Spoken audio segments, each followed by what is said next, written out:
Squirtle!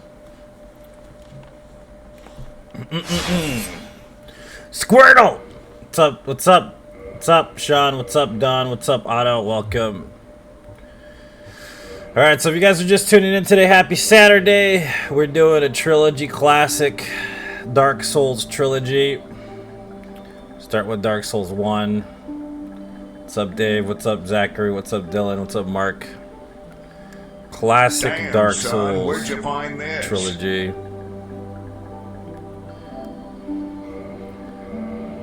We're gonna do Uchi, I think, all games, because why not? Uchi's good. Damn, son, where'd you find this? It's been a while since they've done a Trilogy no death run, so why not? Might as well. Shouldn't take too long, actually. What's up, Samuel? Welcome. Damn, son, where'd you find Ben? this? Dark Souls. How's everybody doing? Welcome. What's up, Ben? The world was unfolding. Damn, son, where'd you find this? I'm excited. Revenge on Capra, yeah. That wasn't Capra's fault, it was the dog's fault. Actually. That dog has weird son, RNG where'd sometimes. you find this? So, this any percent, this isn't all bosses, obviously. All bosses route takes much longer. Damn, So, son, we're not where'd doing you that today. find We're just this? doing classic stuff. Stuff we've always done. No death runs in each of the Dark Souls games. A fun time to be had by all.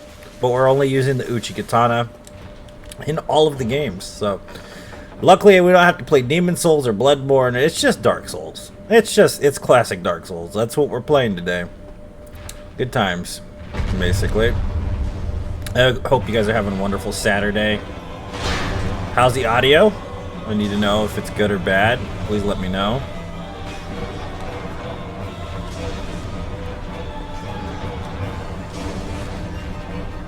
It happens.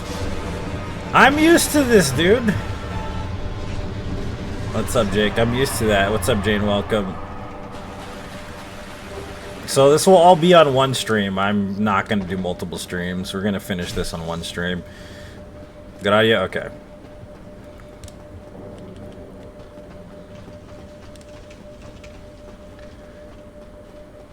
Yeah, man. It happens. I'm used to restarting. Like everything. That's pretty much been my life since I started living. Quite literally. Like if that were the case, I would have gave up a long time ago. No, this isn't some sort. I mean, technically it is, Sean. I mean, Trilogy without dying is pretty hard for most people. So technically that is a fancy challenge. But we're just gonna use the Uchi. It's gonna be a fun time. It's just gonna be a fun Saturday, fun chill Saturday to pump out some no death runs, basically. So we're at 315 no death runs right now. Damn, son, where'd you find this? Today is the day. Nah. Today's a chill day. I've been having a rough last 3 days. I had literally slept 1 day out of 3. So I'm pretty beat either way.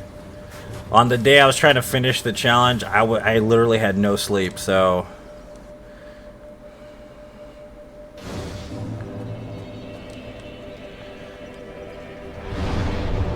Today is a day. It's a day, yes. That's for sure.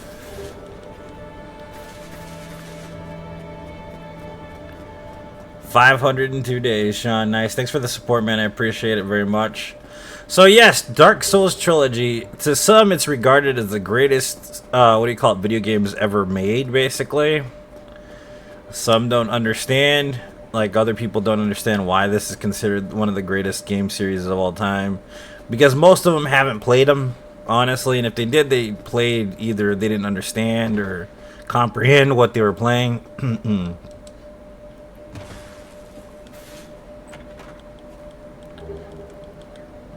You know what I mean? That's kind of how it is. Like, Dark Souls is definitely one of the greatest game series of all time. Pretty glorious way to wake up. Hey, that's good to hear, man. What's up, Scott? How's it going, buddy? Like this game does warrant that presence. This specific game, Dark Souls 1, is considered the greatest game ever made by a lot of people. And I don't mean just by fanatics of the Souls series, by like the majority of a lot of different groups of people think this is legitimately the greatest game ever made. Which, I mean, that's debatable. That part specifically is debatable. You know what I mean? Like, there's Zelda, there's Castlevania, there's all kinds of shit. So, but yeah, welcome. Happy Saturday.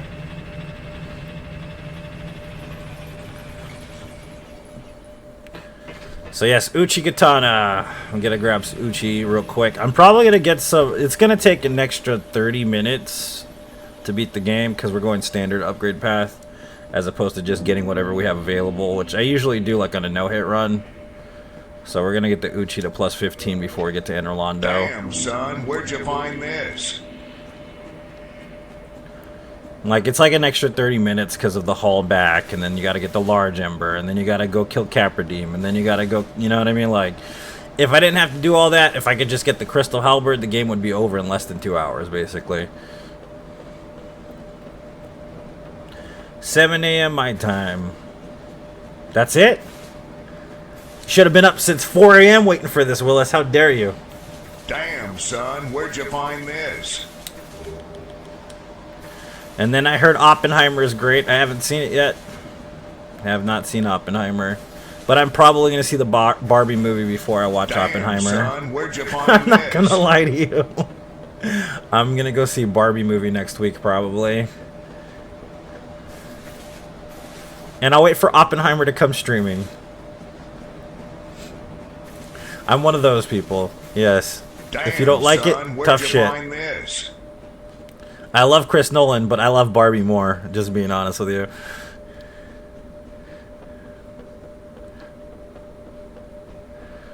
Damn, son, where'd you find this?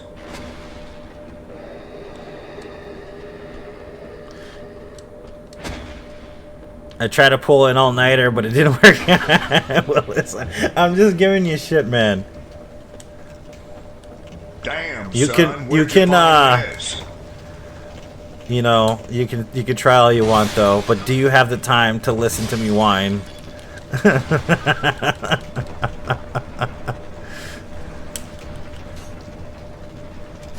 Margot's feet, she's not my type. She's definitely not my type. Margot Robbie's not even the reason why I'm watching the movie. Believe it or not. It's because Ryan Reynolds is Ken, dude. Come on, think about this. This is fucking like, and this is like a humongous thing for me. Ryan Reynolds as Ken. You know how crazy that is? And then all of the guest like appearances in the film. And I've heard that, you know, a couple of specific musicians are in the film as well that I want to see. So that's all I'm going to say.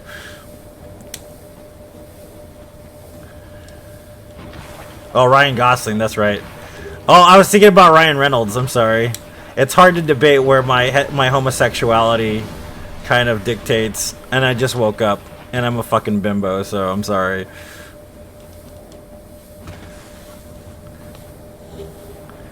I'm so turned off by Barbie because of the aggressive marketing. Yeah, I agree. But it's got Ryan Gosling, so I don't care.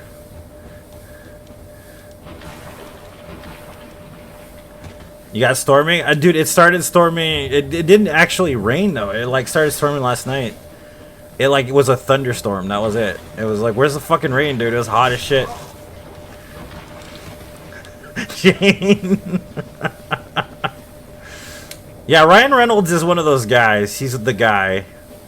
Ryan Gosling's another guy, but not as much as Ryan Reynolds. Ryan Reynolds is in this video game, actually. You can make a Ryan Reynolds in this game pretty easily. He's a generic-ass NPC dude. Like, you could literally make whenever you feel like doing it. I'm such an idiot. I'm sorry. I literally only slept 2 days the last 3 days. You guys gotta give me a break, okay? My brain is fried. And I've been running on nothing but Hot Pockets and energy drinks, okay?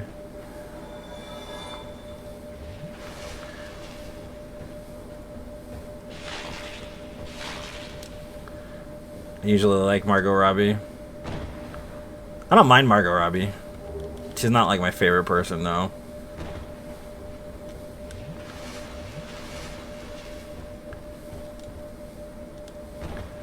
Probably get storms each day. Nice, dude. That's kind of cool. Talk about health, yeah, dude. And I've been on that shitty diet too, so like it was a bad mix, dude. Don't forget my nicotine and my caffeine addictions. Those are always really good for you.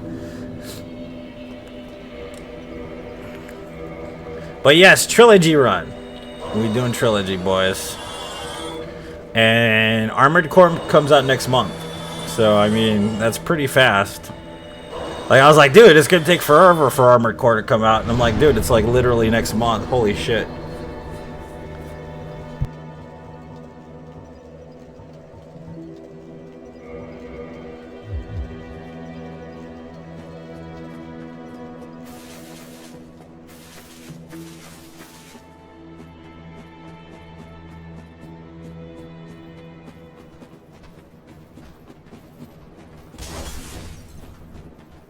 Gundam mods. Yeah, you know there'll be some weeaboos doing that shit. What I'm looking for is for them to add massive boobies on the mechs. The hentai boobies on the mechs. And have them dressed like cows. Bitch, I'm a cow.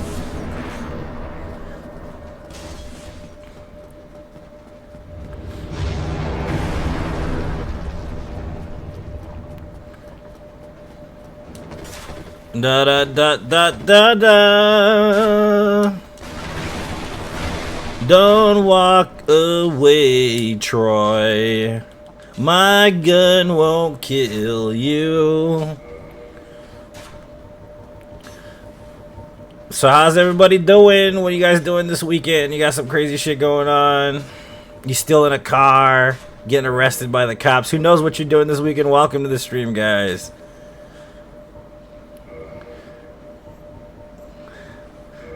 Bitch, I'm a cow. Rare blue. It is a rare blue. Yeah, he's a rare blue Pokemon, this character. Thank you. Do you guys heard that song, man? I don't know. Is it really by Belle Delphine? I'm a slut. That song? Have you heard that song?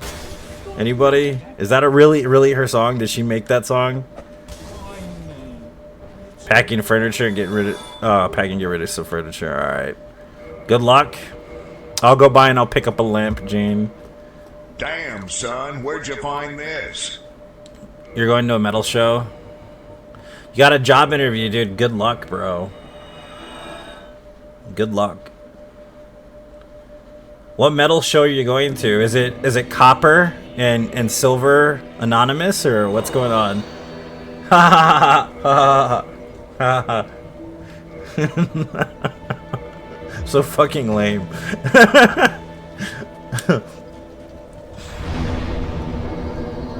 I have a French bulldog lamp you can have? Okay, I'll take it. It's mine.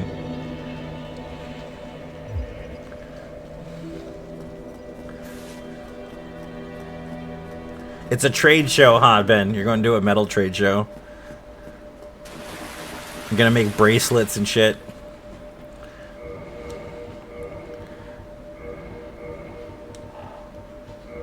That would be fucking hilarious, you know that?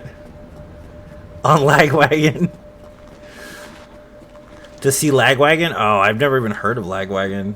That would be funny if you like ask somebody out on a date and they're like, do you like metal? You know, you're like, do you like metal? And they're like, yeah. And they're like, you want to go to a metal show with me? And then you take them to like a fucking expo, a metal expo, like that services like the silver and copper industries, metalcore bands. Are you gonna wear a lid turned sideways just to be there, Ben, and drink a Mountain Dew? Because if you're not doing that, you shouldn't be there.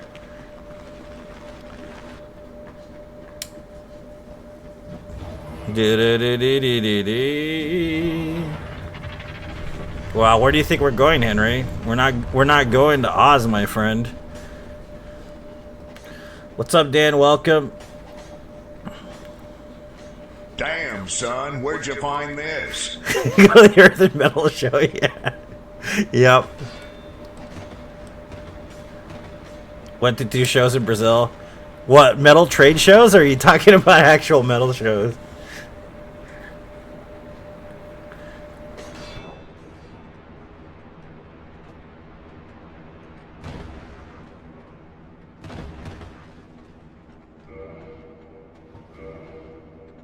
Damn, son, where'd you find this?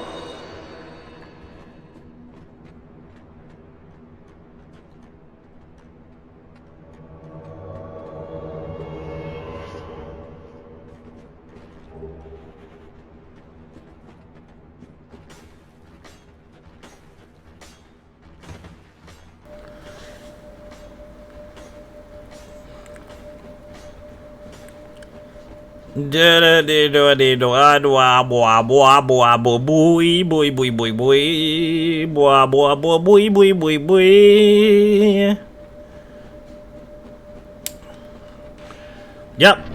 Yeah, there's no rules against it. I just don't ever do it. I figure why not, Jane? Because it's fun. Leroy doesn't really offer much usually, but since I have a +0 weapon, I'm like, why the fuck not? I've only done 315 no death runs without summoning his ass. So.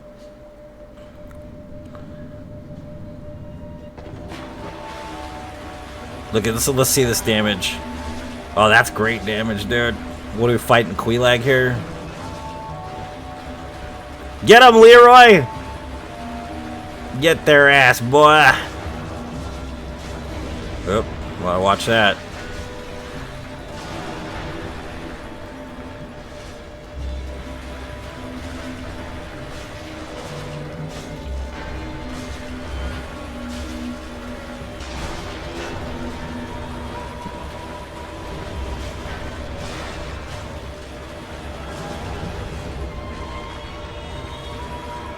He can't heal me, can he, now? Ow, you shitbird. Get him! Yeah!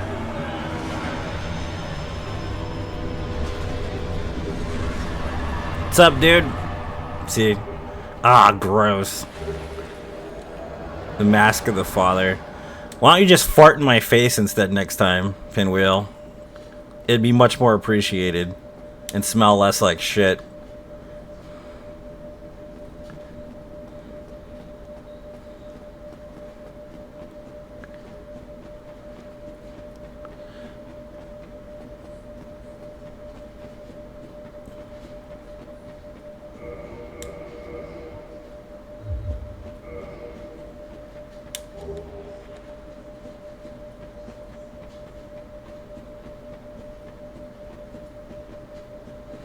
Yeah, he's kind of in a weird-ass spot, too, though, Marcus. He's not in a normal spot. Made the fight more challenging. Yeah, especially with a +0 weapon, yeah. That's definitely not fun. Damn, I remember doing son, it where'd with a you shield. find It sucked. this? And with a fucking... with my fist. The fist only against Pinwheel is an absolute fucking nightmare.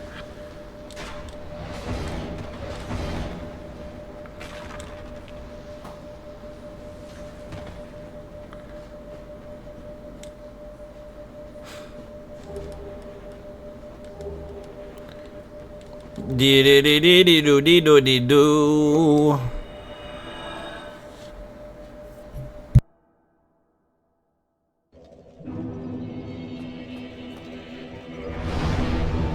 We're going back down to Pound Town because we want to get the silver ring. Because, you know, why not tempt fate twice and make it just as dangerous or more dangerous than it needs to be? That's always fun.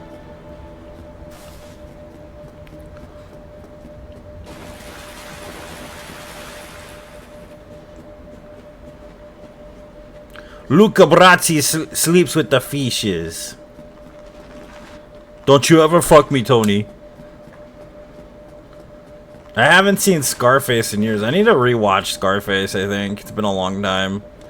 Man, Michelle Pfeiffer in that movie is solid gold, dude. She was probably coked out of her brain, dude. Honestly. Pound Town is my favorite town. Flavor Town, yeah. That's good shit. What about the Bone Zone? You ever been to the Bone Zone? That's where we're going right now.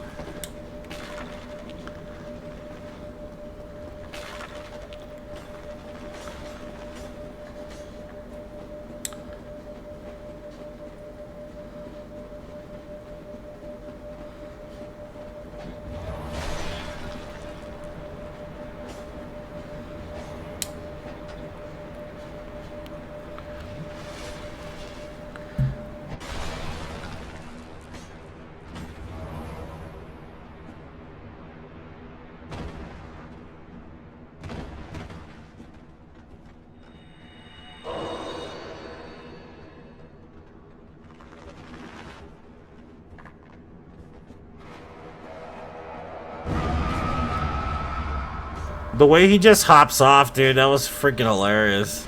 Uh-oh. Oh, no, there's another skeleton. No.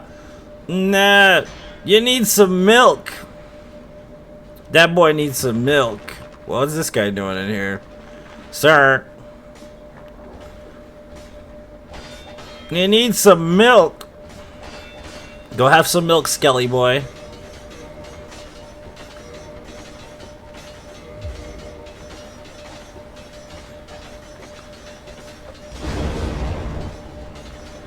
You like them fire booms, baby? I like them fire booms.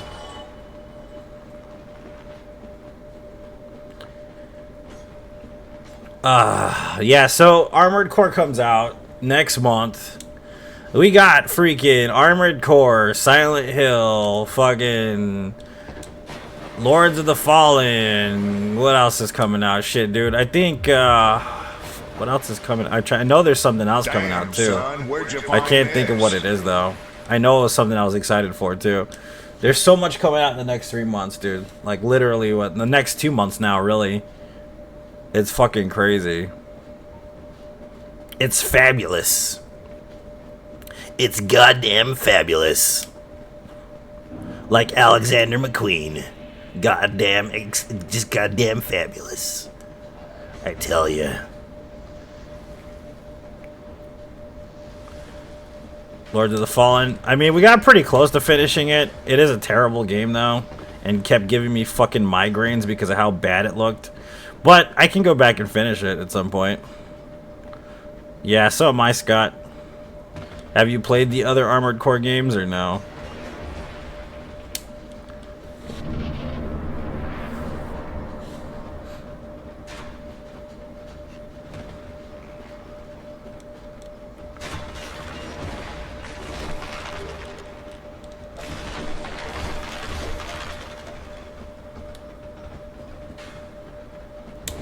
No? Oh, shit. Good luck, brother. That's all I'm going to say. Good luck. It's very different. It's not a Souls game. You do know that, right?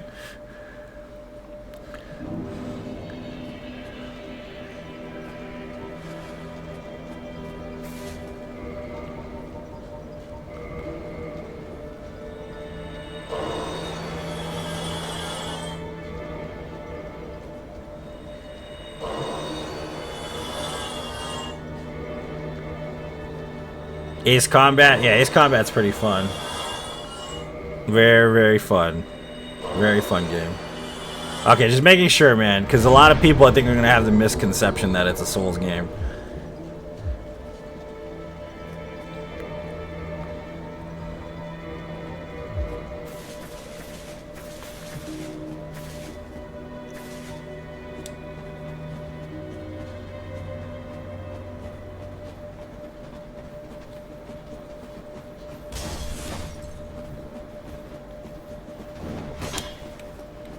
What exactly are you talking about, Chris? What did you finish? Sorry, I'm trying to understand what you're talking about.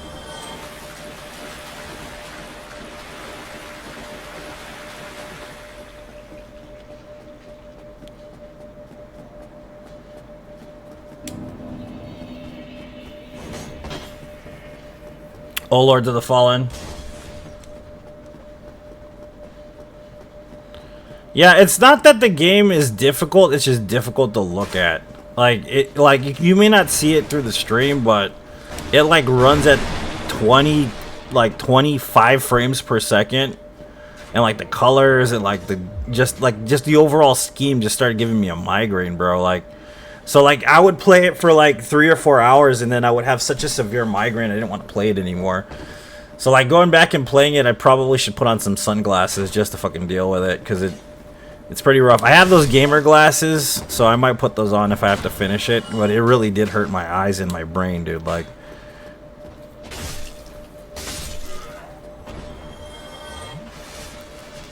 I don't know what it is, if it's the color scheme or what, but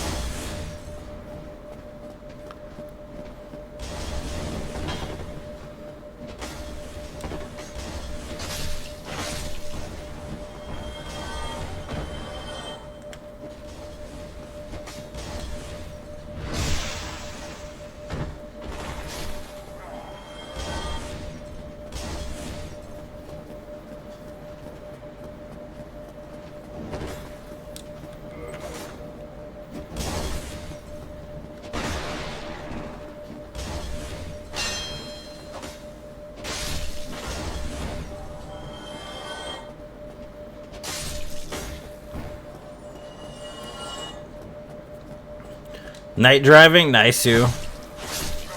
Hey, nice you. What'd you drop? Yeah, boy, chunky time. Going to Tight Night Town there. Junky monkey. Give me this.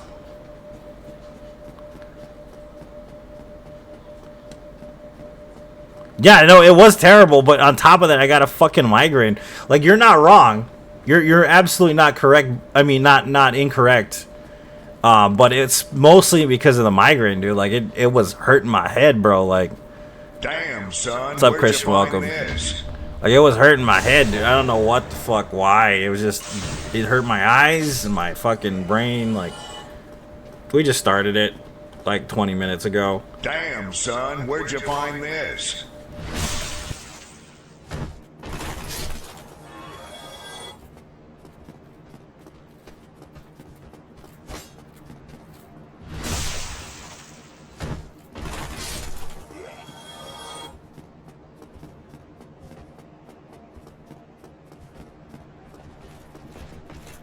No worries, Michael. Don't worry about it, man. It happens, dude. Just enjoy the stream. Oh, to your TV. I didn't misread. That sucks, dude. It's because they changed the formats, dude. Like the video's different. I don't know if anybody's noticed, like in VODs. Damn, like son, all the controls are at the this? bottom of the fucking like keyboard now. Before they used to be like in the middle, towards the video itself.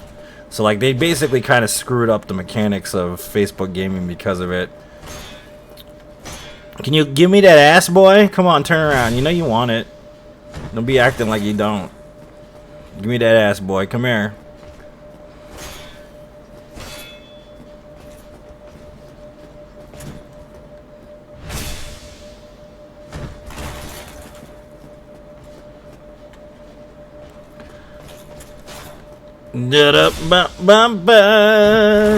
I'm buttery. So yes, Dark Souls 1, regarded as one of the greatest games ever made, was made in 2011. If you remember patch 0.1, it was quite a different game. There was a lot of really terrible shit in this game at one point, including rolling havels that could do backflips, along with the dragon butts and demon ruins being absolutely de-aggroable. It was a terrible experience. I do remember long ago, before the children of Elden Ring were upon us, the perils that befell us in Dark Souls 1.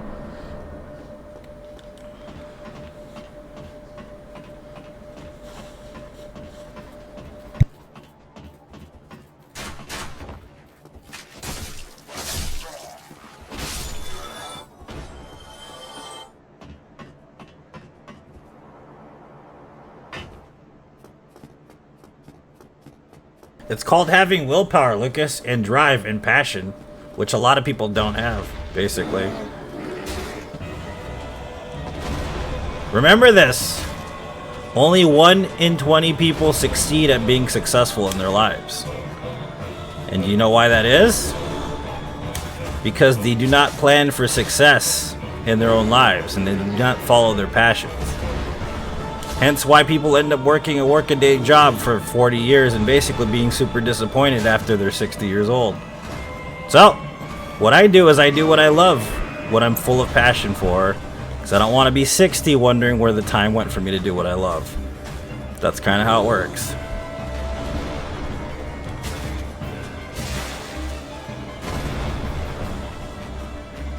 And that's the thing about it. Being truly successful doesn't mean being wealthy. It means enjoying your life. Exactly. That's exactly what I just did.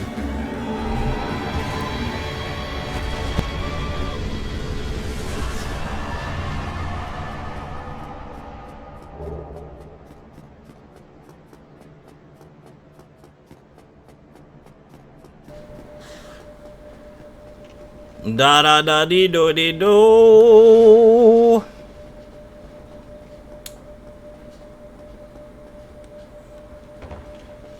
Nope, we died at the last achievement.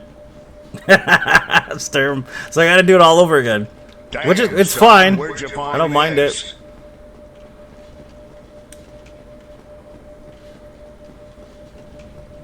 Being successful is being happy. That's my approach to it. Monetary gain is secondary. If you can make money doing it, cool. But I will do this for free out of a parking lot if I have to. I'm one of those kind of people. I don't let certain things get in the way of my happiness. Let's put it that way. Damn, son, where'd you find this? The Knight's Honor. That's literally the only one we needed. Quite literally. We were at 39.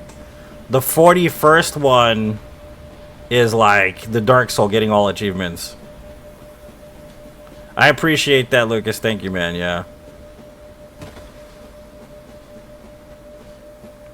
A life fulfilled, I think, is more important than a life of, like, comfort.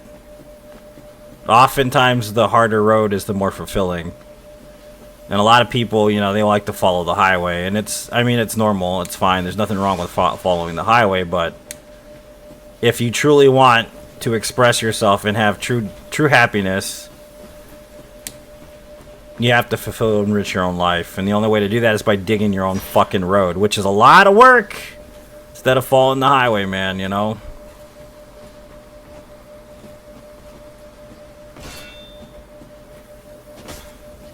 At least I got more to watch yet, dude.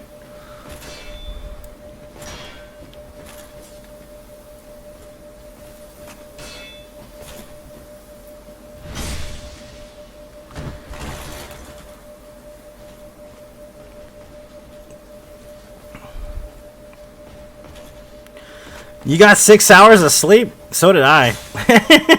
For the first time in 3 days, I got some sleep. It was nice. Could you stop, dude? I just want you to die. Come here. Stop your shit, man. I don't want to fucking deal with your shit today. Come here. Hey, yeah, that's it right there. Right there. Good spot. Goodbye, Turd Ferguson. And we got the Black Knight Shield, baby. Yeehaw, buckaroo.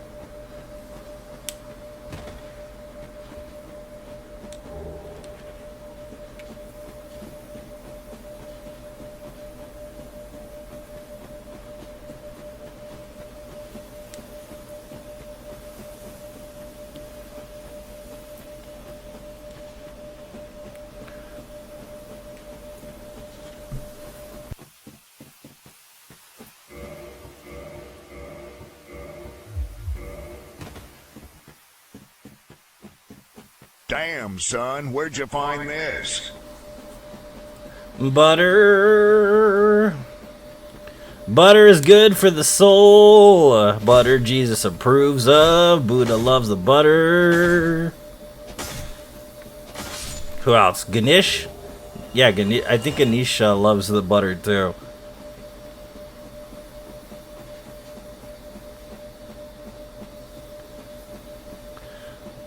That sounds like clickbait. What's up, Lift? Welcome. Yeah, because there's a brain hack that I know because of the 200-hour run. Basically, we need the fucking bow. Yeah, usually me too, man. But you run the game at least a couple hundred times, you're gonna get some drops. Just a couple hundred. Just restart a couple hundred times. You'll be all right. I promise. Just I mean, it sucks, doesn't it? Doing it like that. Yeah, I learned a couple brain hacks on the 200-hour run, and yeah, you don't need 4 hours of sleep. I mean, if you want to be extremely healthy, increments of 4 hours don't make any sense for the REM cycle, specifically. Getting too much sleep actually makes you tired, too, so you have to have, like, the perfect amount, basically, in order to actually get a full night's rest. I never get that, really. But I know how to hack my brain to feel like I did, basically, so...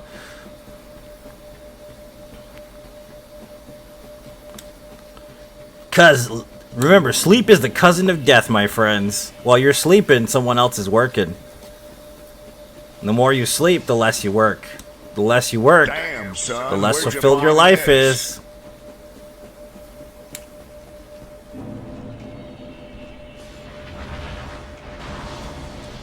Yeah, I used to sleep for like 3 hours at the most a night for a while. Right, I do kind of like fluctuate between 3 hours to an hour and a half depending on the day.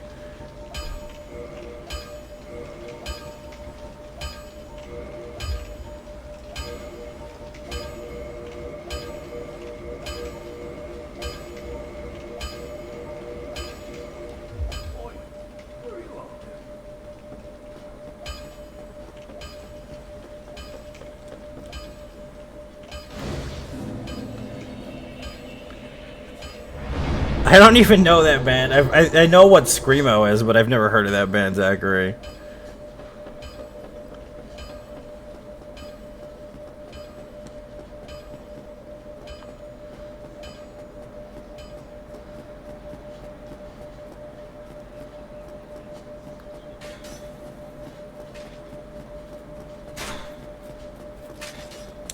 Buckler Perry, nice, dude.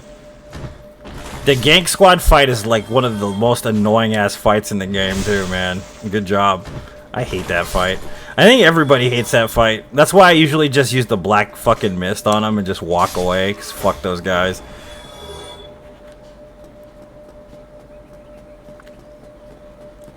Yeah, if I don't have like a lack of sleep, I don't feel normal. I don't know if that... Maybe I'm just like nuts, or... Maybe I have no idea what it is, but specifically, if I get more than 3 hours, sometimes I don't really feel the same way I do during the daytime, like now. You know what I mean? I literally hadn't slept in almost 48 hours though before I got some rest. So I mean, that's why it kind of like culminates, but I like to feel on edge. I don't know why, that's just my thing. Like I like to feel the slack of the... I don't like to feel slack in my tension at all. No, we're doing Zwei only run for each game. Maybe it's Maybelline. It could be. Feature dismemberment. I think I saw some of that. Yeah. I watched that trailer you were talking about the other day. Browser's having problems. Yeah. No. Yeah. Someone else was saying the same thing. Willis.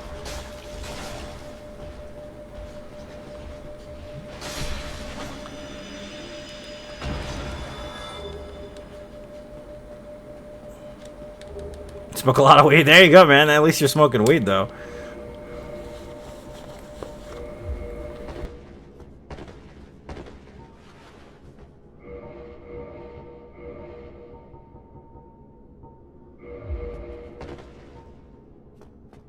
This is my first playthrough, Douglas. I don't know what you're talking about. I've never played this game before.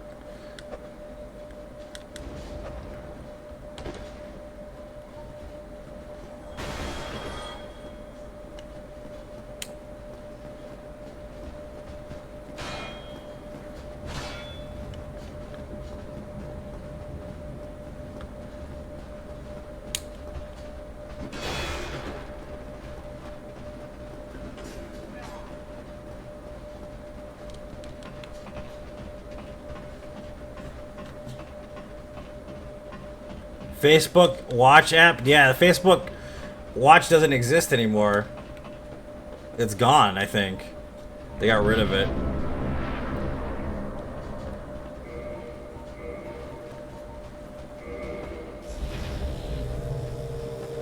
You enjoy my stream? I appreciate it, man. Thanks for watching, buddy.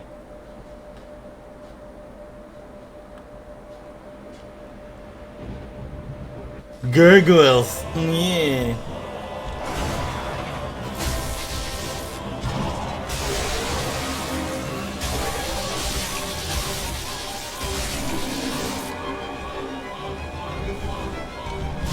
Oh. You bastard!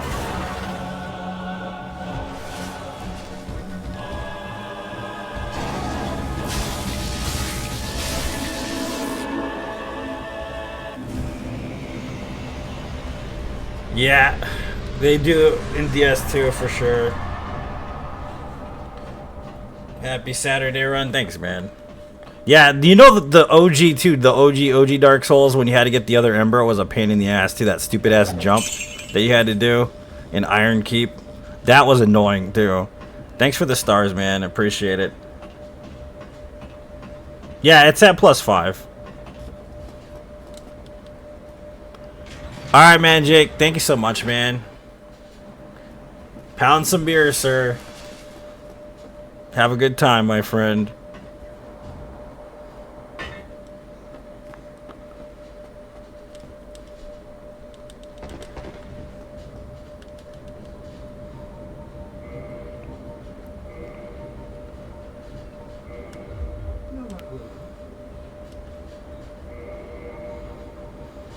Alright, so we gotta go standard upgrade path, which is gonna add some time to this run. If I was going like, can I just grab the Crystal Halberd, we could finish the game in less than 2 hours, but since we're doing Uchi Katana, we have to go get the Embers, we have to go get the upgrade materials. It's gonna take a little longer than usual, compared to the no-hit run, of course. Which I will be doing no-hit all bosses in this game after we accomplish the, what's it called? The 100% run. Since we've done any percent no-hit in this game. And we will end up doing Bloodborne, Platinum No Death as well.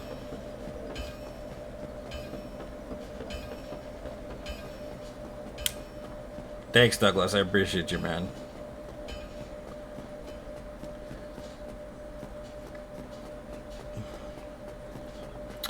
Do it, do it, do it, do it, do it, do it, do. Do it, do it, do.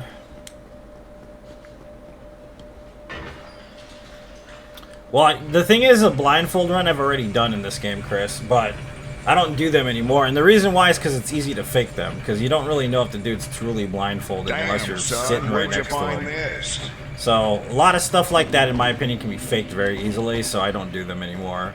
That, like, reverse screen stuff, I don't do anymore. Even though I did the world's first reverse screen no death run in this game, where'd you find this? It's pretty easy to kind of just fake all that shit, so I just refuse to do anything that can be faked pretty easily. You know what I mean? Damn, son, where'd you find this?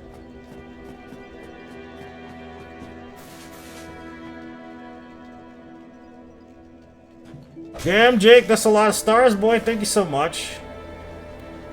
Appreciate it very much, dude. Thank you. Come on, dude. Get off the cliff, dude. The cliff is only so big for both of us. You dick.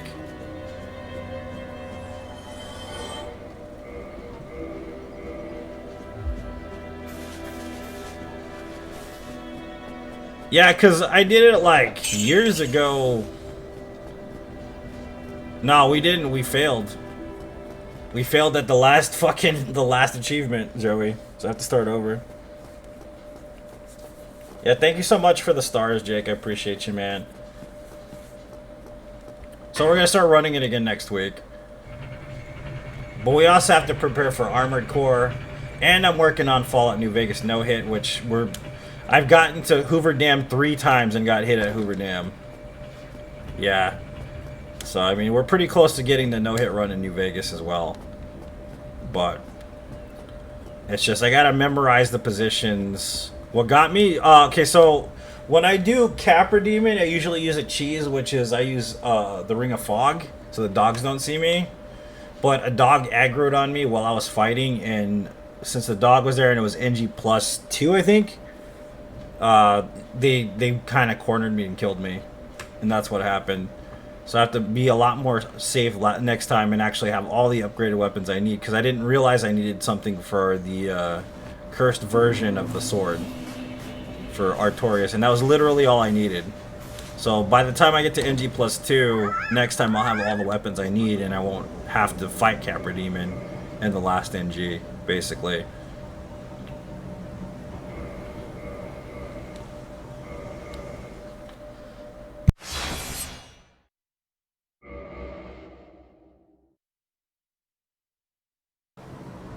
You.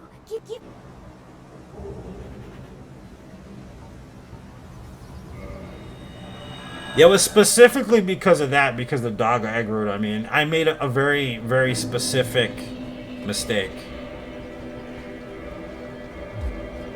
12 months of support, man. I appreciate that, Jake. Thank you so much, buddy.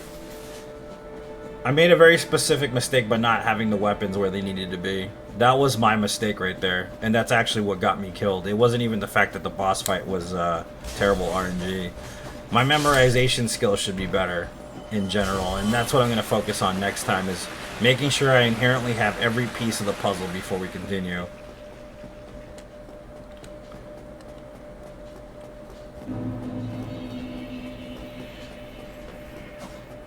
And that's the thing, like, I was missing a great sword.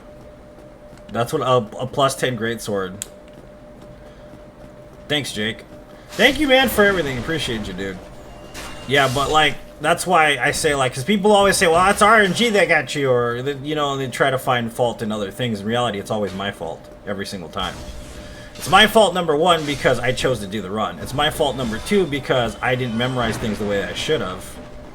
And even if the boss fight didn't go the proper way, I should have had a way around it. So it's still my fault, no matter what. Every failure is possible to avoid. Doesn't matter which one. And that's why we fail to learn from our mistakes. Accountability, yeah, exactly. I could just sit there and say, well, the Ring of Fog fucked me and the dog got me, and then just cry like a little baby, but it was my fault, technically.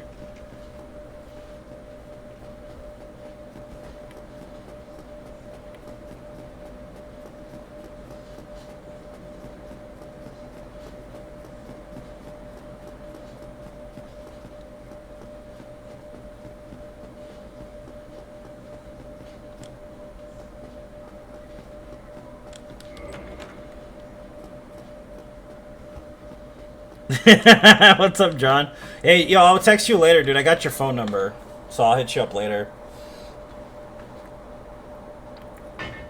Yeah, man. No, yeah, that's kind of the thing. I think that's a lot of the time, because it's easy to listen to the voice that says, you know, oh, you know, it's okay, it happens, and you know, it wasn't your fault. Like, it's so easy to listen to that voice, because it's a comforting voice, and your brain's always trying to comfort you to some extent, because pain mostly has to do with survival. You know what I mean? So, like, when something's painful, your brain wants you to quit because you shouldn't be in that state of elevated stress or whatever, because it's going to be harmful on your body. It's a safety mechanism your brain has inherently built into it. But a lot of times, too, that kind of falls into the category of, you know, when you fail something. You know, and it also makes excuses on why you shouldn't do it again, to some extent. Well, you tried your best, you know, it's going to happen again, or you don't need to try anymore, you know. So, like, hacking the brain to understand and perceive things a certain way is very important to me, to understand where my fault is and having accountability, because if not, then my goals are going to be off kilter, and I don't want to put that into that perspective, basically. And a lot of times failure comes, you know, at a price too, like a very expensive one, like the last run, which was a lot of shit we did. Dude, it was a 20-hour run, you know, fucking pristine 20-hour run. But inherently getting down on yourself or making excuses is definitely not the way you need to approach that in order to continue to have the drive to do it again.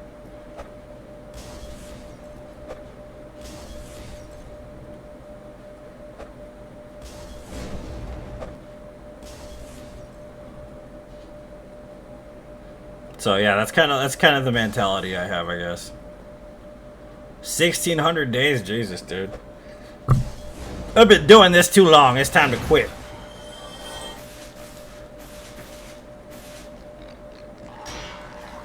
Oh, I didn't jump up the roof? Yeah, that was fucking weird, wasn't it?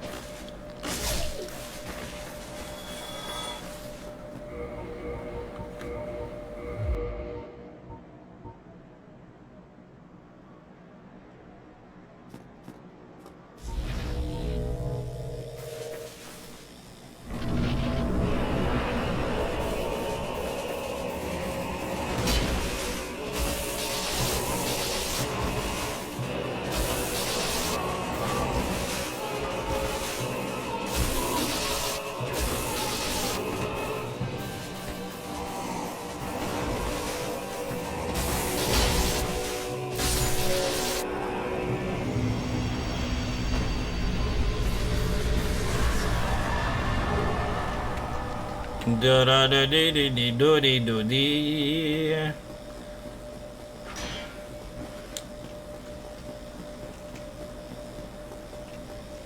That's a long time, John. Long time, boy.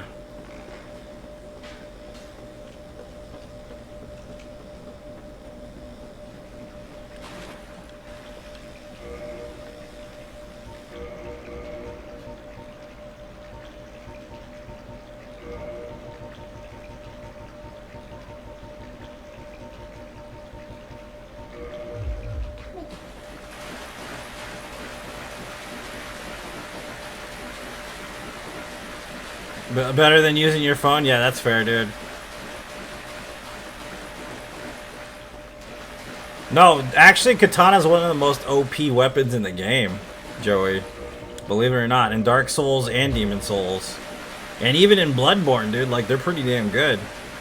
Dexterity is actually one of the strongest builds. Like, if you just do a pure dex build, is definitely, like, if anything, sometimes even more powerful than a strength build, because the thing about strength is it's all about timing. Granted, I know most of the game's based in the concept of timing. I know that. It's obvious. It's a fucking action RPG game. I know that already. But with dexterity, you get DPS and damage. So it mixing those two together is just, it's potent as fuck. It really is potent as fuck. Like the katana moves way faster than a greatsword, like a shit ton faster, and it does a shit ton of damage, and it does bleed damage. And if you buff it, it does even more damage. And if you use specific rings, it does even more damage. So yeah, it's just a matter of opinion, really. Whatever you're more skilled with is part of it too, of course. If you're more a timing dude than you know, a DPS dude, then, and I'm more of a DPS dude, honestly. If I can get DPS, I will avoid using a giant weapon as much as possible. It's not to say that I'm not skilled with a giant weapon. Yeah, exactly. But that's why you have to be quick when you're using a dex weapon. You know what I mean? Like, even if you have no poise, you can still outclass somebody that has a shit ton of poise. It's totally possible. You just have to be extremely skilled with dexterity in order to do so. The key to being really good at Dark Souls games in general is just not getting hit. That's basically the key. Memorizing patterns and not getting hit. That's literally it. Like, if you know the pattern of a boss before the boss is even going to use that pattern, and you see it coming because you've seen his pattern so many times, you won't get hit anymore, basically.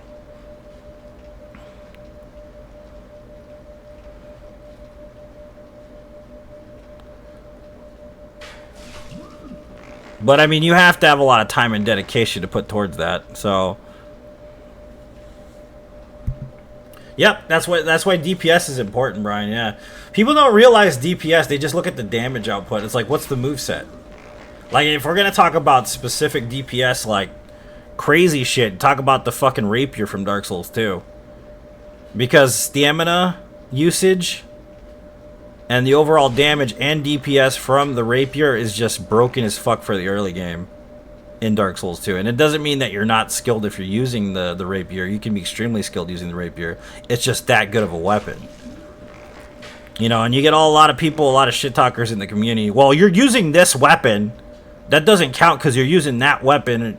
It doesn't matter what weapon you're using.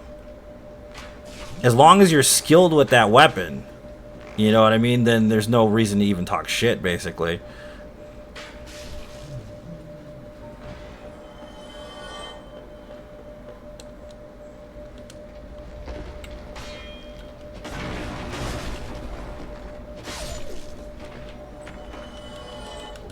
Unless it's the Rob. I mean, the Rob was broken though. There's a difference. Like you can get around it in PvP. You can get around the rapier in PvP, especially with a long spear or something like that. Until NG +4, yeah, exactly, John. You know what I mean? No, that's a broken ass. That is a broken ass weapon. Just like the mechanic we're talking about right now, first patch version of Dark Souls 1. Rolling Havels. I mean, backflipping Havels. I don't know if you guys ever played in 2011 the original Dark Souls game, the Prepare to Die edition, which I played quite a bit. There was a feature in the game because it's still in the game. Damn, son, the ring, where'd you the find this? Darkwood Grain Ring, and basically the way that it was set up, and I can't remember if it's because of the fact that it didn't matter what your equip load was, or because the Havel set required less than it does now. But basically you could get the Havel set from jump and the Darkwood Grain Ring, so you get extra iframes, extra poise, and extra damage protection super early in the game, and you can invade people and they couldn't do shit about it, basically.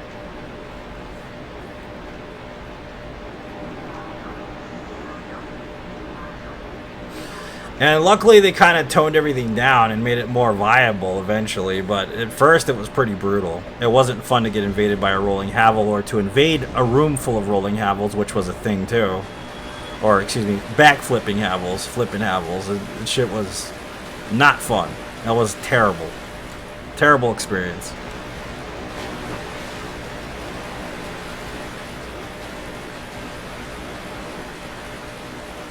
I mean, I don't think it's broken though. I think it's more balanced, and it's easy to trade with it now. Before the Rivers of Blood, you couldn't trade because of the amount of like hyper armor the guy would get while using the Rivers of Blood. But now you can out trade him if you use like a Cestus or like and you have like some poise. You know what I mean? Unless the dude is fully armored, then maybe you'll have a little bit more trouble. But if you're using like a fist weapon against the Rivers of Blood, they can't do shit about it, especially if their poise is below 100. Quite literally, I remember my Cestus PvP build, and I had a bunch of dudes trying that shit on me, and they would just end up eating it hard. So the key is having poise at 100 plus and having a strength-based specific build for it. And it just out-trades the fucking Rivers of Blood completely. Like, they can't do shit about it. It even out-trades Millennia's weapon art, whatever the fuck it's called. I can't remember. Waterfowl technique.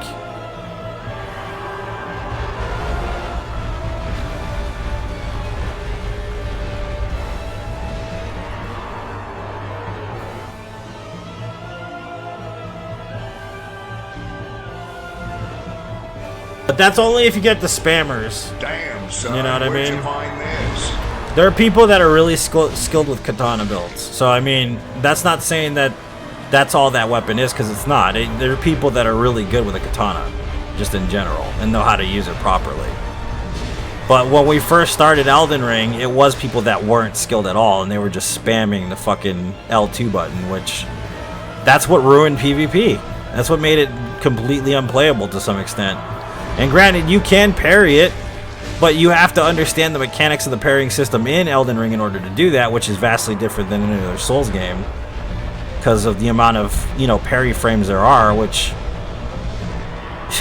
fuck, you know what I mean? Like, because the only one worth parrying with is either a fucking dagger or the buckler, quite literally. Like, everything else is total shit. Medium parrying sucks in that game, and of course they try to hash that out with Ashes of War and all that, and I totally get that, but sometimes people don't want to use Ashes of War, dude. You know, like, I don't want to use it most of the time. I don't like Ashes of War that much. Like, they're cool, but I'm not that kind of gimmicky motherfucker. I'm kind of old school, you know. So sometimes all you want is a medium shield and a fucking longsword, you know? Sometimes that's fun for PvP, in my opinion.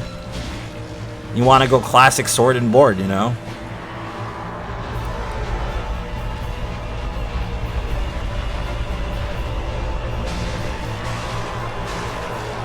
Suck with katanas.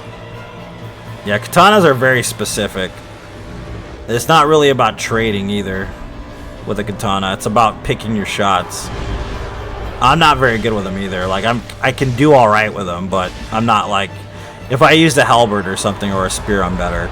Even like in Dark Souls 2, those were my weapons basically. The spear was my favorite weapon in Dark Souls 2 for PvP.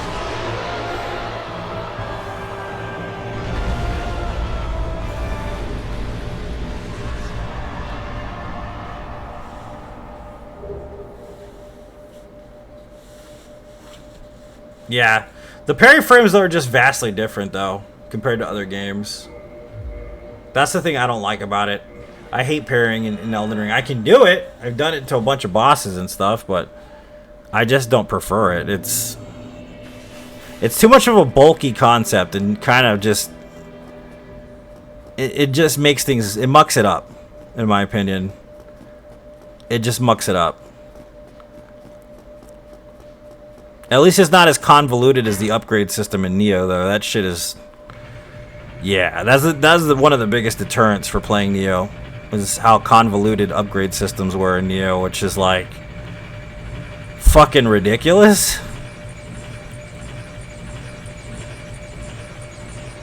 Like, even figuring out how to, like, even level magic is, like, why the fuck is it so convoluted?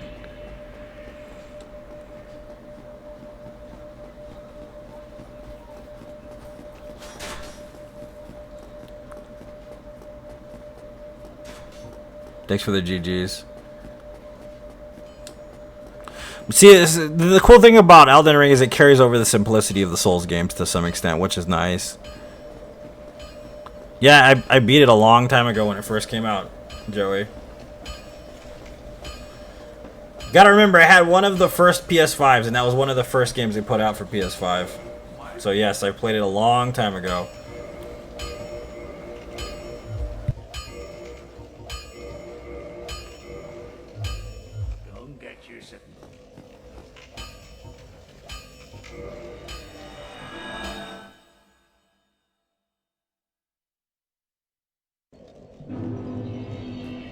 No, it's more like a 3D version of Mega Man or Contra. It's like a bullet hell game. It's a bullet hell roguelike game, so it's not a Souls-like game. It's more like a bullet hell game. I don't know if you know anything about bullet hell games. It's kind of like that. There's projectiles everywhere, but it's in a 3D plane, which what do you call it? Translating that from 2D is actually kind of interesting. Son, it makes it where'd you fun, find this? actually. It's a very fun game, believe it or not. It may be difficult, but it's extremely fun. And actually, bullet hells are more difficult than Dark Souls games, so...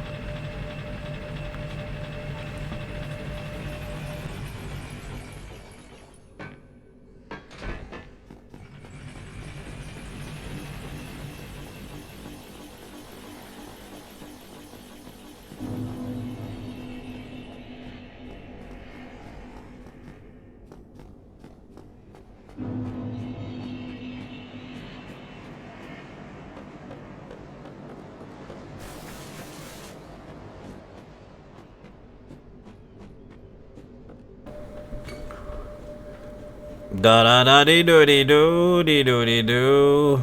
It looked fun, but I was insisting it was a Souls-like. I couldn't understand why he prepared to die on that hill. Yeah, it's not a Souls-like game on any level. It's basically, Raiden, sweetheart, are you okay? Do you need attention, baby? I'm sorry. Poor guy. He needs to go on the internet for attention. Anyways, but yeah, it's not a Souls-like game. It's definitely not a Souls-like game. It's definitely more like a roguelike, like 3D Mega Man, Gradius type vibe game. It's the fact that it's a roguelike makes it a non-Souls-like game. So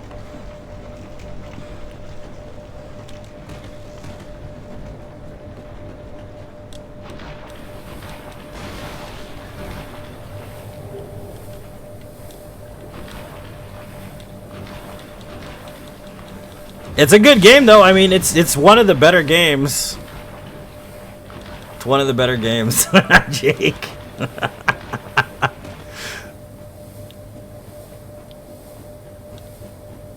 Yeah, Bulletstorm, yeah, is definitely one of those games too. Like it's definitely worth playing, Joey. It's very, very good. It's actually a very, very good game. Like you can't compare it to Dark Souls because it's nothing like Dark Souls to some extent. The only thing it has is difficulty that is comparable or even more difficult than Dark Souls. But that's normal in a bullet hell game and a roguelike game. That's absolutely usual in those games. Because most roguelikes are going to be harder than this game in general. Like, they're just more difficult. And most of them are almost completely permadeath, too. So, that's what makes them difficult.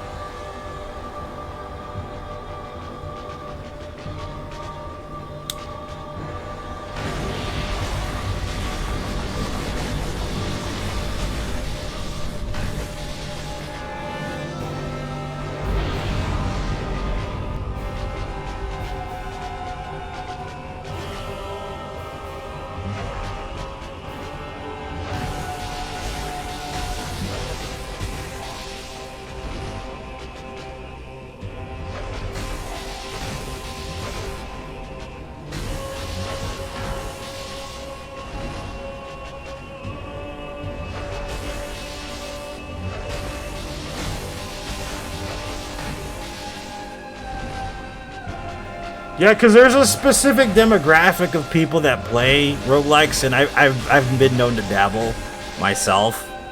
You know what I mean? I like the concept of roguelikes. A lot of the gameplay in roguelikes is kind of bland. That's the only problem. Like, people really love Blasphemous, and it's not a bad game, but like if you compare it to Dead Cells, it's not as good. Like, gameplay wise anyways, or you know what I mean? Salt and Sanctuary I've heard is up there as well. Just in general with gameplay style is just more fathomable, honestly, than like, because Blasphemous isn't bad, it's just bland as fuck. The combat is. The concept is great, the art is great, the story's great. It's just the combat is very bland. And gets old pretty fast, actually. Granted, there are interesting boss mechanics that kind of alleviate that, but for me, it's all about like the combat system a lot of the time too, though. So, like we talk about Sekiro a lot on the stream. I know that, but I mean the combat mechanics in Sekiro they say are like the greatest of all time, right? But all it literally is parrying over and over again, and that's kind of boring too. Just like with this game, you could say the same thing because all we do is really roll and attack, which, I mean, it is the same thing, but I just find it more satisfying than parrying over and over again. I think it all depends on what you find more satisfying. The sound of the clanking metal kind of just really drives a nail through my head. Thanks for the GG. Also, the fact that I've ever played Bushido Blade at all makes it so that anything that happens in Sekiro is secondary.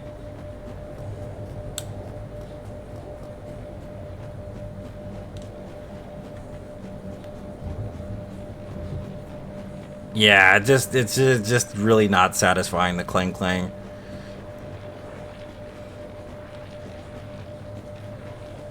But I'm also the kind of person that doesn't like certain ringtones and shit like that, so I mean, I think it just depends on your proclivities, really.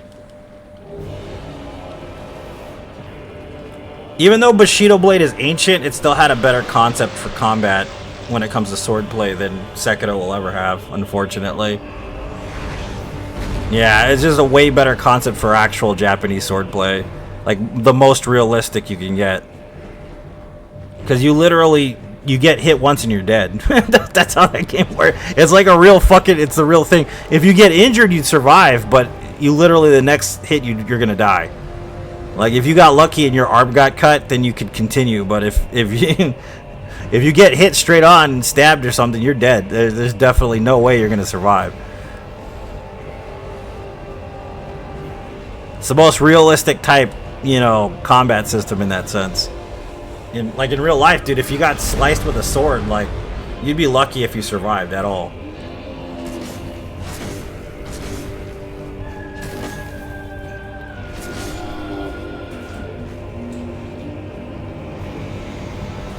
Yeah, I kind of at least wish they would have thrown like a storyline DLC in there, man, you know? Because there was so much that they could offer just in storyline alone that they never really hashed out, which doesn't make any sense. I think it was mostly because they had the publication through Activision. I think that's actually the problem with it. I think that's probably why they didn't add a story DLC to it.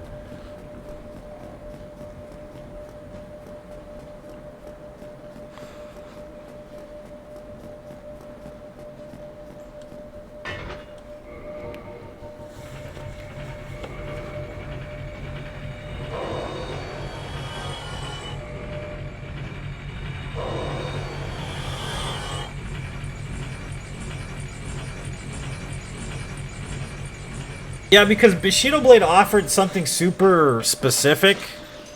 And if you've never played Bushido Blade, you're not going to enjoy it now. Like, I'm just going to say you had to be there when it happened, basically. You might get something out of it, but you'll understand the combat system if you play it. There's a game that's kind of like that called Hellish Court, which is just PvP pretty much. But it's all about... Because the thing is like I said, in ancient Japan, and I know they kind of wanted to go the wire fu way. I get that. I get that part of it. But in ancient Japan, and I've said this multiple times, you would never slam your sword against the other guys unless you absolutely had to. And the reason is because the folded steel in a katana could break and chip and crack very easily. And the last thing you want to do is give up your weapon because you're trying to clang clang. Especially, you know... in that circumstance, because if you're on the battlefield and you're already using a katana, which is your secondary weapon, it's not even your first choice. That means that you basically have no other option but to use a sword, because you want to you're going to prepare and specifically use a spear or a bow if you're a samurai. That's going to be your main weapon. That's like your assault rifle, basically, if you're at war. Your sword and your tanto, or tanto, whatever you want to call it, is basically the equivalent of a sidearm. They're not meant to be the actual main show weapon. So you would never outright just start slapping your sword against another sword, because you're gonna compromise yourself. Number one, you're also gonna destroy something super delicate, and if it was passed down to you from someone else, it's not going to be reparable at all. Like, you're going to fuck it up, and it will never be the same. So that's kind of why it is the way it is. Like, you know, damn, son, where'd you find the bots, this? yeah. But that's why I say that there's a lot of facets specific to the Sekiro combat system historically that kind of drive me up the wall. And the fact that, of course, it doesn't have the same enjoyability for me because of the clang clang. That's the other part of it. It doesn't mean it's a bad game. It's an absolute fucking masterpiece and a beast and an interesting story, and the characters are really awesome, and the boss fights are definitely some of the best boss fights ever. Damn, son, you know? where'd you find this? But it's just those elements right there kind of put me off of playing it like ever again, basically.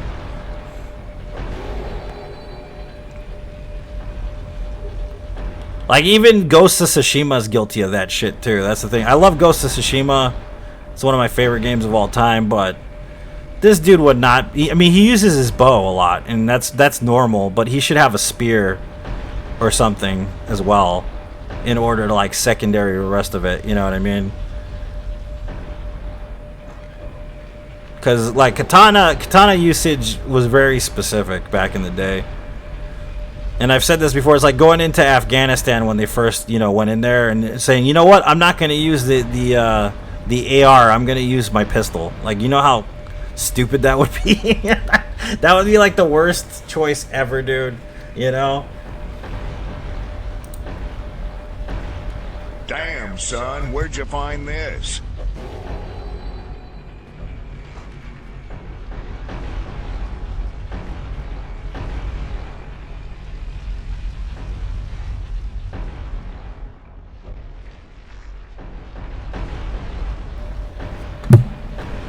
But yeah, that's I mean, it's mostly because of historical combat. That's the only reason why I say that.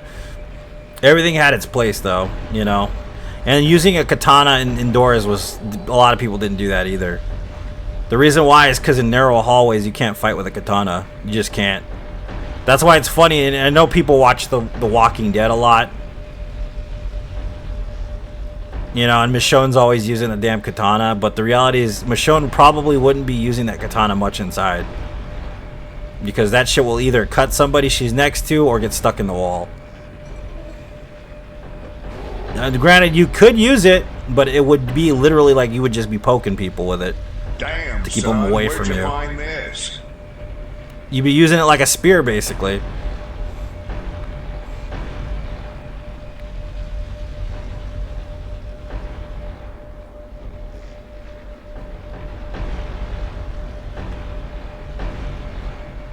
What's up, Marius? Welcome.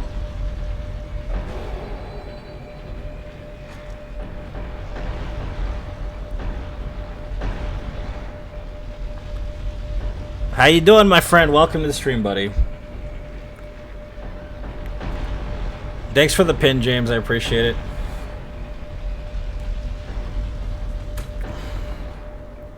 A lot of it is myth, though, and a lot of it was perpetuated by like ancient Japanese mythology, and there's nothing wrong with ancient Japanese mythology and all that. Katana's a supremely useful tool. It's definitely useful. Damn, son, where'd you But there find are more this? powerful weapons in the Japanese arsenal that existed back in the, you know, the Dark Ages. Definitely more reliable, and it depended on the circumstances and situations. Yep, it doesn't even matter what kingdom or what specific country you're talking about too, Mark. You're right. The spear was always favored. Even by knights, the spear is a favored weapon. Lances and stuff were secondary. Even the rapier was a secondary weapon. And that's why they always fired into the crowd, like in volleys with the arrows and whatnot.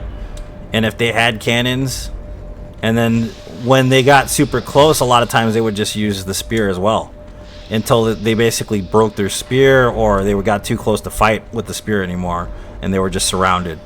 So, oh, dude, the halberds, man, yeah, halberds are great. Halberds are definitely. Halberds are the naginata of the English and European worlds, basically. Naginata was used a lot, too. The naginata is very specific, too, for cutting off the limbs of horses that were charging into battle. The same with the halberd, which could kill horses as well. That was the whole point of having the halberd, because there was cavalry, you know? And a lot of that stuff, like I said, is perpetuated by weeaboo anime crap. And granted, there's nothing wrong with liking anime. It's pretty cool, but don't think it's real life, because it ain't. It definitely ain't real life, especially in combat situations. And, you know, most people aren't going to be able to do all that with a fucking katana. Just saying. And if you have like an 80-pound sword, I hardly doubt that most people would be swinging that shit around. So,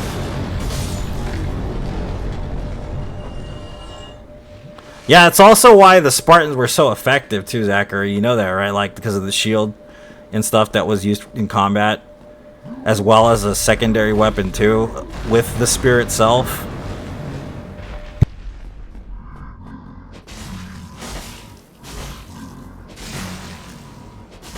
Yeah, well, you can't move in fucking armor, and you can't swim in armor. You know, like, you really, I mean, imagine falling off your horse into some water, dude. You fucked wearing a suit of armor. They did have, like, chain link and stuff, you know, and mail, and, you know, there were plated parts of the armor. It was never just like everybody was wearing a suit of armor, because that, number one, it'd be way too expensive. Number two, there's no function or movement, especially in old armor. Like, more modern armors are a lot more flexible, you know? Yep. No, dude, the Gladius is fucking badass. That's a badass sword. That's where the concept of the boot knife, or the marine boot knife, what's it called? I have one and I can't remember what it's called. That's where the concept for that is, for the double-sided blade. Because it was used for stabbing directly into organs, basically, and breaking through bone, which, fuck, dude. Those are brutal, dude. Like, yeah.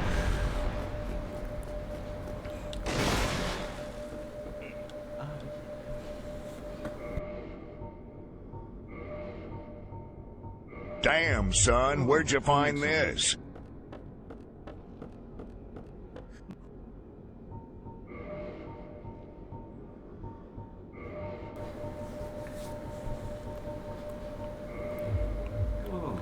Yeah, but if you had like a, a shield and a fucking gladius and you're fighting a guy with a katana, that dude would have to be extremely skilled with the katana. And he wouldn't be slamming it up against your shield either. He would try to find a specific, precise where, like place to cut on the body. He wouldn't even try to hit your shield at all.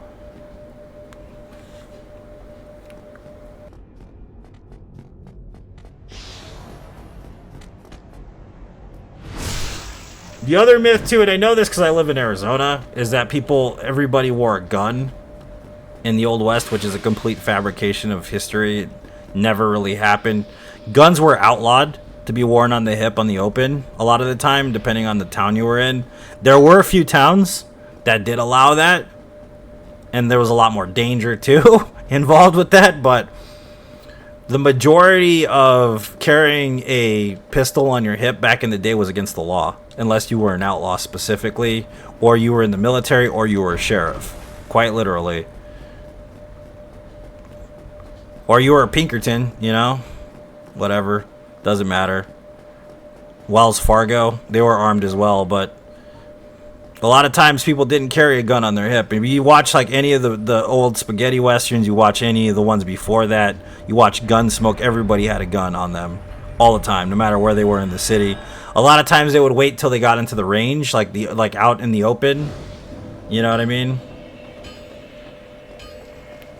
Then they would put their guns on.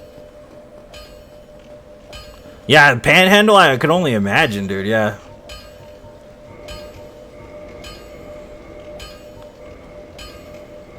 And in Japan too, that was the same thing in ancient Japan and post-ancient like Edo, like on forth until Tokugawa and all that stuff. All those eras, basically swords were kind of illegal as well. Like the only time you could wield a sword is if you were a samurai or you were a daimyo, or you know what I mean. Like they wouldn't let anybody just wear a sword because they didn't want upheaval, they didn't want an uprising, and especially when they were going to civil war. They definitely didn't want their peasants, excuse the language. Yeah, Meiji, yeah, you weren't allowed to wear a sword. And I remember this because there was a guy, and I know this is kind of a stupid reason to know this, but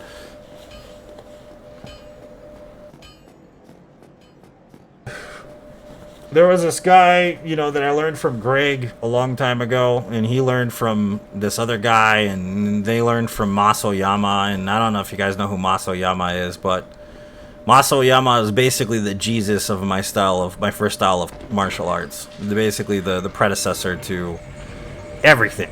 And he learned from Funakoshi and all that. And Maso Yama was actually a Korean-born guy that immigrated to Japan and studied like some traditional style Okinawan and Shotokan and stuff like that, and he perfected a style of his own called Kyokushin, right? But they were saying because they couldn't carry a sword on them a lot of times, and the thing is I know the myth of the noble samurai, a lot of people like uphold the tenets of honor and all this crap, but the reality is even with the knights, they weren't all good people. A lot of them were really bad. A lot of them were really terrible to the general public. They weren't nice people. They could take what they wanted and no one would charge them with anything. They could do what they wanted and they got away with it, basically. So having an honorable personality was extremely rare and only was romanticized by the modern era of Japan. So it's romanticized because it didn't exist. So they kind of wanted to rebuild history because of how terrible it was, to some extent. And what it was is that no one was allowed to arm themselves because they didn't want an uprising. So what they would do is in each town, they had a chopping block. And on this chopping block, they had a knife chained to the chopping block. So everybody would have to come out whenever they had time, and there was a samurai or a group of samurai that would actually guard the chopping block with the knife on it because you weren't allowed to have a blade in the town. And they would take all their shit out there to the chopping block and have to cut it up right there in front of them and put the knife back where it was afterwards because they didn't want people, fighting back, basically. So like a lot of people that studied the martial arts in secret, that's one of the reasons why. Because they had to find a way to defend themselves and they couldn't use swords. That's why like the bow staff is extremely popular, you know, amongst traditional, well, they call it Japanese martial arts, but it's really Okinawan. So, but you get what I'm saying. It's Okinawan and it came from China. So, I mean, it's Chayate, which is Chinese fist, basically. They call it a traditional Japanese martial art, but it didn't actually come from Japan. It came from Okinawa, which Okinawa doesn't even consider itself Japan. So, because it was conquered by Japan. So, there you go.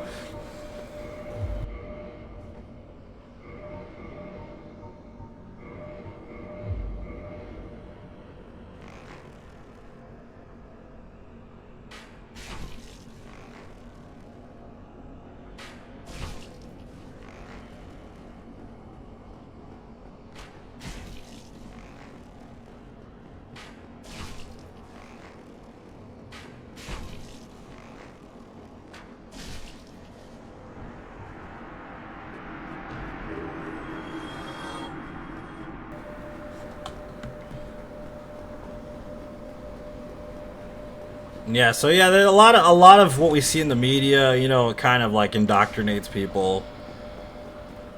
And it's not a bad thing. I mean, I'm glad that there is entertainment, but it's just people that wholeheartedly believe that entertainment, it kind of creates a certain personality that people have. And it's like, you realize this is going to get you hurt at some point, acting like this. Like, you shouldn't do that. You should be realistic. At least on that front. It's like my daughter will watch a movie and there's mummies in it, right? And she's like, "Daddy, I'm afraid of the mummies." And I'm like, "It's just pretend. They're just playing. It's not real." You know, and I can't imagine ever having to live in the Dark Ages. You know, I don't even know if I'd survive at all in the Dark Ages. I don't know if anybody in the modern era would survive. There'd be a few. But if you got transported back to the Dark Ages, man, you're going to have a hard time adjusting to that shit. You know, there's no clean water, no air conditioning, you know, no readily available food source, you know, and most of the shit you had to source yourself. Even clothing, dude, you know, like, most people wouldn't be able to survive that. Transitioning from the modern era to the Dark Ages, no one would be able to do any of that. Most of us don't even know how to sew up a shirt. Most of us don't know how to gather. You know what I mean? Like, so we'd be fucked. The ones that would be alright and thriving are the ones that have lived in that era and know that era.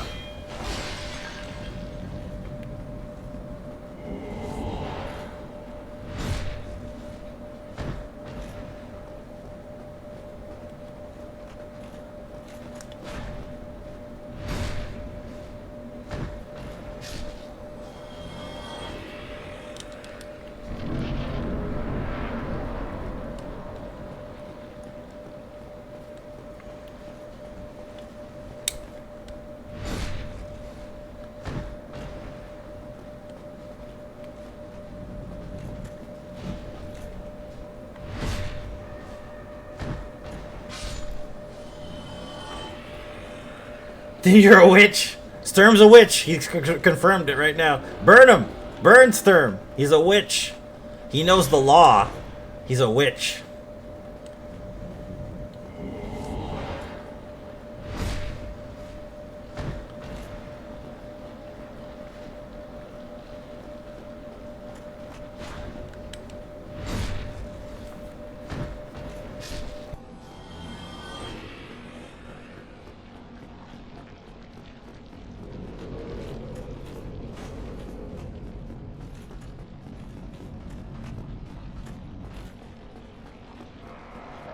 Funny because the law, the way it stands and exists nowadays too, that's another thing that didn't exist back in those days at all. You couldn't even practice law, really. I mean, law was very specific back in the day.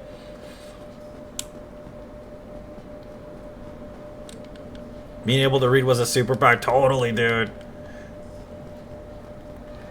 I didn't finish the book, but I had started reading a book on the history of the law, and that's pretty interesting how a lot of them were formed before the current era. And by current era, I mean the United States. Like, a lot of that is very strange. The English laws and stuff are very, very strange. And English court is very strange too. Like, I don't understand English court. It's funny how they dressed back in the day, and I think they still do that, right? They still dress like that?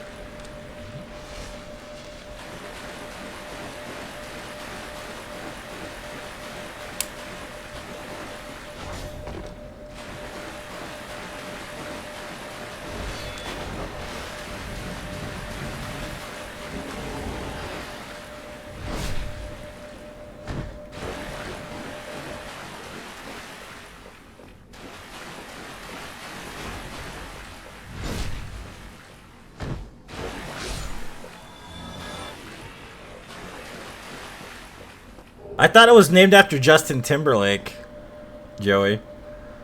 I thought he went back in time and saved the people, like fucking, what's it called, like Bill and Ted. He got into a phone booth one day and he was like, "It's time to save the people."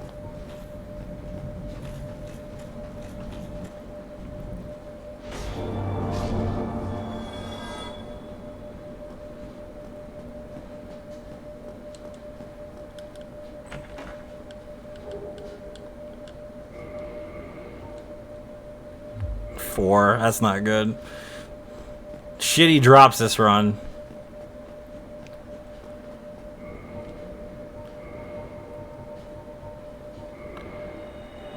Wah wah wah wah wah wah wah wah.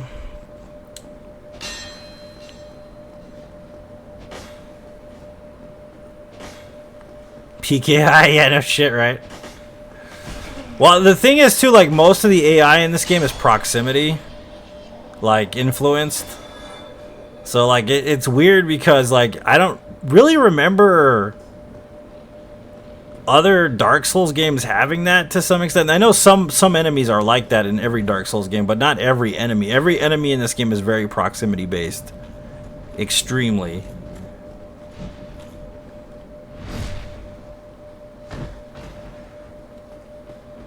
So, like, fucking with it is pretty funny, actually.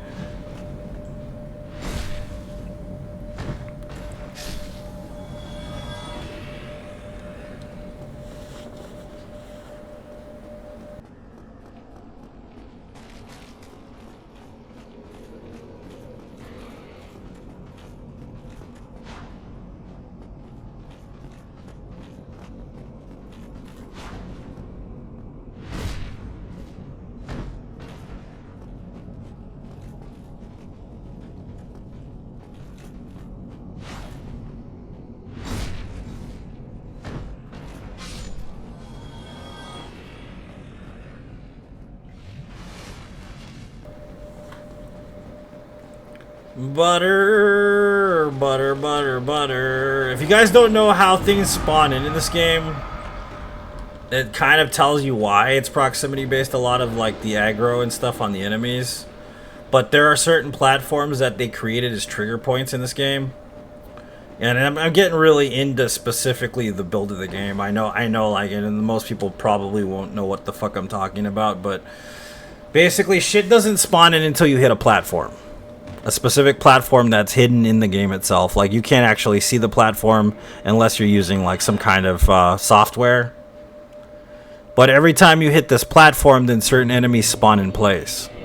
Hence why like a clear all enemies without resting at the bonfire run is impossible. And and this goes all the way down to Elden Ring. It's the same thing. It's proximity based. Whenever you hit a platform, certain things spawn in or respawn. In general, that's just how it goes. And there's a lot of really strange things that kind of don't make any sense sometimes. Like, there's a basilisk in the Great Hollow that spawns in. So, like, if I don't know if you ever noticed, but when you go into the Great Hollow, you get 400 souls for no reason.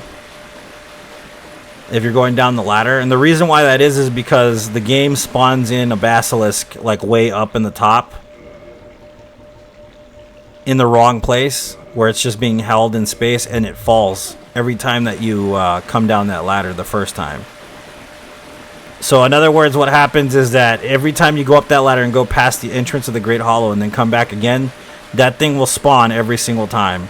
But then if you get to the bottom of the Great Hollow, it actually has a friend that's there with him in space, and what'll happen is he will fall too when you get to the very bottom.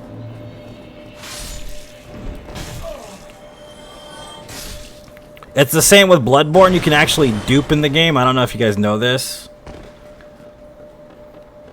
If you, like, there's an easier dupe than the fall dupe that you can do in the Hunter's Dream. There's a space between the Forbidden Woods, and you know how you can head back towards Yarnum and then go up the ladders and do all that other shit, right? What happens is that there's a space in between in the poison pool area, if you know what I'm talking about specifically. There's like two giants walking around in that poison pool in the cave, right? If you go right by those dogs before that point that are in the cages, okay, and you walk all the way to where what's it called, to where Yarnum starts, and then walk back, it'll spawn those dogs and instantly kill them for no reason. Because they'll fall right through the map, because the map doesn't exist, because you haven't stood on the platform yet. But the dogs spawn in anyways. Which also means that if you put something on the floor right near where the dogs are, and you walk away, like for instance, let's say you killed somebody and they dropped something, right? If you were to walk all the way back to Yarnum and then walk back again, the game will reinstitute it into the game, even though it's already there, and you will get double whatever it is that's there. So in other words, if you place something on the ground and you walk away and you go over there and you walk back, it will duplicate whatever it is you place on the ground. And I don't know if they patched it, but it used to be a thing.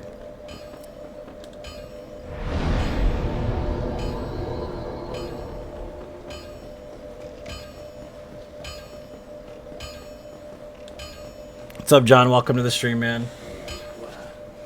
Damn, son, where'd you find this?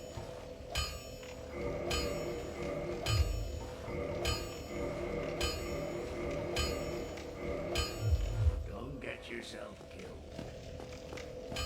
What's up, Adrian? How you doing, man? You know what's funny? Like John's picture reminds me of the Black Ops cover. Like from this angle, the way it looks. I don't know if you remember the Black Ops, the first Black Ops game, but the cover from the first Black Ops is what your profile picture reminded me of. Adrian, you better believe it, sir.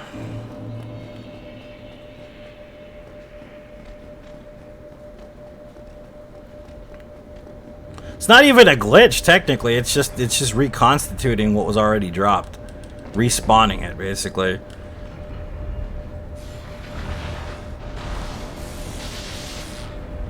All black female pug puppies. Nice. They sound cute, man. Damn, son, where'd you find this? Oh yeah, that's another dupe. Yeah, that one's funny, dude. To do, John. Yeah, that does exist. I've seen it done. I haven't done it, but I've seen people do it. Damn, son, where'd you find this?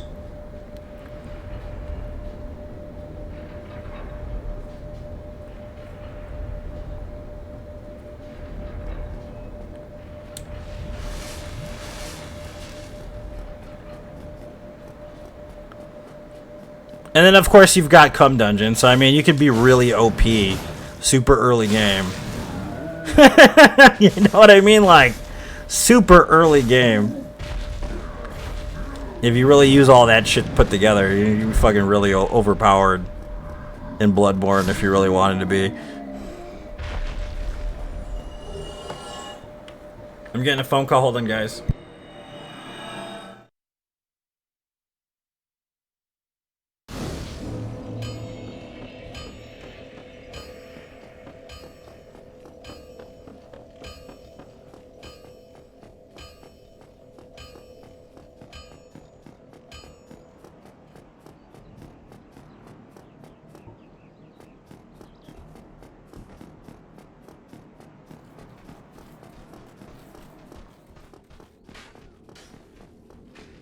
Damn, son, where'd you find this?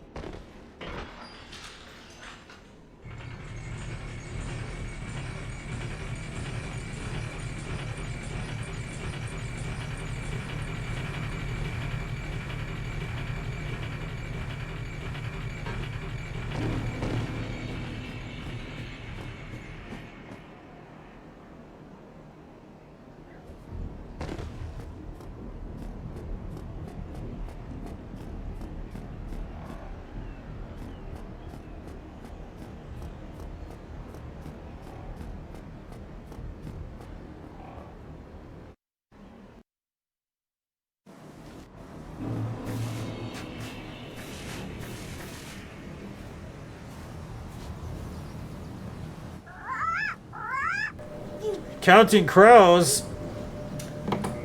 Nice, dude. I didn't even know they were touring, man. That's freaking insane. They've been around for a long ass time.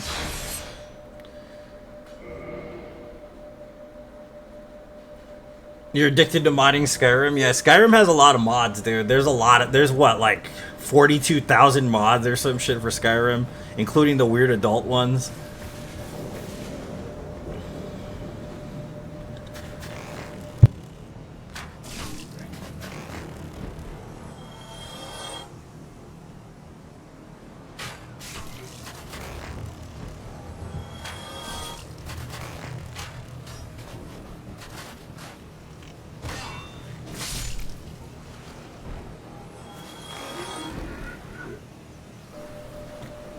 Come on, baby. I know when I'm running Bloodborne, I'll be using Cum Dungeon. I don't care what anybody thinks. I'm gonna get to level 700 before we even kill the one reborn. Oh, nice, dude. Enjoy, man. I'm supposed to go see Sam Smith. I don't know if I'm going to. That's the concert I was supposed to go. My sister's supposed to go with me. I don't know if we're gonna go now though, because she hasn't responded to me. It's all good though, I guess. I could wait another 2 years to go to a concert, I guess.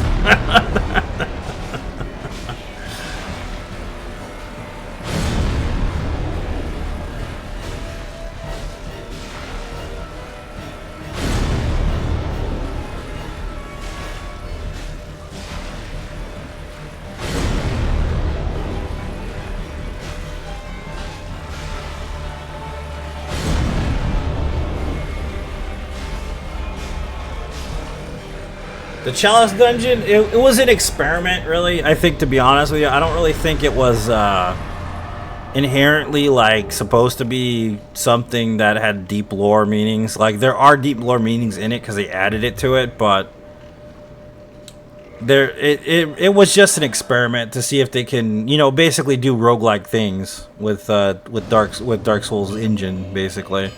What's up, Overkill? I think that's legitimately the only reason why they did that. So,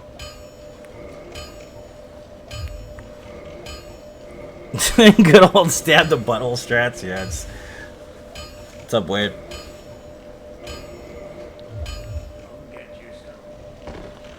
I think it was just their way of experimenting. They did a lot of that in Sekiro. I really wish they would have carried some shit over from Sekiro to Elden Ring, though. Like, the boss fights in Sekiro are just better. You know, I'm going to be that guy. I'm going to say that. They're just better because they're specifically Sekiro boss fights. Like, Elden Ring definitely doesn't have that vibe. You're just fighting Dark Souls bosses most of the time.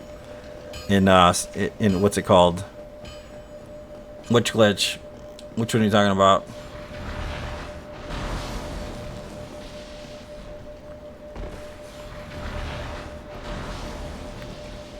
Alright, we'll see you later. Like, the bosses don't feel... They don't feel like Elden Ring. Like a completely different experience. They just feel like another Dark Souls game. And I'm not saying that it's a bad game, because it's not. And people usually take that the wrong way because I'm being constructively critical of things. And they assume I just mean it's terrible, which isn't necessarily the case. Because Elden Ring's an amazing masterpiece, don't get me wrong. But it doesn't have its own uniqueness. Fire Helm glitch? No. Never used it.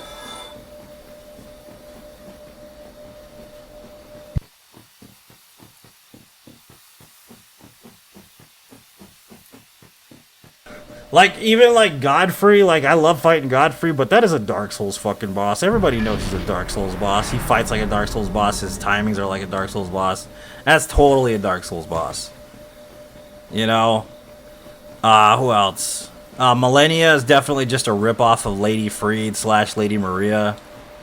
Sorry if you're a big old fanboy for Millennia, but she's basically just a harder version. She's like if Lady Maria was in Sekiro, basically. That's basically what she is. There's nothing unique about that boss whatsoever aside from the design and the story. And I'm being extremely harsh and critical about it, but I mean, it's the truth. Like, there's maybe 3 boss fights in the whole entirety of Elden Ring that feel like an Elden Ring boss fight. One is Radon, one is the Lord of Blasphemy, and the other is Malekith. Even though Malekith kind of fights like a Dark Souls boss. The second phase is entirely Elden Ring. Totally an Elden Ring boss in the second phase.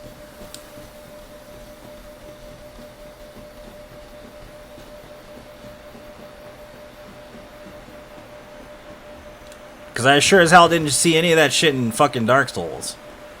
Yeah, I don't really think I would ever see anything like Malekith until I fought Malekith's second phase. Quite literally. That was the height of design, in my opinion, when it comes to that game. Granted, I'm not saying the other ones are poorly designed, they're just rehashings of old shit. That's kind of the problem, is what I'm saying. They need something uniquely Elden Ring, and hopefully the DLC will provide that.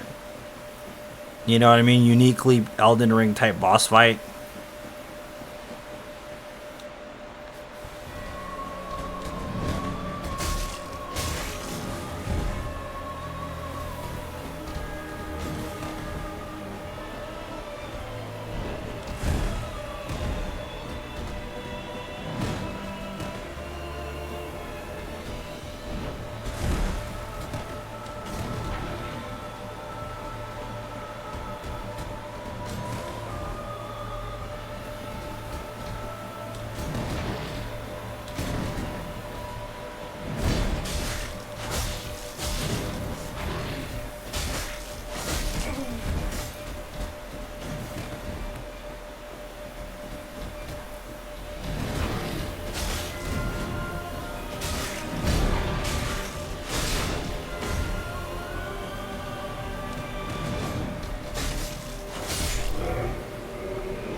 He deserved it. He picked up a sword. You live by the sword, you die by the sword, Willis.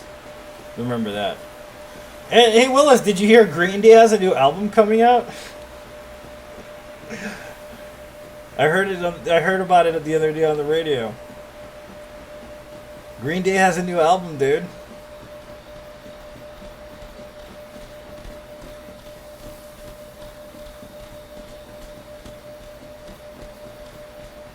Are you talking about first patch?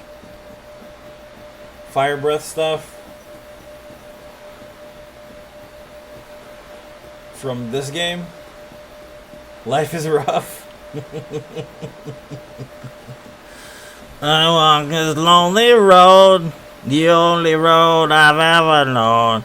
Wah. I walk alone. Da da da da. Dude, they're old as fuck. Like, I'm not trying to be mean, but man, goddamn, they're old, dude, compared to like the modern era. Yeah, I've never done that. I know of one in this game, but not in Dark Souls 2. There is a dragon breath glitch in this game where you can get infinite amounts of items and shoot them out of your mouth, basically. Or there used to be. There isn't anymore. They patched that shit out a long time ago.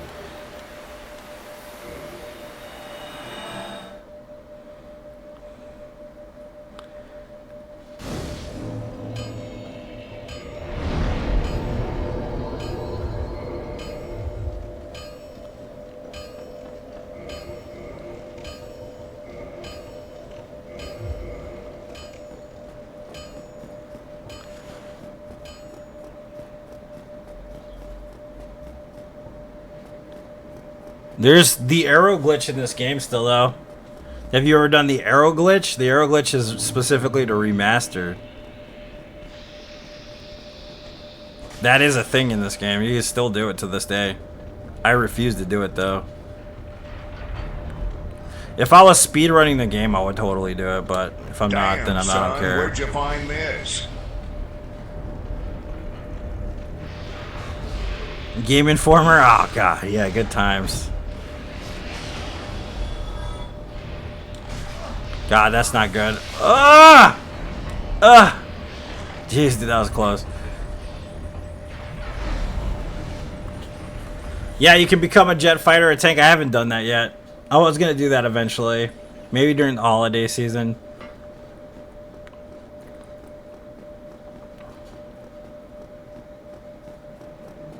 Finally hatched. Nice, dude. Panther Chameleon, huh? Interesting.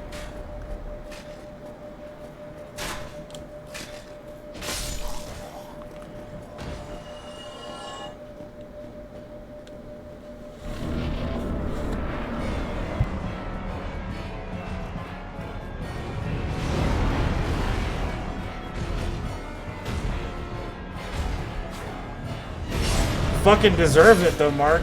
He really does. He deserves a fucking tank to the face. Fuck that guy. He's a turd burglar, dude.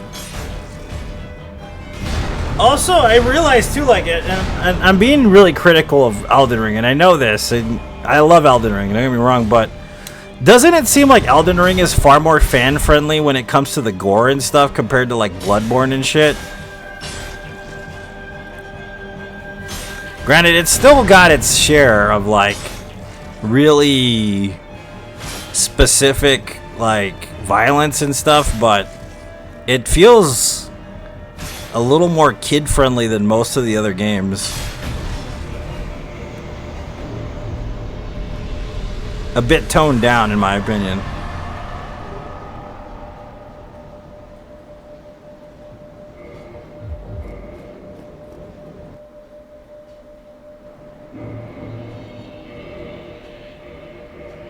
Oops.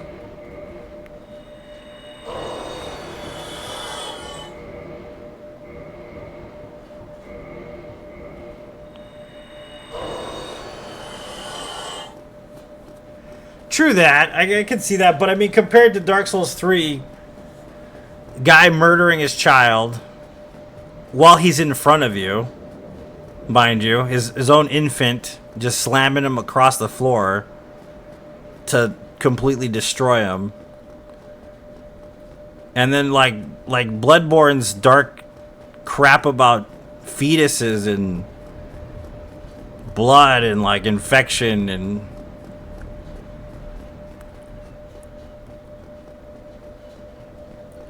you know what I mean? Yeah, they're very plain too. Yeah, you're right, Marcus. They're very plain. Like if you compare it to like Bloodborne or something like that. Like, the overall theme is just much lighter than these games. I don't know what it is. The story arcs just don't seem as intense. They seem a little more, like... I guess they're refined, though. I mean, there is that. They are more refined. But it doesn't seem as dark as, like, a Dark Souls 2 game or a Bloodborne game or... Even Sekiro's pretty gritty.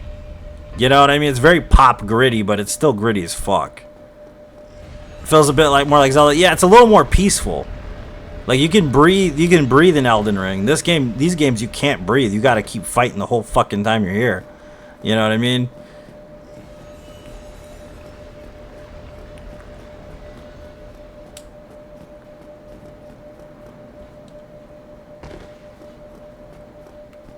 More accessible entry into the Souls game. Yeah, that's true.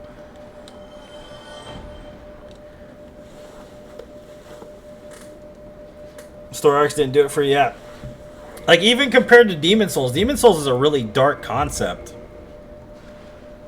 Like, a lot of the mini-stories, like the Tower of Latria, that is probably one of the darker Souls game stories. Damn, son, you know what I mean? Shit like that is pretty brutal. It's pretty fucking messed up, you know?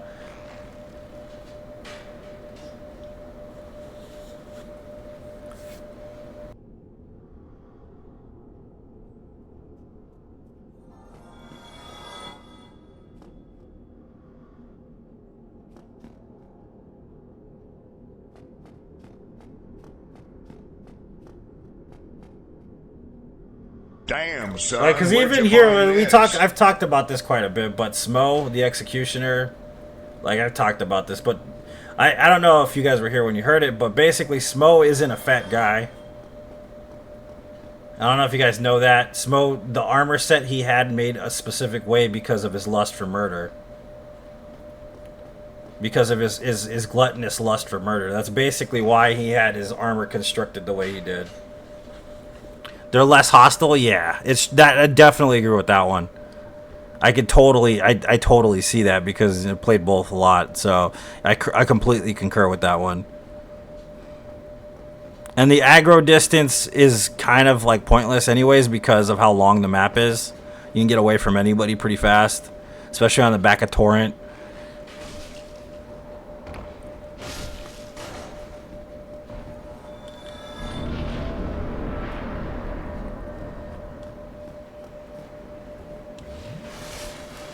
Willis.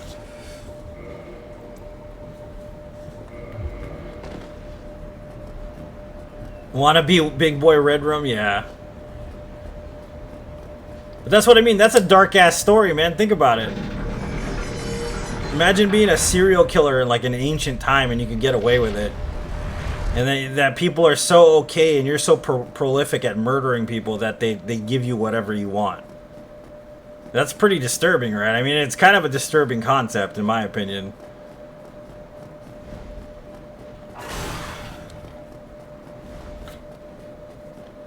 Fucking length, yeah. Yeah, it's true, man. That's fair, Adrian.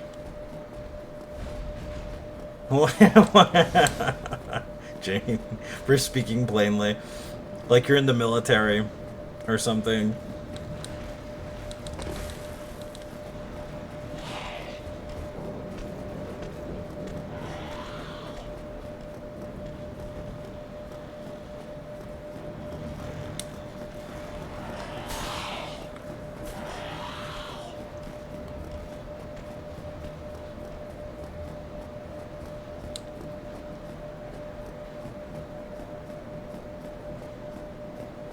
What's up, Darian? Welcome.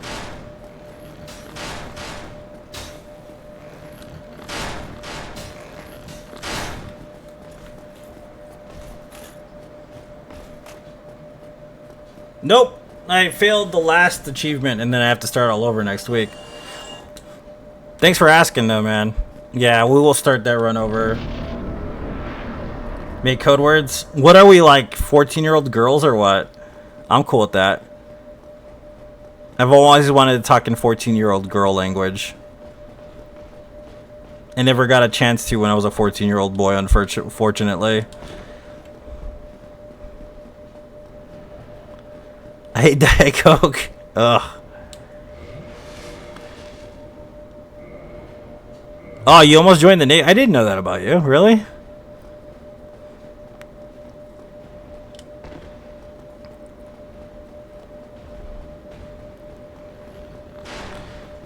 It was the what do you call it? The Knight's Honor. It's the only way you can get it is by going to NG+2. And I fucked up by not getting all the weapons I needed, and I had to kill Capra Demon, and I aggroed one of the dogs, and he just fucking laid me out.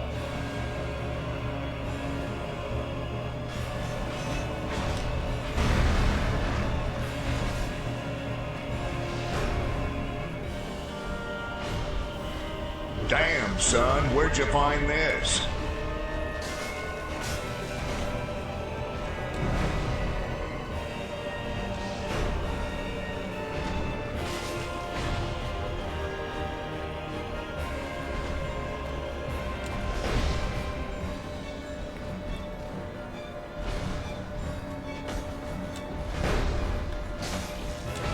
Ah, that barely touched me. Damn, son, where'd you find this?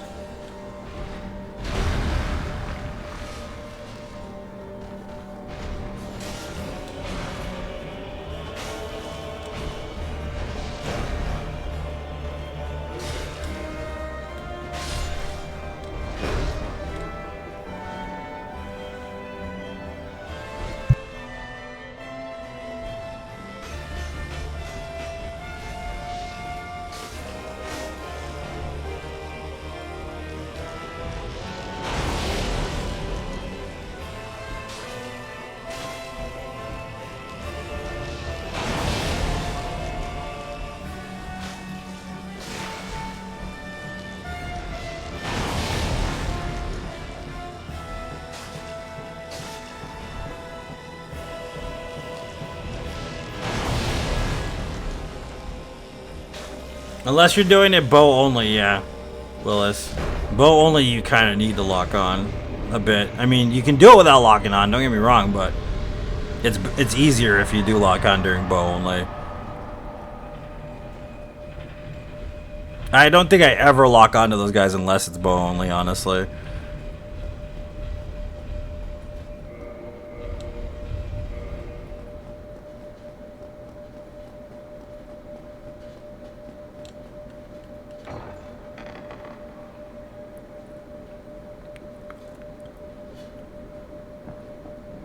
Put on some pants, bitch.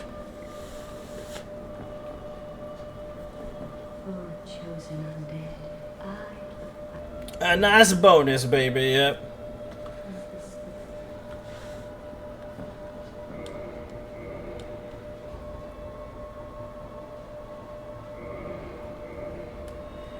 It's not difficult, Willis, believe it or not, to bow only this fight. It's actually... Sometimes it's easier than fighting them head on. Depends on the RNG, kind of, but it's actually not too bad. It's just gonna catch Cody. Yep.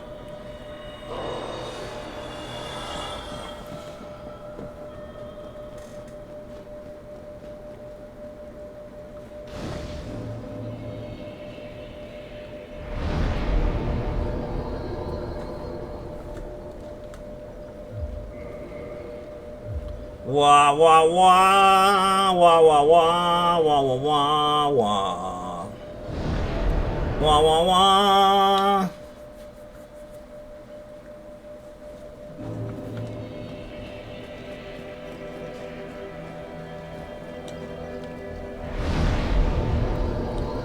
Da da da dee. Damn, son, where'd you find this?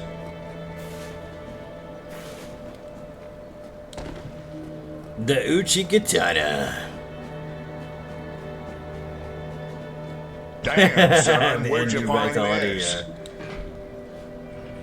Yeehaw, Buckaroo.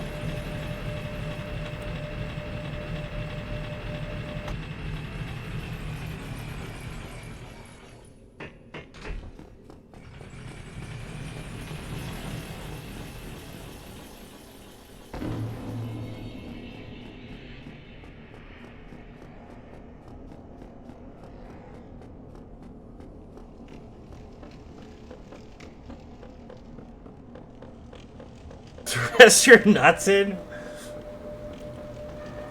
Mr. Hourglass, yeah. He got them trapezius muscles in the fucking the shoulders and the dorsiflexors as well, and all the working parts. He's got a fucking tiny waist too, like it's not possible.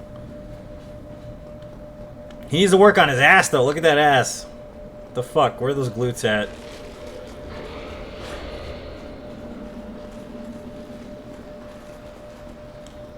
Yeah, the lats. I used to love working my lats, man. I used to do some hardcore shit with my lats. I remember that.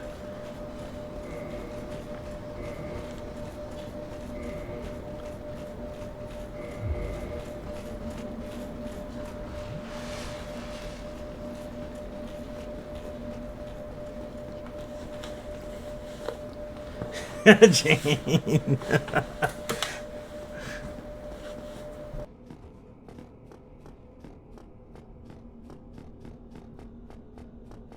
You should have seen me before I got my Brazilian butt lift, Jane. It was much worse.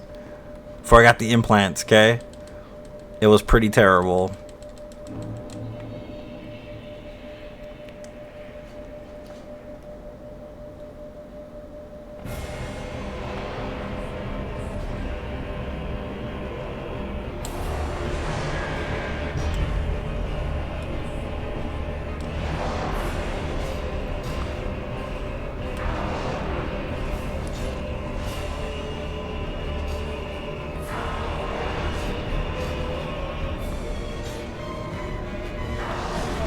Oh, he smacked me with the other side of the sword. Oops.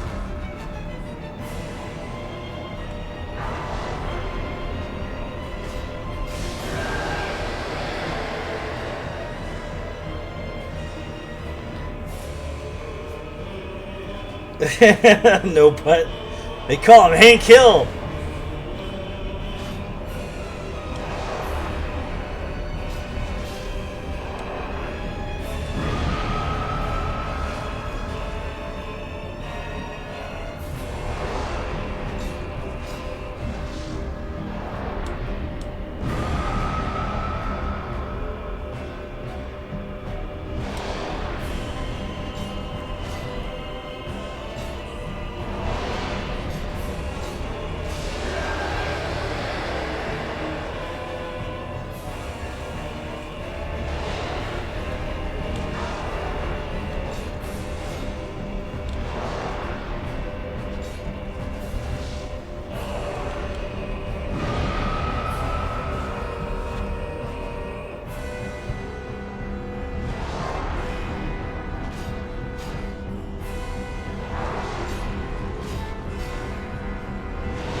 Okay, so you don't die. That's good.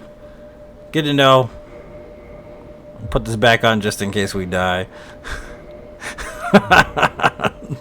I know that was like the worst time to test it, but I wanted to. Thanks for the GG.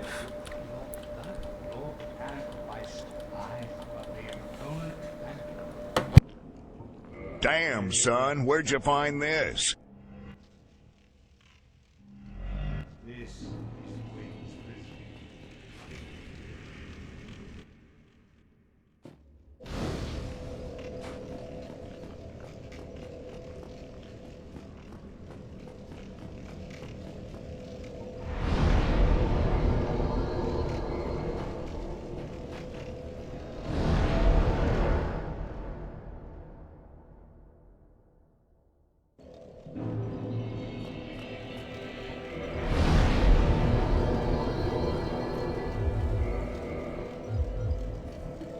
Color me curious, though. I mean, frumpy Loch Ness monster lamb thing, so creepy. Yeah. I wouldn't talk to it either. But what the fuck are you, man?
Don't use this flippy ring here, by the way. If you're doing a no-hit run, don't do it.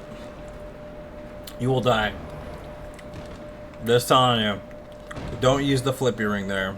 Like, ever. For this drop. If you're planning on doing a no-hit run ever in your life, don't do it. It's a bad idea.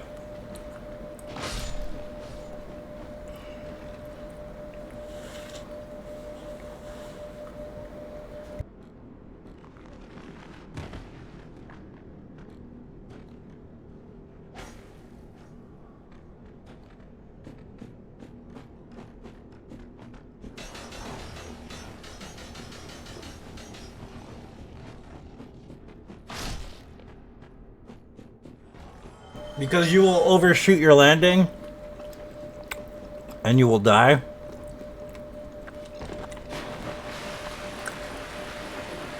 And being this far into the game in a no-hit run, this is make or break.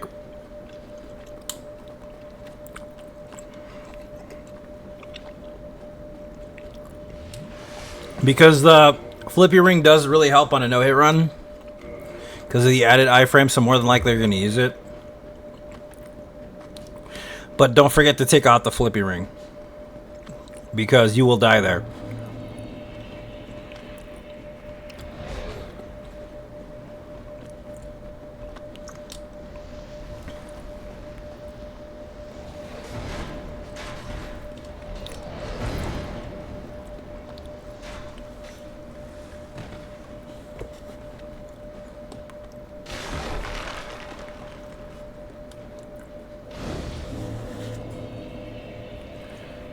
Ba-da-da-dee-doo-dee-doo-dee-doo-doo.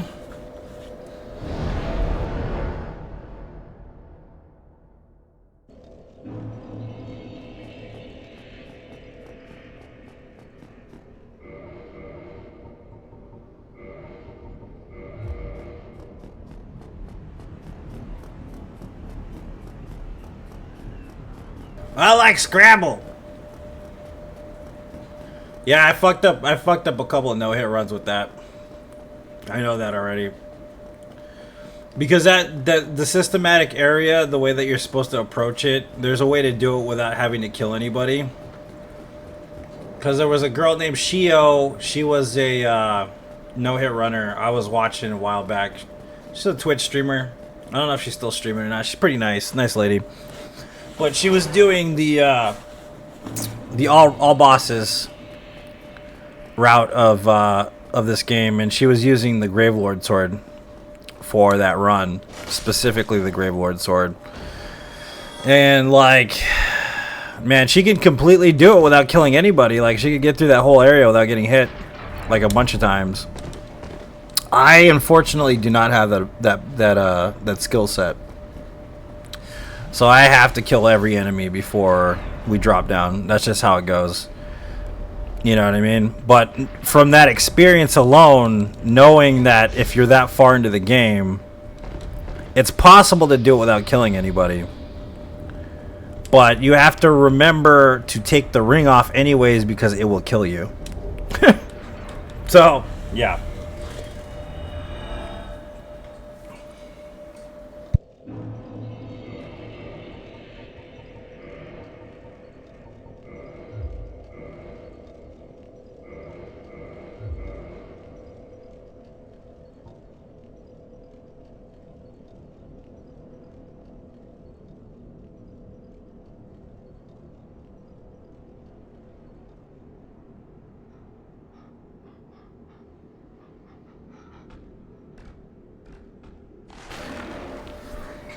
This was legitimately the worst part for a while in the no-hit run, though. The Giants, the Tomb of the Giants was pretty bad for a while until we got consistent. But still, like, the worst areas for me during the no-hit run, definitely Duke's Archives. Duke's Archives is far worse. People shooting projectiles and shit.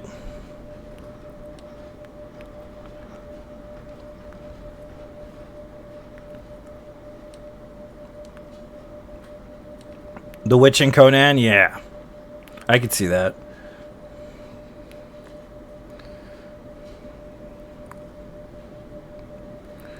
Why do birds suddenly appear every time you are near? It's because he's the fucking Mothman, that's why. Okay, Carpenter? He's the Mothman, that's why.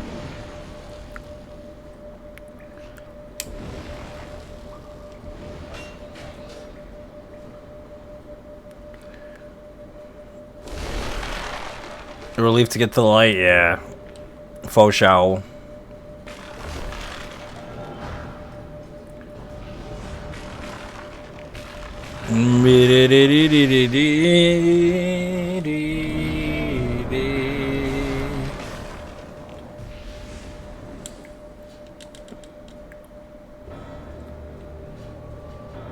Come on, give me good RNG, man, please.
Zippity boppa. Rave Lord Nito. What kind of rave music does he listen to? That's what I wonder.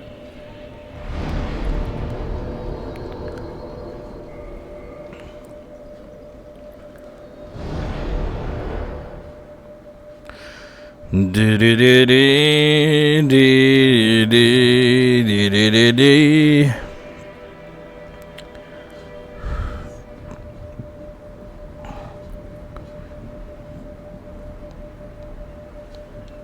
Yep. That's why it's good to grab this stuff super early in the game. The silver serpent ring and the symbol of avarice are extremely awesome. I mean, it takes time. It does take time away from the run, but I feel in the end it's worth it, really.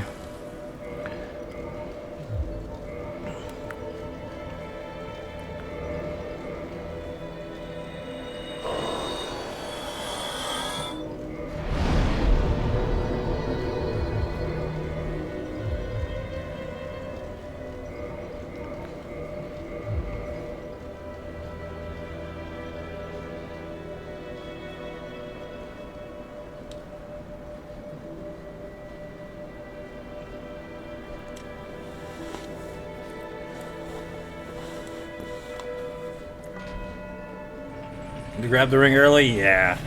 You know, actually, the one that was saying that was Adam, who hasn't been on stream forever. He was like, why don't you go get the silver serpent ring? And I always make some excuse about how it's dangerous, because it is really dangerous to grab it. Adam Dewey is the one that said that originally. Kind of stuck in my brain, and it makes sense now, because I'm far more skilled than I used to be at this game. So, I mean, it's not a bad idea. It's pretty, yeah, getting pretty efficient, yeah. It's true.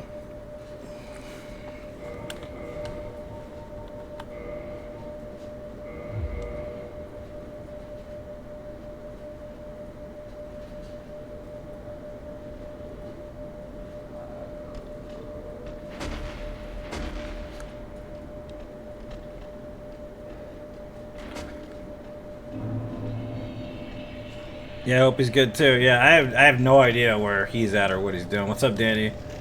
But it's all good. I mean, like I said, time comes and passes and people leave. That's just how it goes.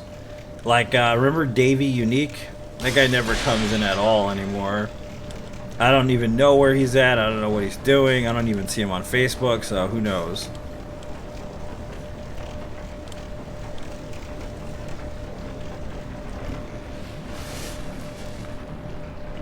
But of course, there's those people on stream that were there that I've gotten rid of too. So, rip, rip, R.I.P. baby.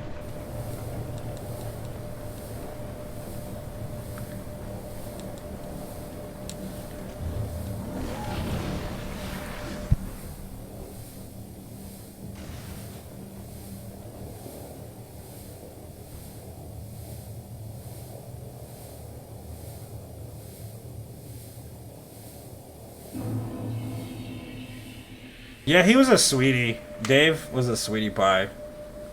He's a sweet dude.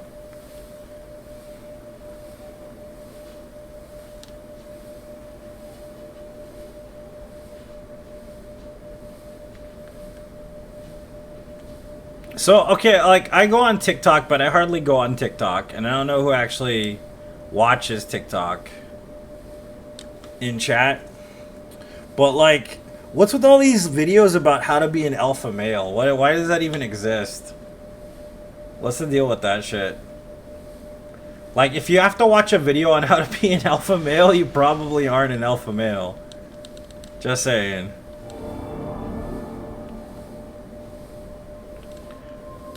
Watching building off the grid. That's fucking awesome. People are sheep. Yeah, I agree. If you gotta watch a video, congrats, Mark, on that, by the way. It's like, I mean, it kind of defeats the purpose of being an alpha male, right? Like, just how to, you know? Like, I like the stuff that guy does. That it's true though. It's a fucking waste. Like, okay, like the guy that makes videos for people that didn't have a father figure. That dude is legit. Yeah, exactly, Willis, yeah. Do you really, Adrian? That's funny.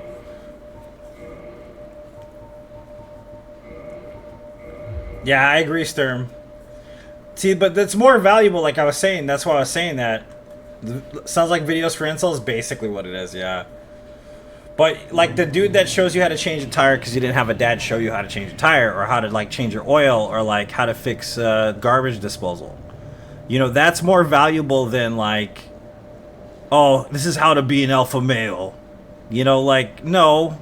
The most alpha shit I've ever seen on TikTok is that guy showing you how to do stuff that you never learned how to do when you were a kid. That's, in my opinion, the most alpha shit you can do. You know what I mean? And it doesn't inherently, like, even promote, like, a negative masculine image. Because there's a lot of people that didn't have fathers in their lives. You know, or they did have fathers, but they didn't have a relationship or a good relationship with them. Shit like that is extremely valuable. You know what I mean? And I think there should be more videos like that on TikTok, honestly, for people that never had the ability to have somebody to look up to when they were younger. So... He bought your land, Zachary.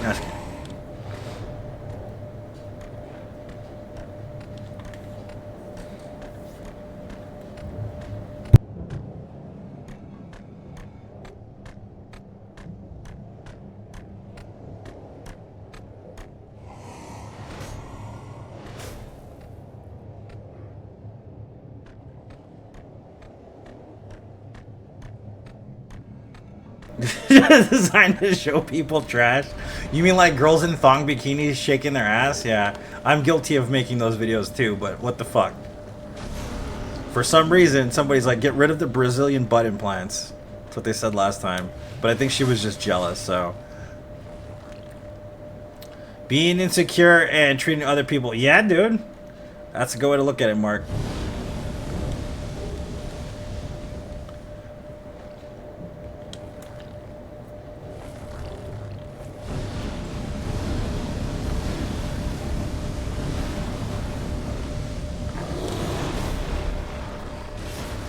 Da da da da da da doody doo doody doody doody doody doody. Yeah, baby.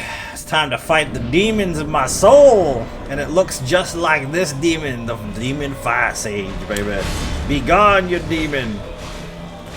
I am like Jacob being tested by Jesus and God. I must go over Jordan. Yeehaw, buckaroo.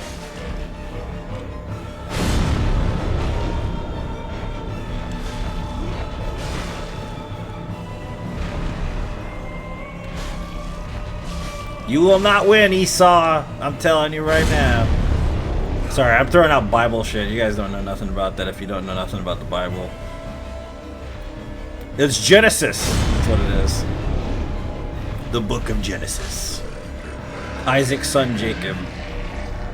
I'll stop talking about it though. I grew up in Vegas. The forest life is new. Hey, dude, that's fucking awesome, dude. You grew up in Vegas? Dude, yeah, you must love the shit out of not being in Vegas.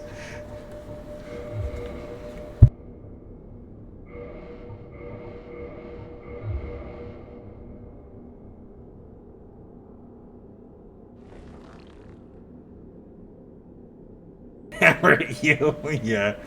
I gotta rewatch that again. I was watching it the other day. And I don't remember what happened. I think something came up. But has anybody seen Oppenheimer yet or no? Is it any good? I've heard it's good. Can't wait till it streams to my television.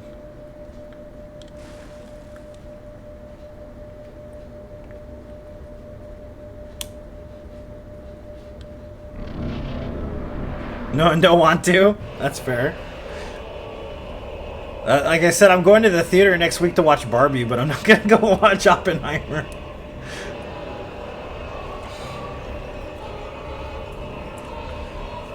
I'm going to watch Oppenheimer on my TV. I'm not going to spend like $40 just to go see Oppenheimer in the theater. I'll spend like $8 when it comes to fucking TV.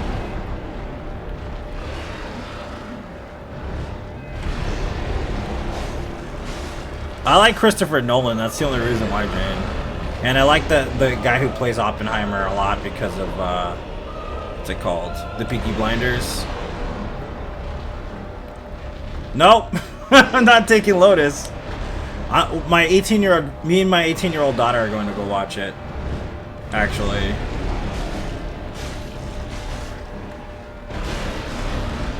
Oops.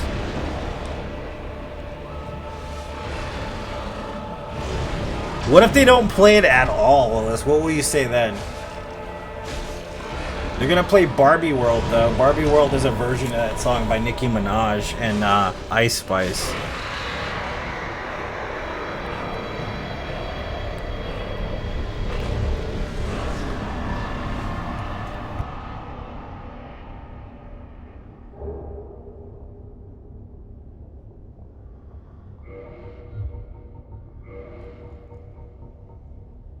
Yeah, because it kind of like falls in line with his other stuff, like the what is the name of that one? That movie that he did where like Nicholas Tesla's in it, and they're like, what is it? They're magicians. The fuck is it called? I get the Prestige. Yeah, the Prestige kind of has the same vibe as Oppenheimer, but I think the story is a lot more thick than the Prestige was.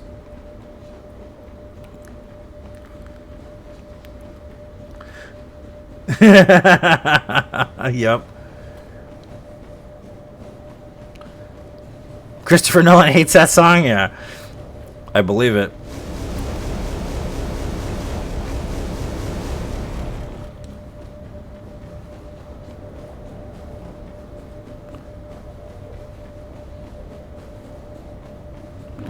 It's really good, yeah. It's an interesting film. It's definitely interesting.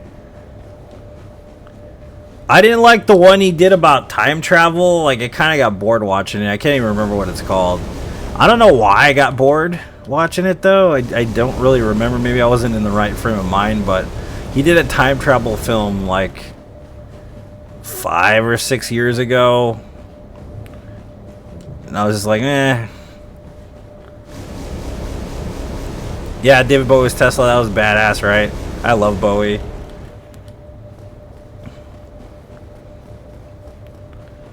Interstellar is amazing. That's a great film, dude. That's a really awesome one. We're not talking about Interstellar. It's another one. It's like, no, not Interstellar. It's the one he made after Interstellar. Right after Interstellar. Like, maybe a few years after Interstellar. Because he doesn't make movies often. It's very, very few movies that he makes in a long period of time. So, it was after Interstellar.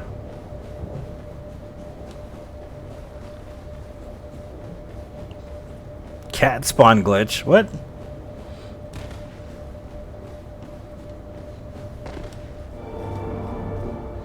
Yeah, because Interstellar is more about interdimensional stuff. The one I'm talking about is specifically time travel based.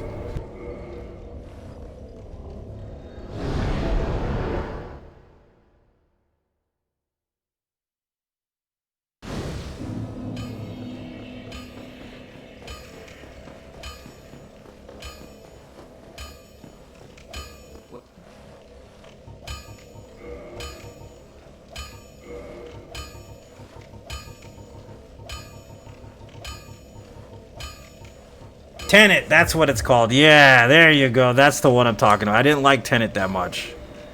Yeah, Tenet's that's what it's called. Yeah.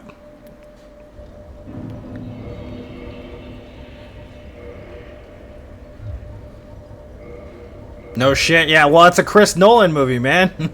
That's he has the way of doing that. The dude is a brilliant filmmaker. But I kind of don't want him to fuck with my mind right now, honestly, unless he buys me dinner. Then he can have as much of my mind as he wants, but I need me a really good dinner. Schindler's List and Shawshank Redemption, yeah, I agree. Those are really specific films. I like them too. But specifically Chris Nolan as a filmmaker he's on another level that most people will never get to. Like, it's just, he just is so good at fucking with your brain.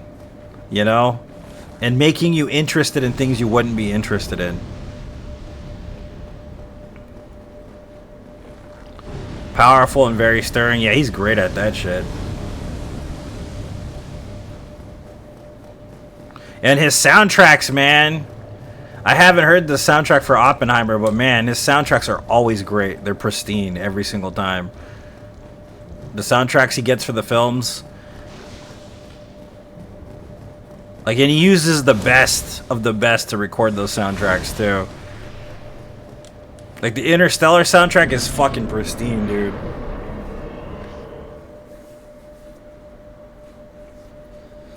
And then the one with Leonardo DiCaprio, that soundtrack is amazing, too.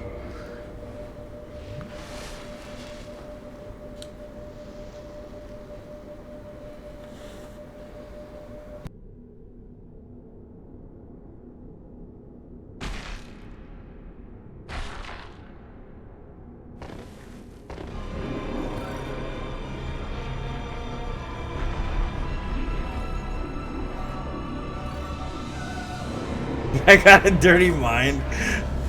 Just put on a tinfoil hat, you'll be fine, Willis. Then you might even be on CNN or Fox News.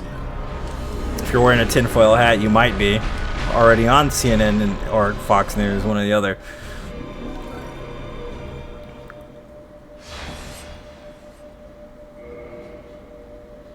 I'm not gonna see it. I told you I'm gonna go see Barbie, the Barbie movie. I'm not gonna see Oppenheimer in the theater.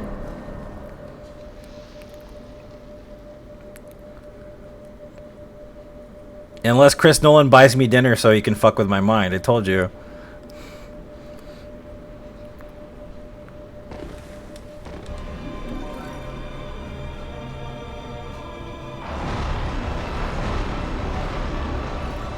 You gonna see it again tomorrow? I believe it.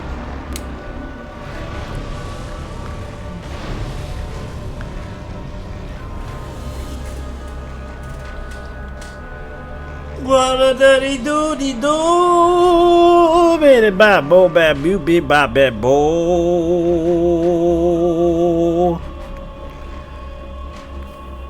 Tinfoil hat area.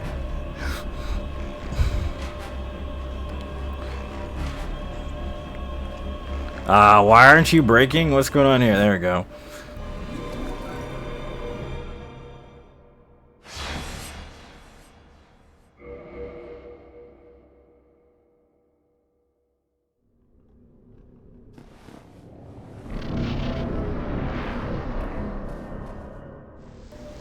That's how you do it, man. I mean, they should just make one. It'd be funny. You know, it'd be funny if they did like the celebrity death match, but they had like the Fox Newsroom and CNN on there instead. And they had like special guest appearances in there too.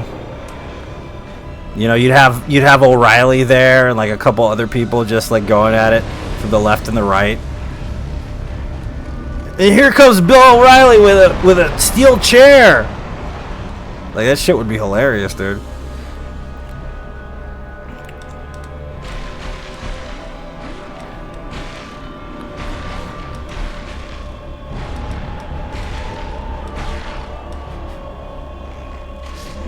I agree, Bo, totally, man. I totally agree with that.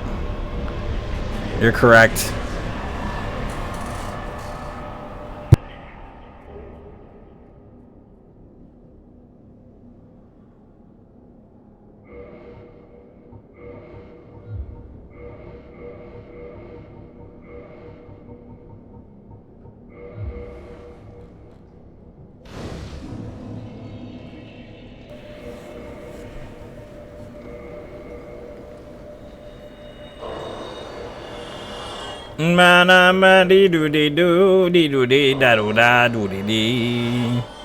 Remember when no death runs were fucking like taxing emotionally? That was a long time ago. The Whale. I haven't seen The Whale. I don't know why I've never seen that.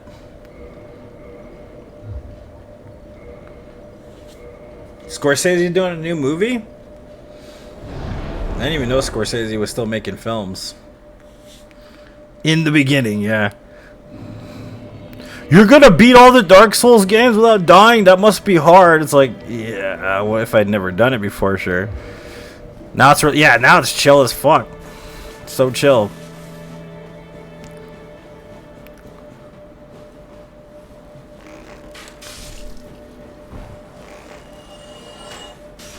Alright, do I have to explain see-through rules? Everybody knows see-through rules, right? We've been here for years doing this. Everybody knows. Everybody knows the see-through rules. Right, I don't have to explain Seath to anybody, I don't believe.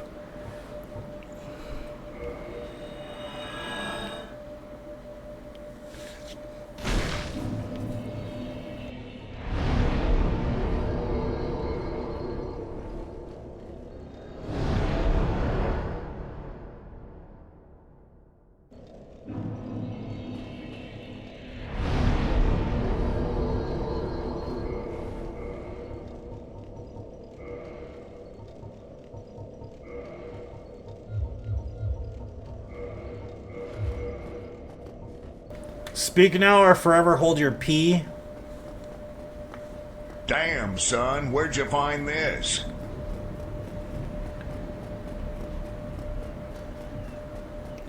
Ah da da da da da da da da da da da da da wop wop wop wop wop. Blue moon, you saw me standing alone. Has become routine. Yeah. I mean, I've only done 315 of them, man. You know, like, it gets to a point where it's just like, yeah, well, this is just usual. You know, it's the same business as always.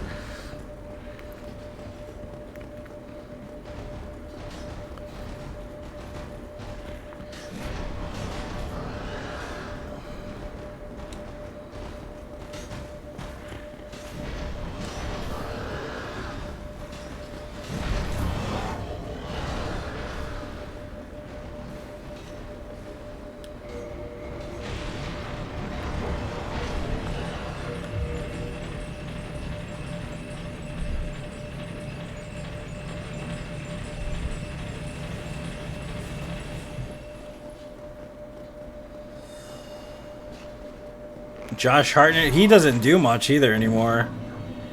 That's crazy. But I absolutely adore Gary Oldman, man. That dude is definitely a great actor.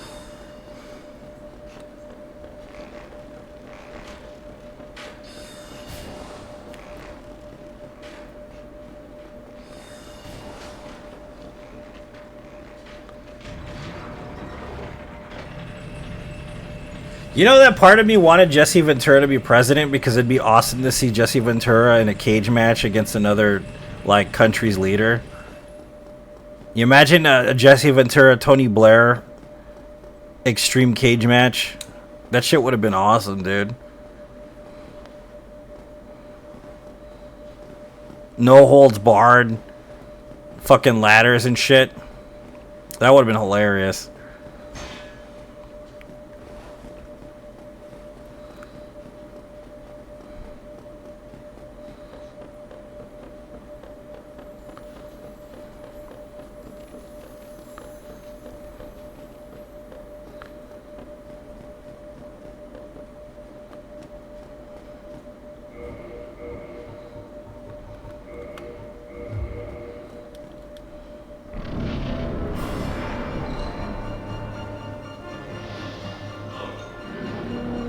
You know what'd be funny is if in 30 years fucking Logan Paul was president.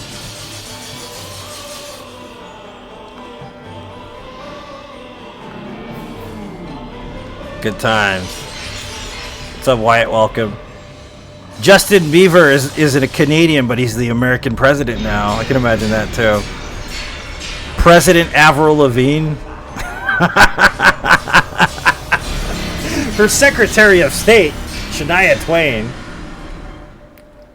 I like this this schism of a future. This terrible schism of a future. I like it. I want it to happen. Can we do it? Can we elect a Canadian pop musician as the president just to see what happens. I'm okay with it. I don't think that would be funny. You're fine, Wyatt. No worries, man. It happens, dude, to everybody.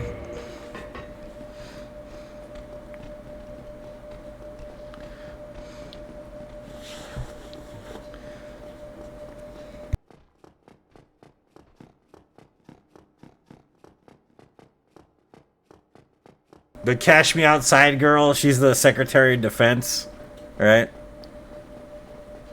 You really want I just want to see what happens. I'm not serious. Like, if we could do an alternate reality and make him the president somewhere else, not here, it'd be funny. It wouldn't make any sense at all. It's like with Ronald Reagan. They didn't think he was going to be president.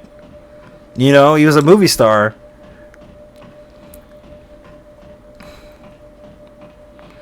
Kind of do the same thing, but with like a really terrible musician like Justin Bieber. You know, it'd be hilarious.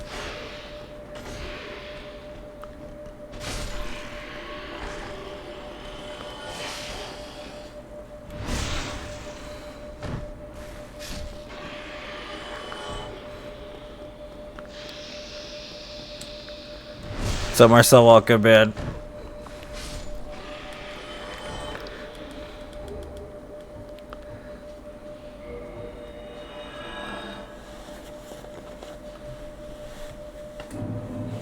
Yeah, I think he wanted to be president at one point, is what they're saying, but I know he can't be president.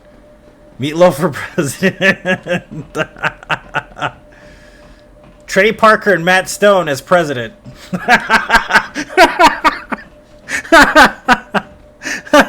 No, we're doing. This is a trilogy run, man. Any percent trilogy run.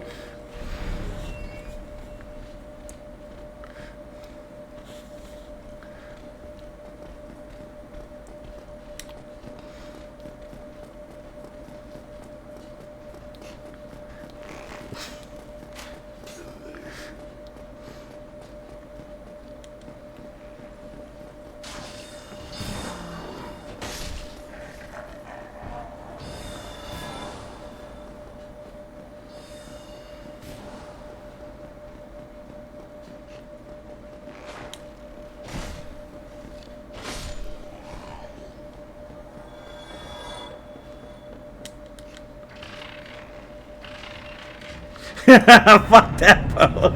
I did not say that. You're putting shit in my mouth now. Fuck that, sir. Hell no, man. Hell no, man.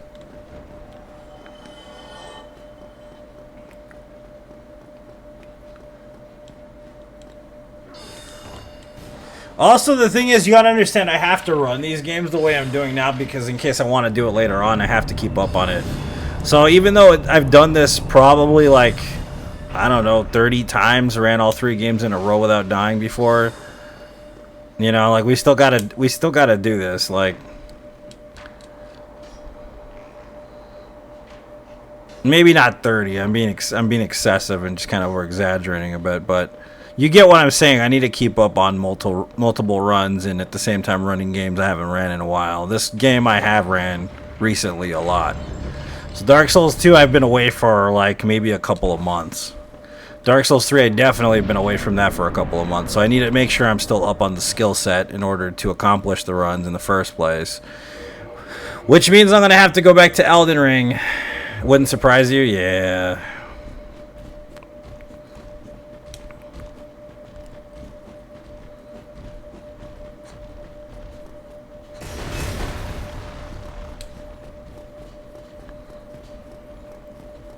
I really don't know how many in each game I've done. That's the thing.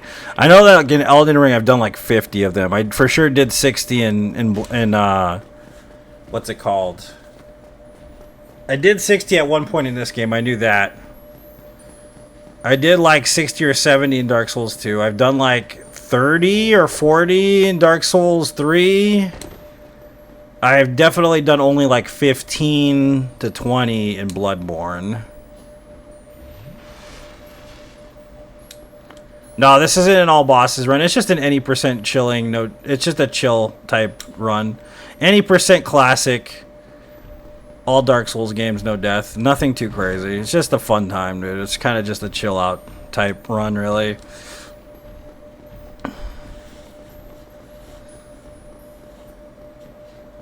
Yep, then Gwen, then we start Dark Souls 2.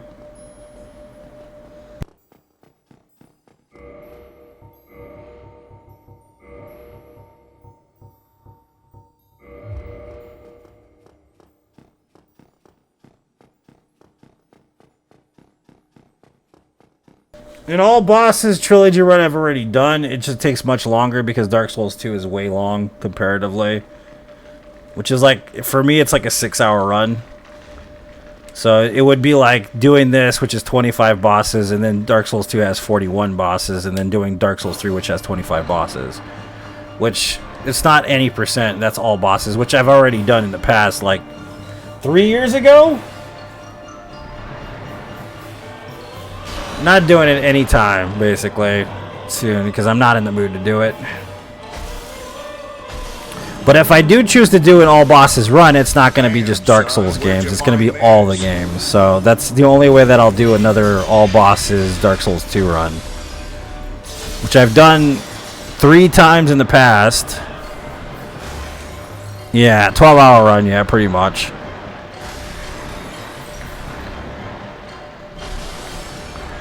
So we've done an all games run 3 times or 2 times. Well, 3 times if you don't consider pre Elden Ring era, because we did all games before Elden Ring, and then we did all the games after Elden Ring, and then if we do it again, we're gonna go for all bosses, all games, which would probably take a couple days to do. Well, we're gonna do it eventually. I'm just not in the mood to do it. It's kind of what it is. I'm just not in the mood for it. Then all those runs are on YouTube, by the way, if you haven't seen my all games runs. I was actually, I think, the first one in the world to do all games until someone hit list all the games. After that, like at least 6 months after they did that. I think Gino Machino did that 6 months after I did it.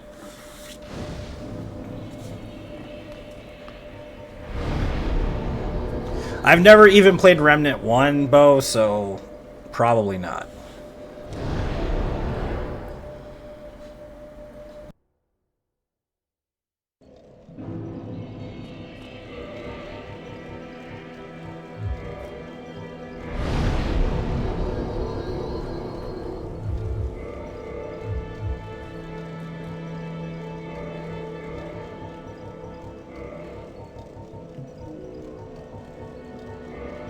Unless the story doesn't matter, then maybe I'll try it. But I already have like fucking 5 games to buy in the next 3 months, dude. We still gotta get fucking Silent Hill. We gotta get Armored Core. We gotta get Lords of the Fallen. We have all these games, dude. And I don't want. Oh yeah, and Lies of P is coming out too. So I really don't want to mess with the stuff I already have in my head because there's so many games coming out. I don't need another game to play. I'm gonna be, unless I go back and decide I'm gonna play Remnant later. Superman 64. That's right. I forgot about Superman 64.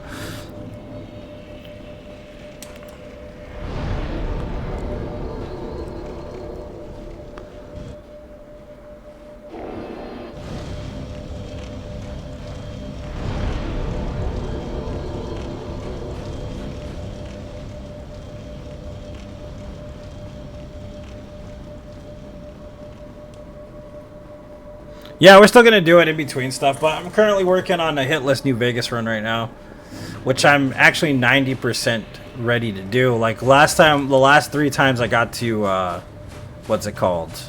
Hoover Dam, and I got hit at Hoover Dam. So once I finish that run, I will be specifically focusing on GTA. Before those new games come out? You mean I'm going to get a game that doesn't exist yet? Doesn't it come out like in a couple days? Oh, you're talking about do the Trilogy run. Yeah, I'm going to try to do the Trilogy run.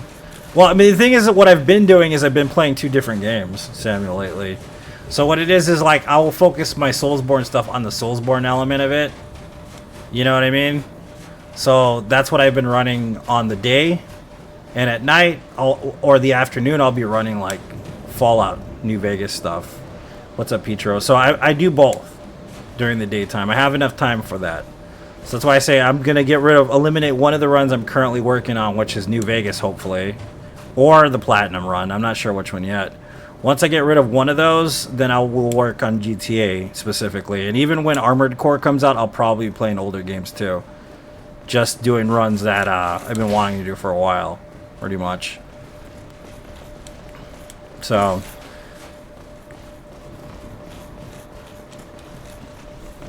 we will get to the GTA Trilogy run. It's just gonna take a little while to get there, basically. We're doing this kind of to touch base too. That's another thing we're doing the Trilogy run for here. Because it's been a while since we've done the Souls, all Souls games. It's just kind of nice to do it once in a while. Refresher and whatnot.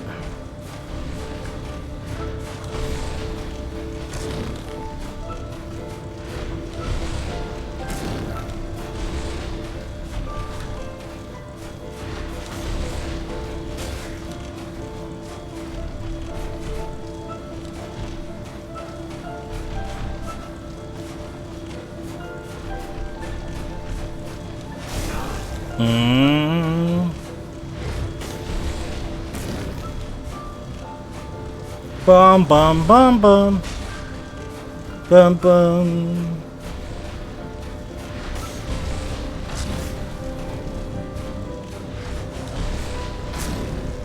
Dun, dun, dun.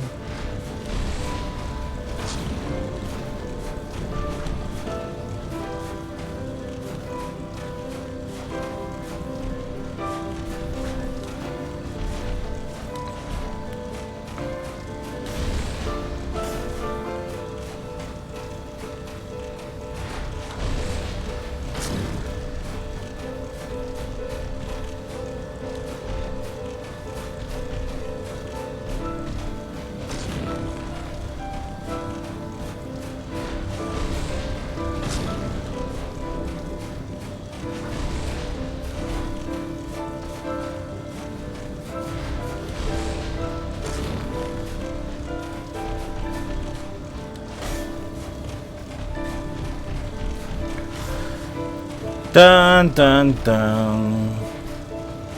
Dun dun dun dun dun. Dun dun dun. Dun dun. God, this boss fight is so much fun.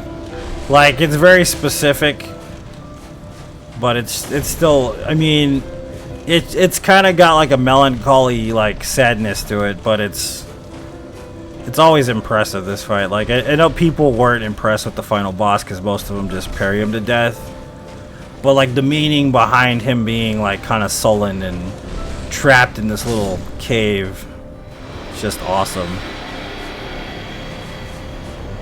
Alright guys, I'm gonna start Dark Souls 2 real quick. I'm gonna take a quick break and I'll be right back.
Dark Souls 2.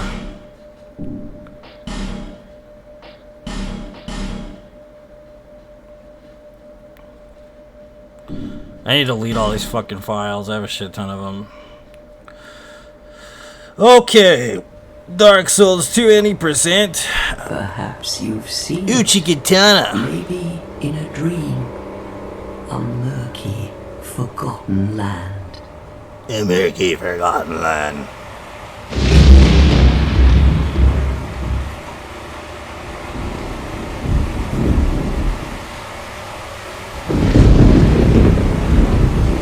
My favorite DS2, Samuel, yep.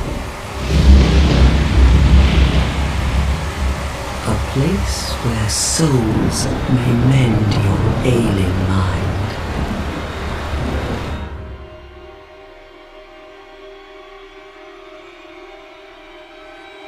You will lose everything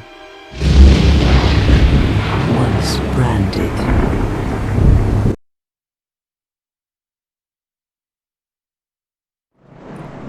Okay. Dark Souls 2.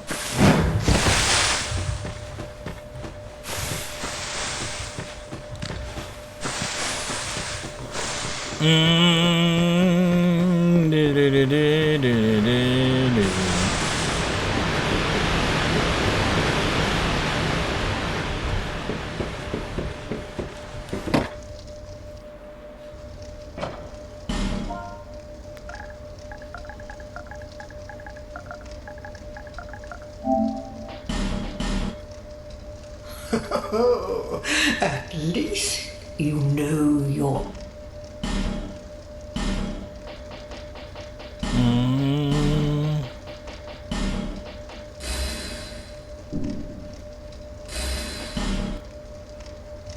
All people come here for the same reason. The same break the reason curse. to break the curse.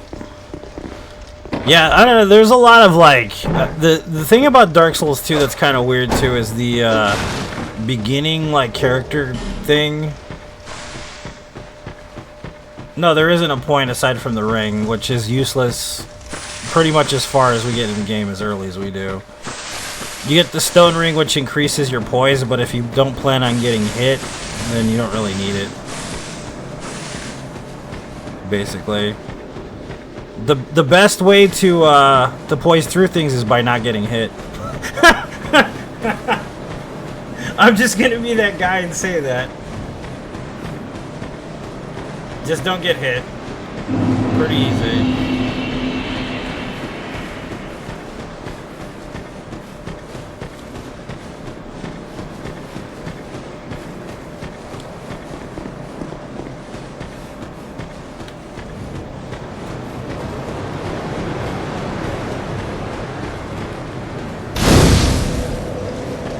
What's up, Jane? Welcome back.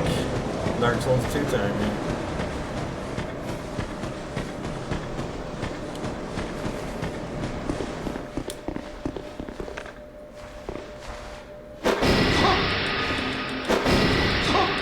Ray is your favorite Dark Souls game?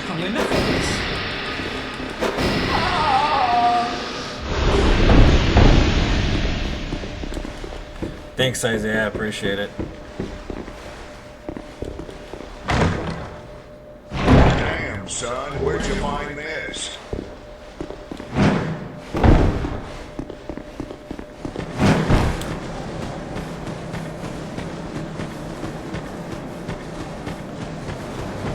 I couldn't remember whether or not I lit that like an idiot.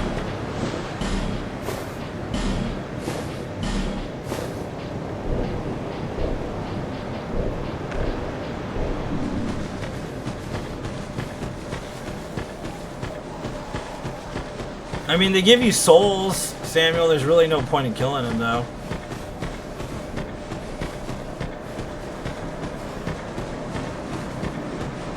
Not on this run, there isn't. Because by the time we get to a certain, like, within like 10 minutes, we're going to be too high of a level to give a shit about the pigs, basically.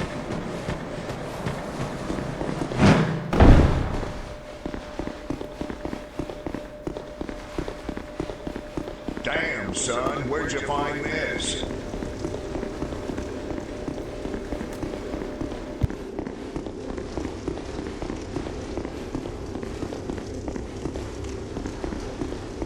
The only pig that matters is the one that reveals the pickaxe. It's the only pig that matters in this game. That pig is actually a pain in the ass to get to reveal the pickaxe. That sucks, actually. But that's pretty much the only pig that matters in the whole entire game.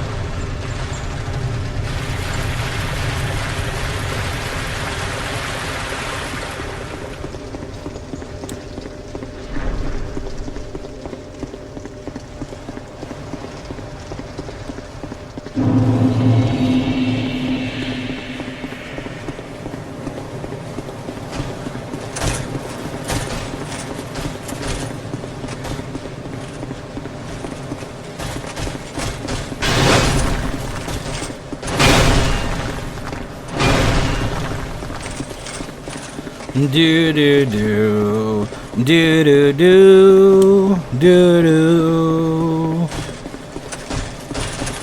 dum dum dum dum dum dum da da emo Solaire dum da da da da da da da da da da da.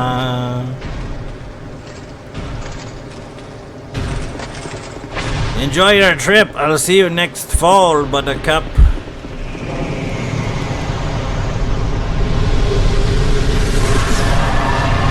Dude, Manula does sound bomb as fuck, dude.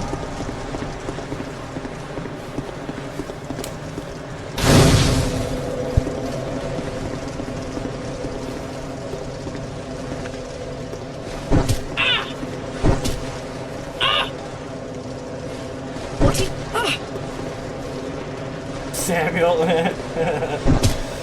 You can get punched in the face. Talk to the fist. What did the five fingers say to the face, bitch? Slap.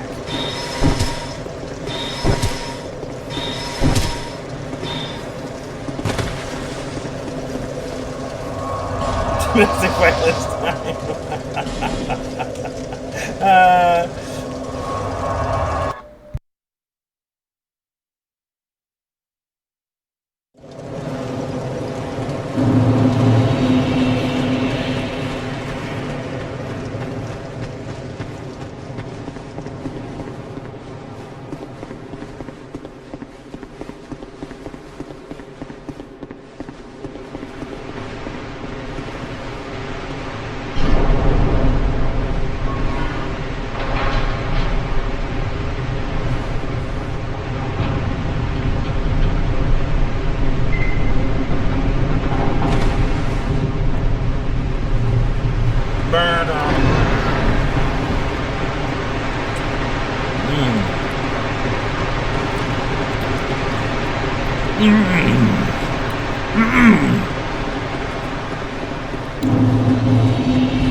So, Dark Souls 2, arguably the most divisive game in FromSoft's repertoire. Definitely my favorite Dark Souls game. Honestly, probably played the most on stream. I've got like 70 no death runs before I stopped counting completely in this game. Something about it that just keeps having me come back. I don't know why. I don't know if it's the colors. I don't know if it's just the scenery, maybe. But I absolutely adore Dark Souls 2. It's definitely one of my favorite video games in the entire world.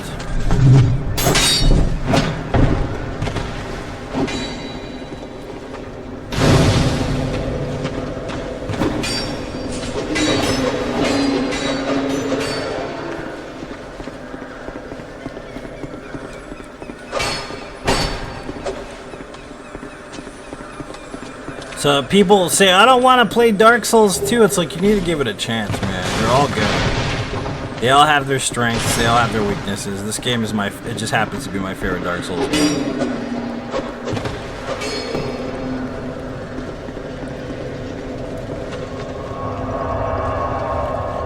Jesse! Thanks, man.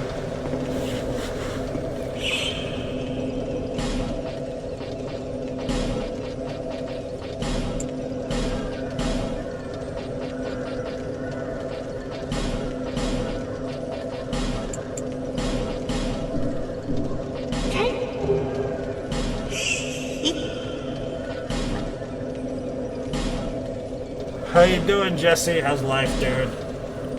Lonely. Lonely times these are. Why does she talk like Yoda? She's talking like in the verbiage. Just different. It's very different, yeah.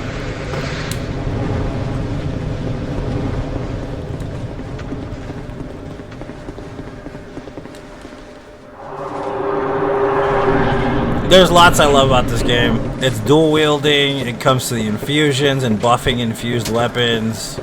I mean, there's lots of reasons to love this game. The punishing element, the lack of iframes and fog gates depending on how long you've been clicking on it. There's lots of reasons I like this game. The only thing I don't like about this game is soul memory. Quite literally, the only thing I wish they didn't do was soul memory.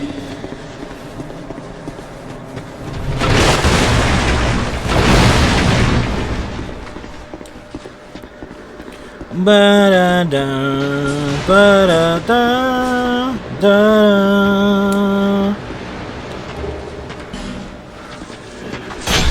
Ah, stop, dork.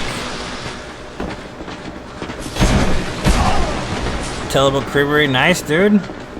And Cheese Factory. Air and Space Museum, nice, dude. My kids love the Air and Space Museum. That's awesome, dude. Yeah, soul memory is fucking annoying. Try to drop some shit for a friend, it sucks, dude.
Sorry, I didn't know I was on mute. Sorry, guys.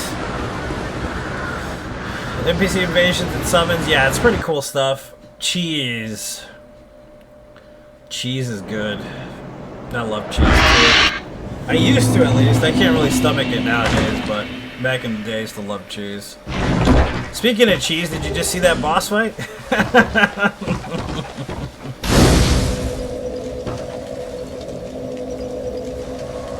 The Spruce Moose, nice dude. That's badass. I've never seen the Spruce Moose. I need to see the Spruce Moose.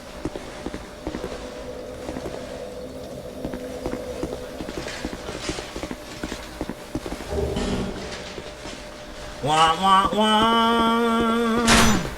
So I have to make a phone call in like 10 minutes, 20 minutes at the most. I will be on mute again.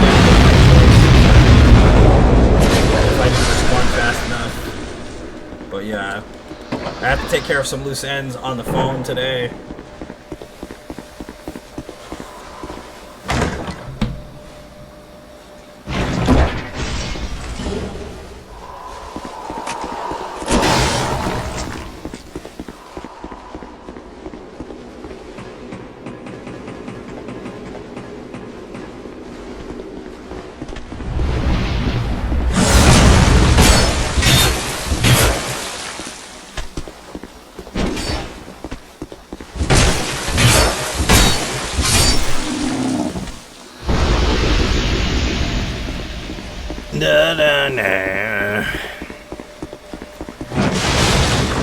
So the usual. I mean, I made a tutorial on how to no death run this game a long time ago,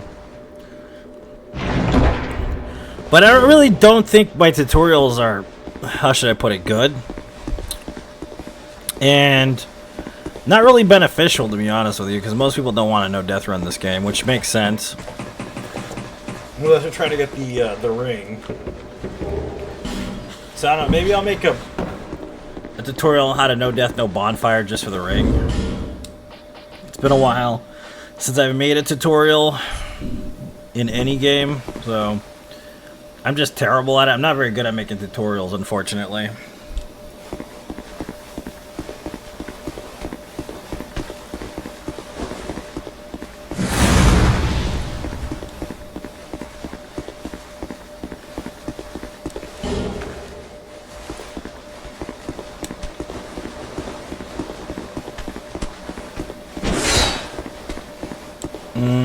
Que la chingada madre. Well, we're outnumbered, boys. We better go away. Come back.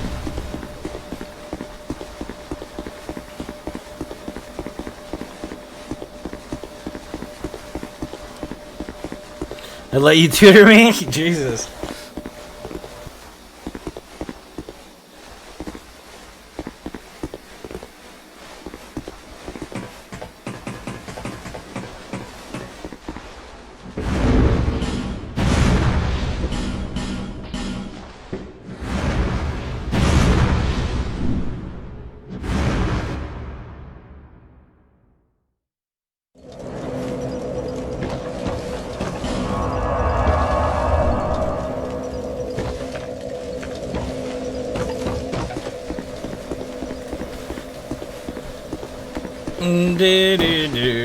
The thing too is it's kind of sad playing through DLC in Dark Souls 3, realizing that there never will be another Dark Souls game. And granted, I know it had its own life, you know, its own time and its own existence and shit. I totally understand that, but it's kind of bittersweet, like, to think about, because I was pretty upset at the end of Dark Souls 3.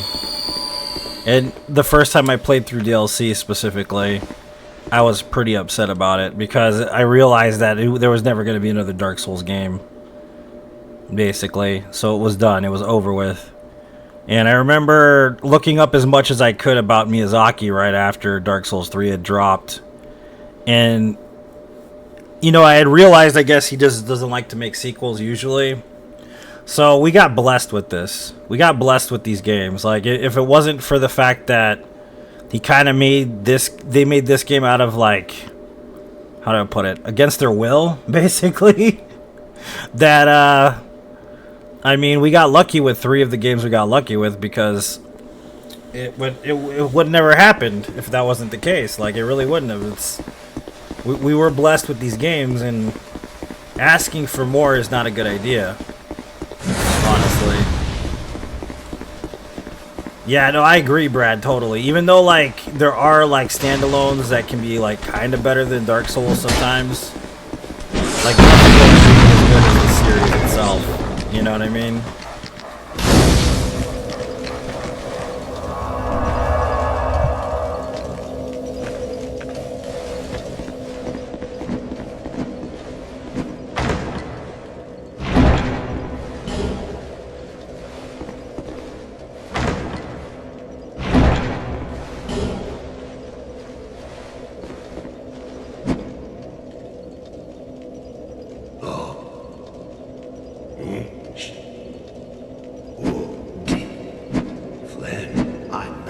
So, right now, give me.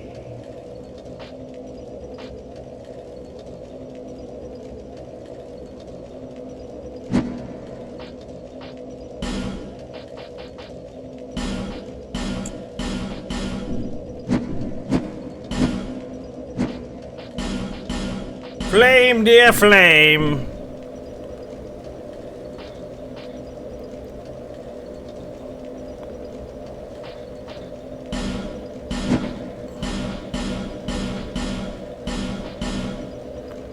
No, I believe that, Jeremiah. It doesn't mean it's a bad game. What I mean is in succession of the fact that there are multiple games to play.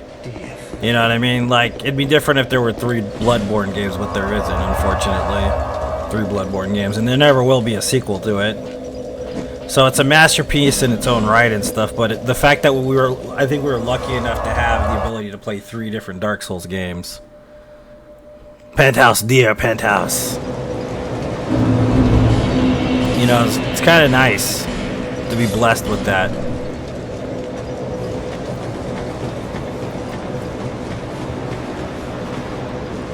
Same formula? Yeah. Take It's true. go, King.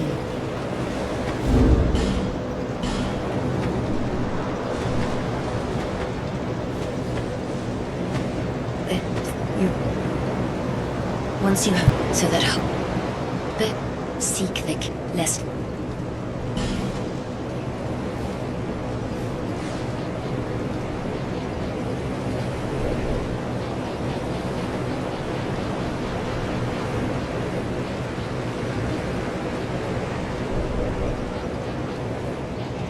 Coming to you never. That's so brutal, man. That's so fucking brutal, but true. It really is.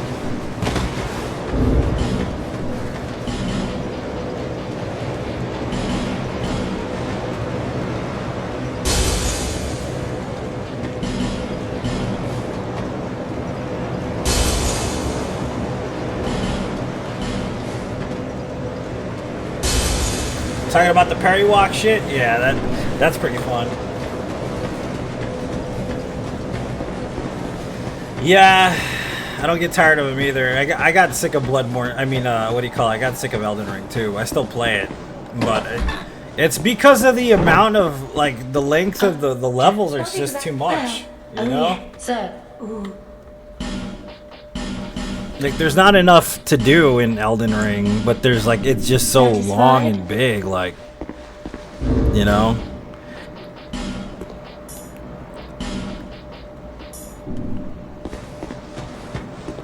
It's like when you find somebody that's extremely beautiful, but they only want to do it in one position. They only want to be in missionary. You know, that's basically Elden Ring.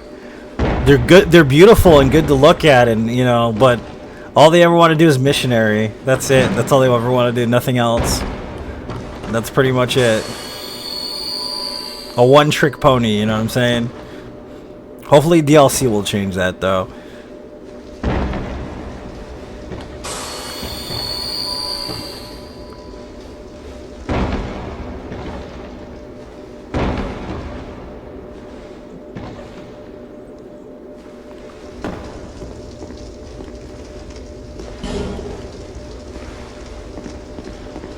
Flip it, stick it, lick it. Yeah, exactly, dude. You gotta throw some spice in that bitch.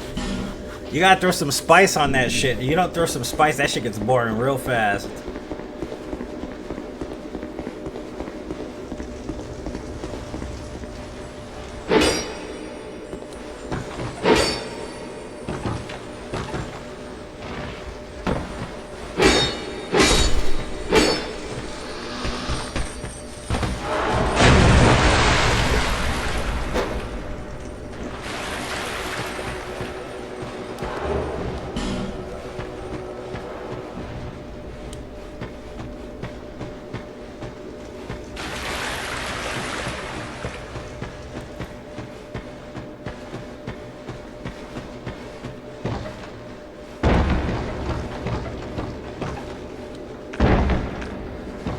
Da da da do do do.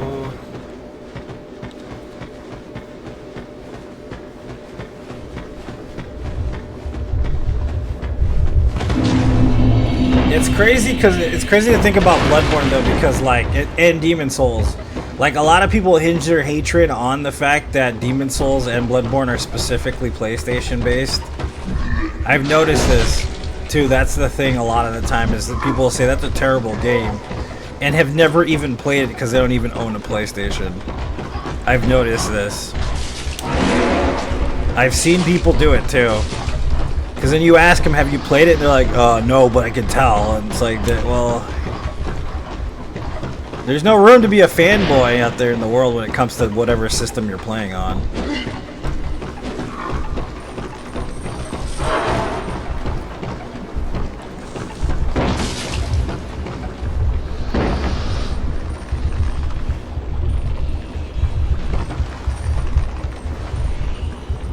Yep. Xbox is the best. It's like, dude, it doesn't matter. What games do you like? That's what matters. What games do you like, man? Are you having fun playing those games? Then you're good. You know, like shit.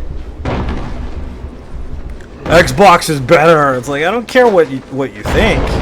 If Bloodborne was on Xbox, I'd be playing Xbox.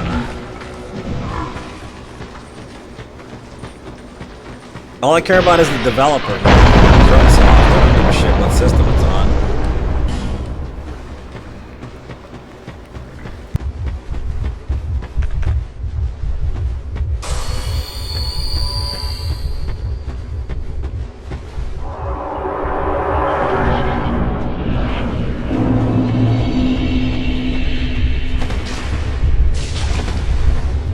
And then, of course, there's those people that say that, what's it called? Assassin's Creed is better than the Dark Souls. Like, you really don't understand the gravity of how fucking wrong that statement is.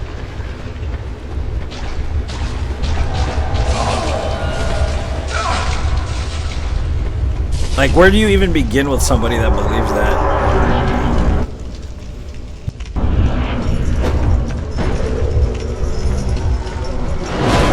By no means is Assassin's Creed terrible, you know?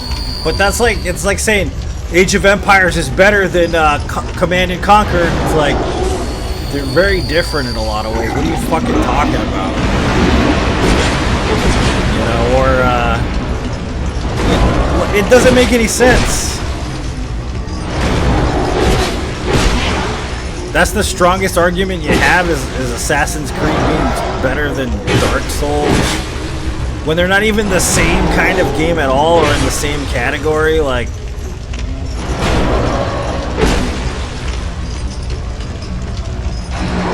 well, the other one is God of War versus Dark Souls. That's the other one that doesn't make any fucking sense at all.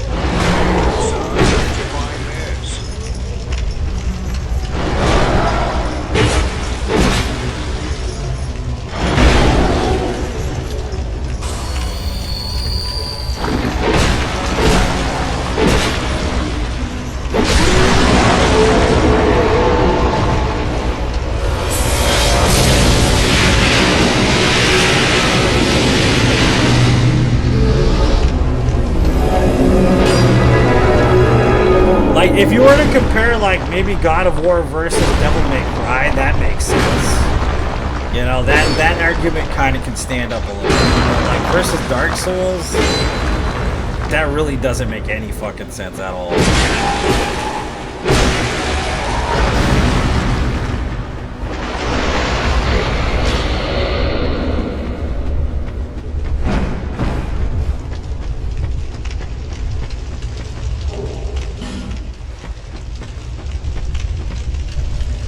What is he saying to Jamie Priestley when they were in the trailer?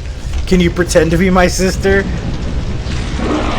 Yeah, they're completely different. It's weird people try to compare them to, like, even people that play hardcore Dark Souls games like me. Well, I'm talking about the older God of War games, not the newer ones. I'm talking about specifically the hack and slash, like, old school PlayStation God of War stuff. That's more like Devil May Cry-esque kind of shit, you know what I mean? The old-fashioned type God of War, not the newer one, specifically. And they incorporated some Souls-like elements into the newer God of War, but I mean... they're not even the same kind of game still. Like, even at that point, they're just completely different. Or when people try to compare, like, Sekiro versus Ghost of Tsushima... It's like, do you even understand the differences between Ghost of Tsushima and Sekiro? They're like completely different games. Vastly different.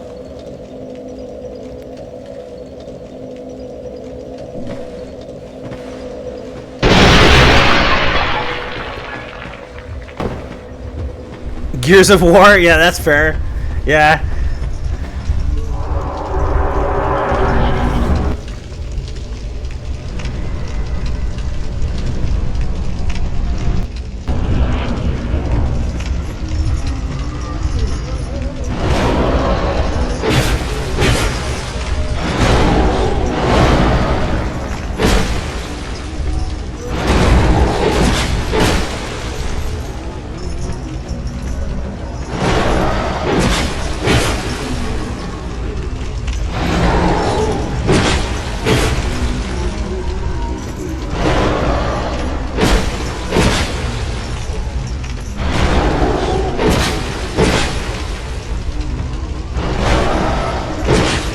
Are you a fire sign, Jeremiah? I know that's a weird question, but do you have a fire sign in your life?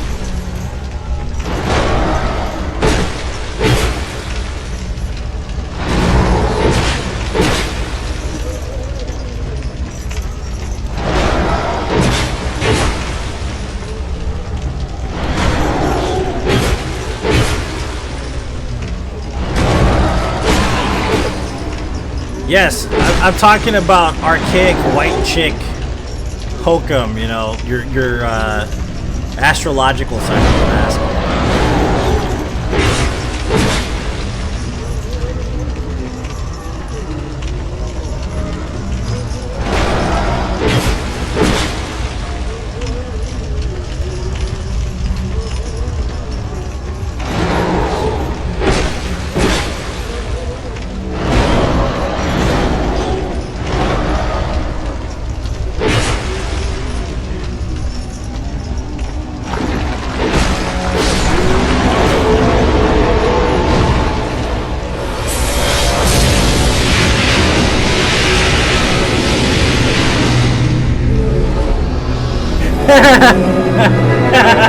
You're a Sagittarius? Okay. Makes total sense now. Makes total sense.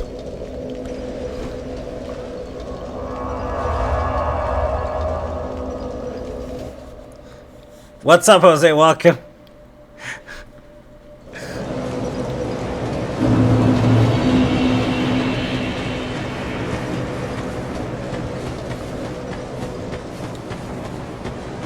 Oh, because they asked a lot, supposedly, and this is, like I said, archaic white girl hokum. That's the reason why you respond the way you do sometimes. It makes sense.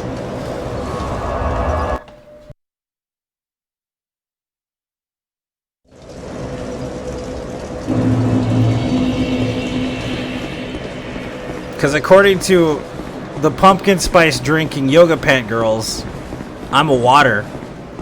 So I'm really chill, you know, and I like try to bend and move, and I'm creative and I have deep dreams, and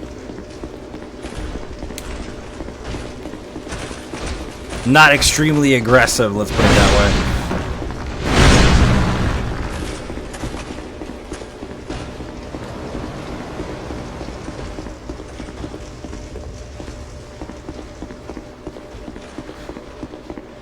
If I put crystals all over my body, it will heal me of cancer. Remember that. That's what they told me.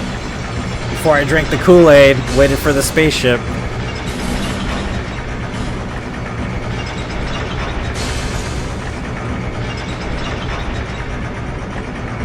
No, I didn't say you're aggressive. Do you think I said you were aggressive? I'm just fucking with you. Tell me how you really feel, Jeremiah.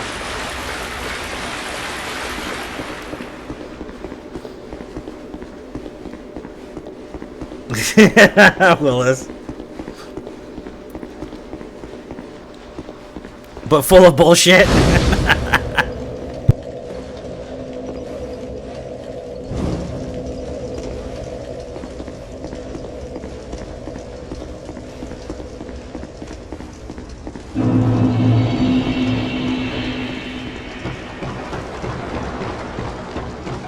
What's up, Kieran? Welcome.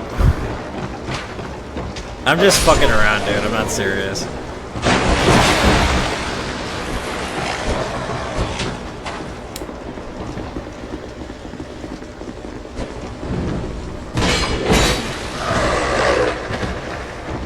Man, it's dark up here, boy. Can't see shit.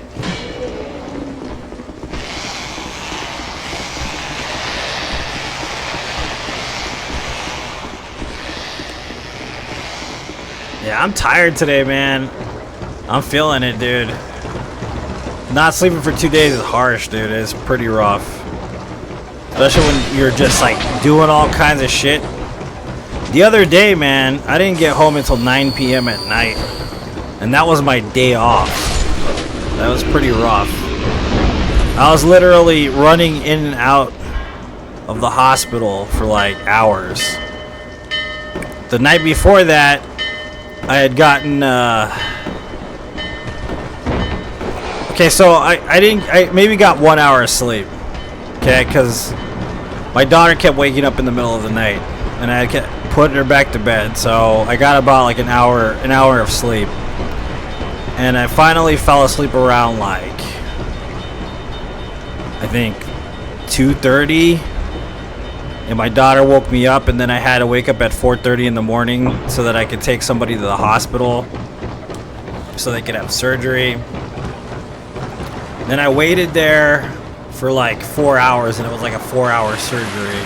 Damn, son, where'd you find this? Alright, man, Adrian, sounds good. But it was like 110, 111 outside.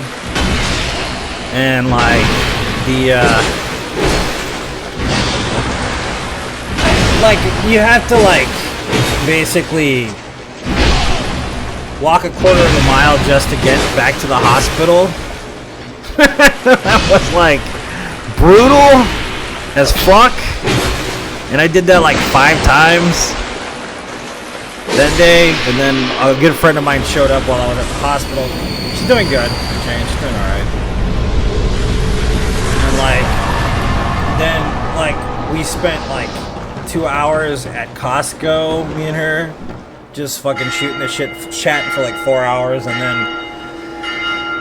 then I had a bunch of other things I had to do. I had responsibilities. I had to go to a meeting that I had at a specific place that I'm not at liberty to talk about specifically. It sounds weird, okay, but they deal with experimental filaments, specifically, and the process of creating experimental filaments. And I had to go and chat with them for a while over business stuff, and then I had to go to my dad's house. And after that, then I had to go pick up my daughter. And on my way back to my house, my dad called me and said he was on his way. So then I showed up around my house around 9 p.m. And then by that point, I was fucking tired. And you know, the thing is, that was the day I did the stream where I failed the run too.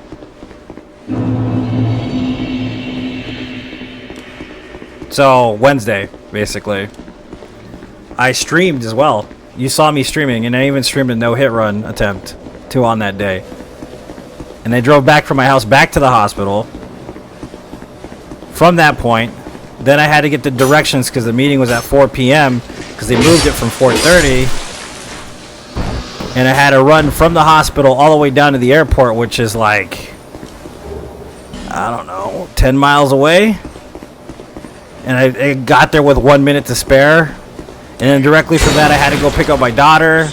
Then after going to go pick up my daughter, then I had to go home. And like, it was just, it was brutal, man. It was a brutal it was pretty brutal. It was like the worst day I've had in a long time. And then of course I had to come home and I had to do stuff like algorithm study stuff for the stream because of how badly the algorithm has been screwed up. I have to look at numbers in order to figure out what I need to do, post times and all that other shit. And then of course I had to record some content which I'm supposed to release on Tuesday.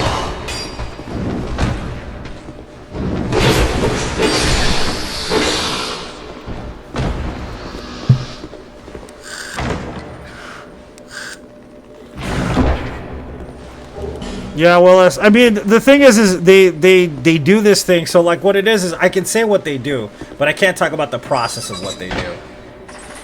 That's pretty much what I was trying to say. You have this disclosure thing that happens when you go in there, basically. And when you go in there, you start to, like, you see the process, and you can't talk about the process because it's an experimental process, essentially. And, like, they have custom-made machines and stuff, and I can't really tell you how it happens or whatever, but imagine the thinnest filament in the world. That's basically what they make. It's pretty crazy shit. Like, microscopic almost. Like, it's fucking insane. Like, but yeah, it was a whole lot of shit, man. It was out there. That whole day was just brutal.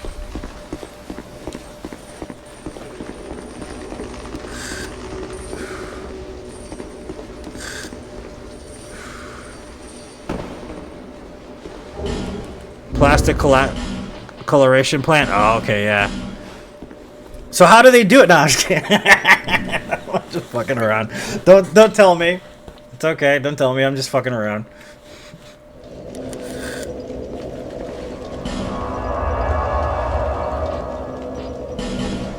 Yeah, it was a brutal ass day.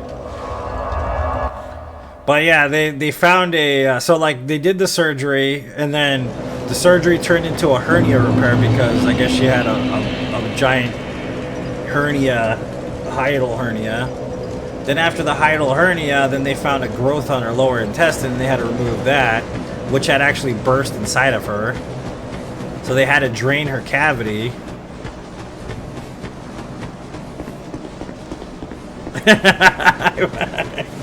I'm just fucking around, Zach. I'm not serious, dude.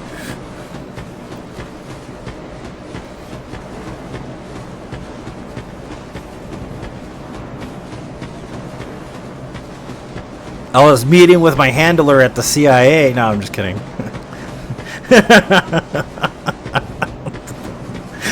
We were making taps, you know, so... Yeah, that was crazy. Dude, she was in surgery for 4 hours, dude. It's supposed to be an hour and a half surgery. Yeah, but she's okay. She can't walk right now because I don't really blame her.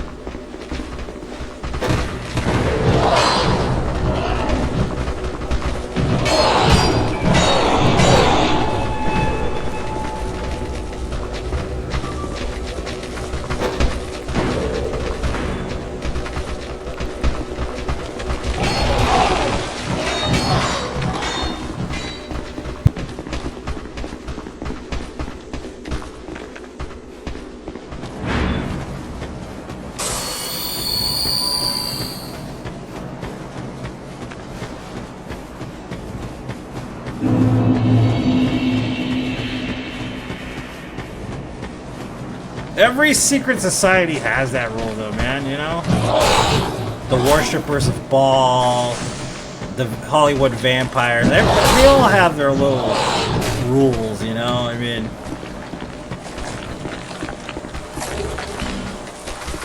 You know, George Bush was a worshipper of Baal.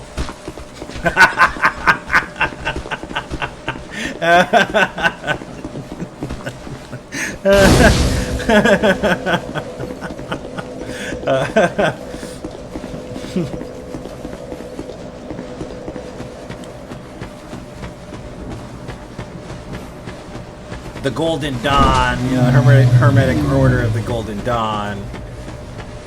The followers of Thule, you know, they all have their own little rules, you know. The He-Man He-Man Woman Hating Club, you know, they all have their own rules. It's all good, not a big deal. The Stonecutters from The Simpsons, you know.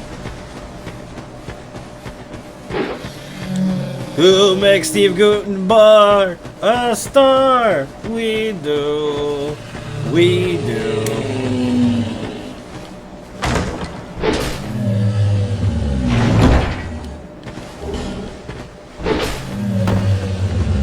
We do.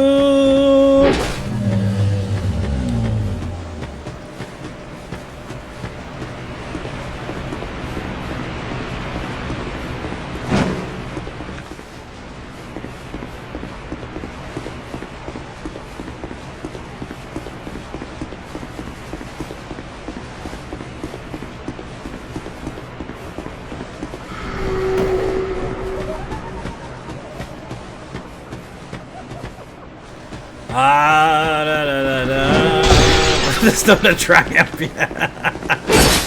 Homer's like, woo! And then he sees the Stone of Triumph, he's like, oh. It de-aggroes the ghosts. There's a mechanic in the game that was built in before they had to transition a lot of the assets, Isaiah, where the trees were tied to a demon deep in the ground, which is actually now, what do you call it? The Dark Lurker. Yeah, who rigs every Oscar night? Yeah. We do! What's up, Jared? Welcome. So, that's a mechanic of the game that kind of was abandoned, but you can still utilize it. Hence why when you beat Dark Lurker, they become visible. I don't know if you guys know that. If you beat Dark Lurker, the phantoms in the Ghost Forest actually become visible, and you can lock onto them. Join the Knights of Knee from Monty Python.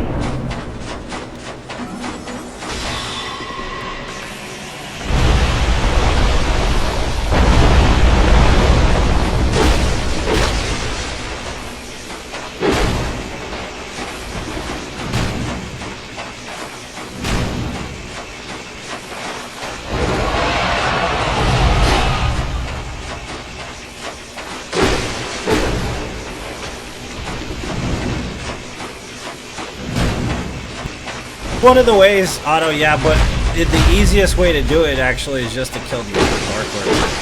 Well, not the easiest, but one of the ways to do it. Once you kill the Dark Lurker, they automatically become visible. And it's because originally, like I said, what had happened was the main... Before they changed the director, okay, like people like get weird about it. This is another thing people get weird about Dark Souls 2 about, is that it's not directed by me. But he is the head manager of the game itself, so there is that. But basically, originally those trees were tied to a demon, and it had to do with the Bed of Chaos originally. And a lot of the rehashings of certain things had to do with time travel, and Miyazaki was upset with the concept of time travel, basically. And even now, they kind of still have it in the storyline where they have to do with the Shard Bearers of the past Dark Souls games. If you look at it, that's a lot of what's going on, why they have the powers they do, because of the soul and the third pigment and all that other crap. If you really look into it. But back then, they actually had the application of trying to incorporate the Dark Souls bosses from the original one. So it was tied to the Bed of Chaos. And those trees have to deal with something that was tied to the Bed of Chaos originally. So they're connected to a demon in the bottom, and what they did was they just replaced the demon with the Dark Lurker, which it makes sense. You know what I mean? It's an unused asset that they had to use, and they did it, and there's still an effect from the original game in it. You know, that's just how it goes. Spider boobs look better than scorpion boobs. That's debatable. What if they were having a pillow fight, Isaiah? Would you judge both of them or no? There's also a lot of unfinished caves and shit in this game. There's like there's a whole area actually in Iron Keep that was unused that's still out there. If you use like no bounds and you do like no clipping and stuff, you can actually glide to it and check it out. It's pretty neat. It's a whole fucking like hall of just.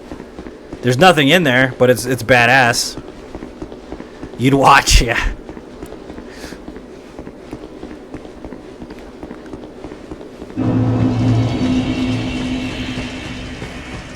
Yeah, that's the reason why he got rid of the first director of the game, because he was tying in the first Dark Souls game.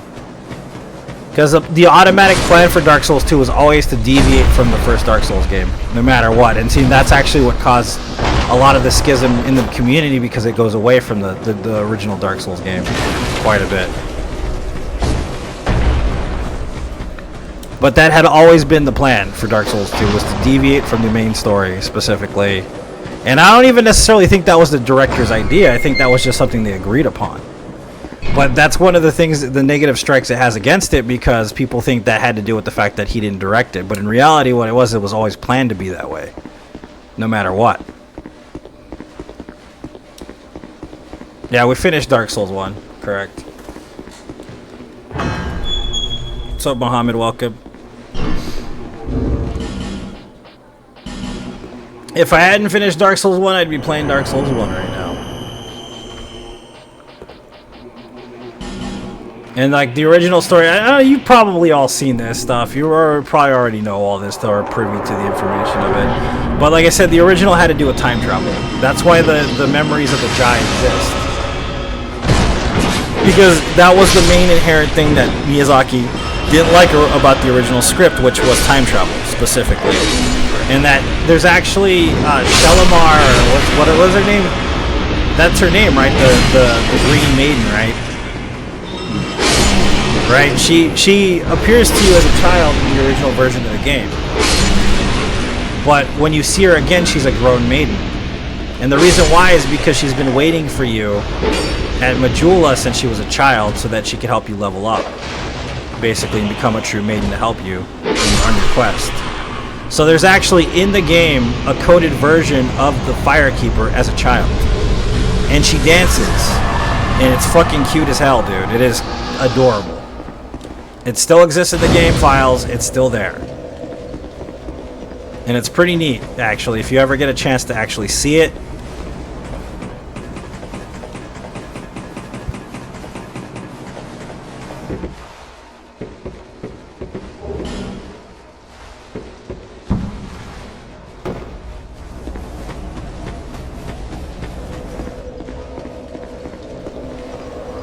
Yeah, it's true. It wouldn't cry and quit. It's very true. I mean, look at the first boss you fight.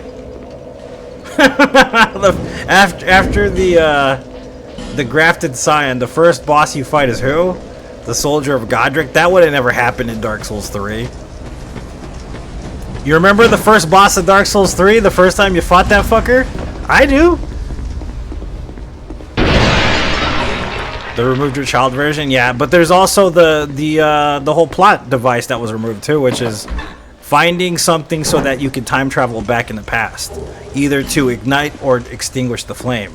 Hence why darkness was supposed to be an extremely valuable concept in Dark Souls 2, because it was supposed to be set in the Age of Darkness. Yeah, they have. That's how I know about this stuff. The modders haven't used it, but I've seen people show the assets on YouTube in the past. If you look up cut content in Dark Souls 2, you'll find a lot of this shit. You got the job, Dylan. Nice, dude. Congrats. Yeah, but it's crazy because There's a lot of that stuff, and it's really weird. Because what happens is, originally this game was supposed to be set in the Age of Darkness. So darkness was a big factor in the game, hence why you needed the torch.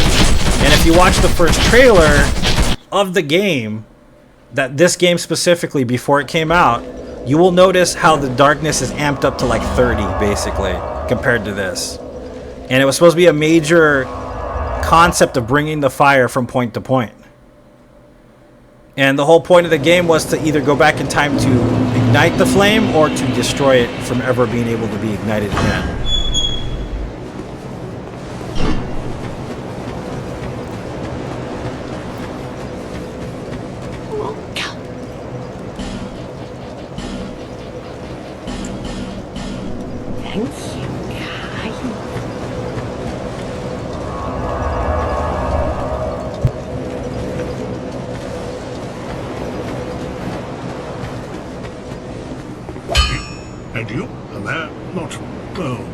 Which I kind of wish darkness was an element of the game, and I would love to see a Dark Souls game set in the Age of Darkness as opposed to the Age of Fire. You know, like a predecessor to Dark Souls, kind of like a primordial version of Dark Souls would be interesting. Because if you ever notice, like if you go into the killing of the first flame, that whole place was constructed in darkness. The arena that you fight Gwyn in, and this is why I have an appreciation for the Gwyn fight. People don't realize that. They just think it's just some old dude that you gotta fight and parry him to death. But if you look at the arena, specifically the arena of the first flame, you notice the architecture and you realize that was all built in darkness, in the Age of Darkness. So whatever happened in the Age of Darkness has to do with Calf and Frampt, which is interesting as shit. Could you imagine a Dark Souls game based solely in the Age of Darkness, either pre or post? Would be fucking just awesome. I think it would be cool as fuck to play a game that's set in the Age of Darkness.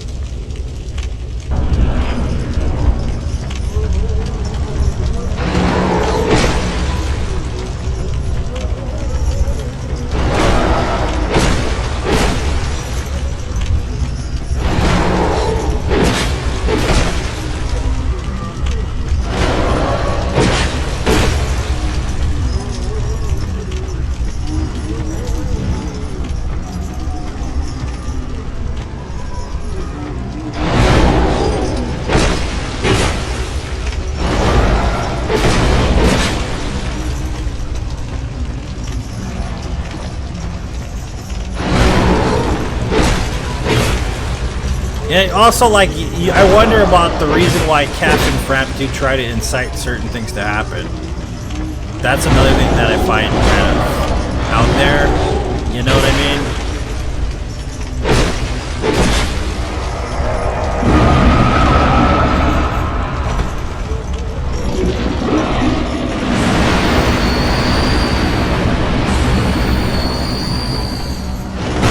Like, because they've been around since the beginning of time, basically, because they're primordial. So the influence that they have has to do with their own personal proclivities and the reasoning that they have based on the past that they lived, which is much longer than the chosen undead. Which, who really knows what the motivations behind those reasonings are? Like, you know, you see what I'm saying? There's a lot deeper of a story than just the basic lore of the game. Like, you understand the overall, like, perspective of it. It makes some sense once you start to understand the semblance of the mythology. But ultimately, the motivations of the ancient beings, you really don't understand them.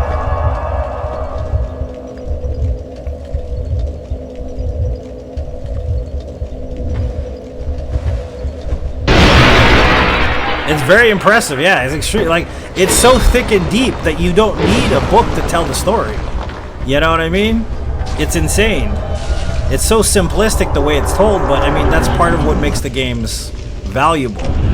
It's a way of storytelling that really doesn't exist anywhere else, aside from maybe a book, you know? Because most games say, this is the story. Here's the overarching players in the story. This is what you have to do because this is what's happening in the story. This game doesn't do that. It allows you to, it, like, has faith in the fact that you're intelligent enough to figure out the story yourself, which is extremely rare in any kind of media, honestly, even in a book, where they have enough faith in the reader to try to decipher exactly what's happening or make their own story based on the clues they gather, essentially. Like, I think too often in a lot of different mediums where they're just the story's overtold, like it's just way too much, you know? Yeah. And that's one thing I really respect about From Software's work usually. But I think Elden Ring went a little too far with explaining the storyline. Like, I will say that's another negative about Elden Ring is that, damn, dude, he almost killed me. Is that they go too far in explicitly explaining a lot of the details of the story itself.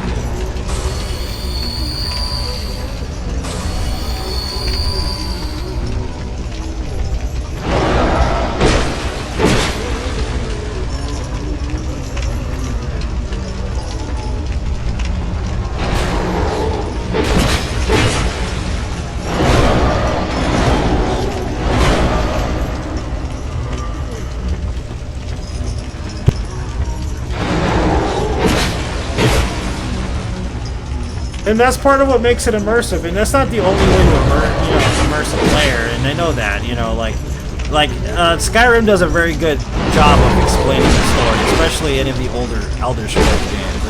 There's a shit ton of mythology in Elder Scrolls, and it's really good mythology too.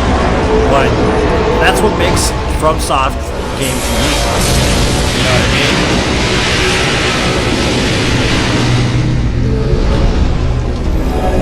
That's kind of why I prefer like a FromSoft, like the classics, the Dark Souls 3, Dark Souls 2, Dark Souls 1. Like it's just there's a lot of the element of mystery and deciphering the truth, and like it feels more immersive in that sense for me, like just for me at least, you know what I mean? And it's not to say you can't be immersed in Skyrim or you can't be immersed like in Red Dead Redemption or whatever you're gonna play, but I like the kind of immersion that comes with playing a Souls game, because ultimately it's really up to the person playing, which you get some hints, there are some things that are canon and that you know happen and all this other shit, but it just does have faith in you that you'll figure out the story for yourself. It doesn't hold your hand and tell you this person was that king and this is the story of it doesn't pull the whole Final Fantasy thing, you know what I mean? Yes. And there's nothing wrong with Final Fantasy. I'm just saying this is what I prefer specifically.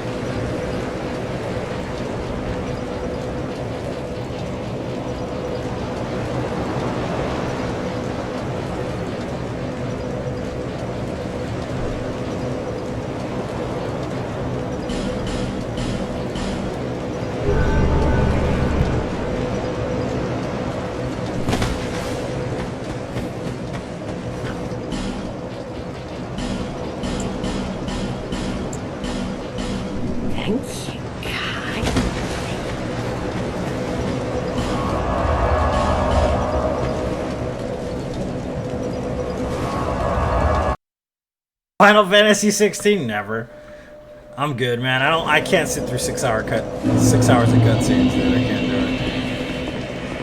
it. Yeah, see, that's what I said. Skyrim has its own way of doing that. It's not a bad thing. Elder Scrolls, like I said, has one of the best mythos in any video game ever made, honestly. Probably one of the most fleshed out too. But it depends on what your preferences are, and I prefer to have a mystery. I don't like being told.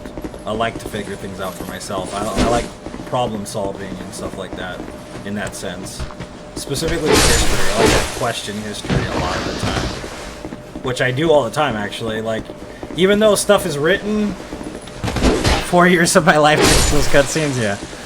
Even though like it's written down and stuff, but history is controlled by those who write it. It's very important, and that's what I was talking about earlier. We're talking about ancient feudal Japan, right? And like how the media portrays feudal Japan and honor in feudal Japan, and that's why I say that, because even though it may be written a certain way, it might not be as it appears to be. You know what I mean? A lot of the time. So I tend to question most of reality in general. And not just fiction, but like literally life and history of life and history of civilizations and cultures and shit like that. You know, why we're built up a certain way, or why they ended up doing certain things, or why certain wars actually started the way they did, and what caused those wars to even become a thought to become a war in the first place. You know, like that's all very specific. It has to do with choices that were made before our even our existence. You know, like a lot of the time.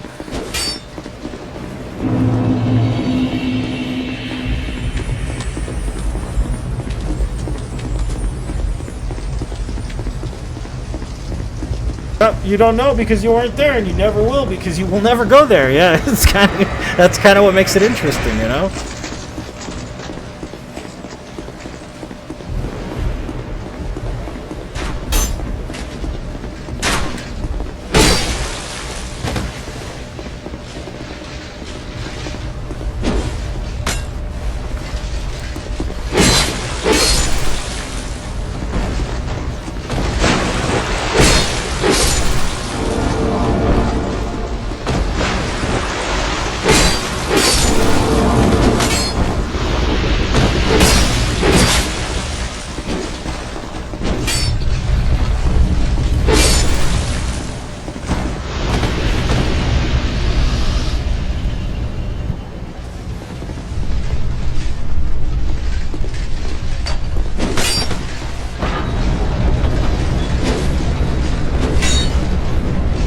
Yeah, because we don't need to get the extra upgrades because standard path in this is much faster. This run, I've done this run already before, you know, that Uchi Katana run. The fastest time I've done Uchi Katana no death is an hour and 32 minutes. So this is actually kind of slow, believe it or not. We're on a slow pace here.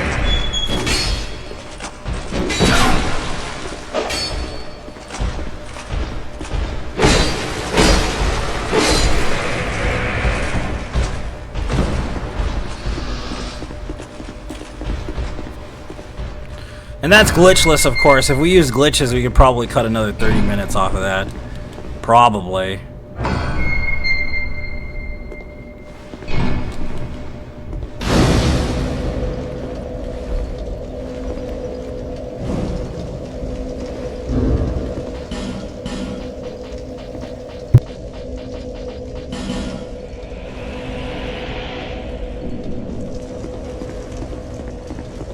That's why, like, you know, like Zelda, I don't mind Zelda. I actually have a very fun time playing Zelda, but I heard it gets repetitive. Luckily, I haven't played it enough to figure out it being repetitive or whatnot, right? The thing that's funny about it is that, like, what do you call it? Kind of want this armor set. That, like, other games that do that, I can't really sit and play that much. Like The Witcher, like, I like The Witcher, but I hardly have time to play The Witcher in general. Because when I stream it, people get bored with it because of how long the storyline is. Like, and I understand why, because I don't know what to say while I'm listening to the dialogue. Like, because there's so much dialogue in The Witcher. Even though it's good, it's a good-ass game. There's nothing wrong with The Witcher. I literally don't know what to say while I'm talking to fucking everybody in The Witcher.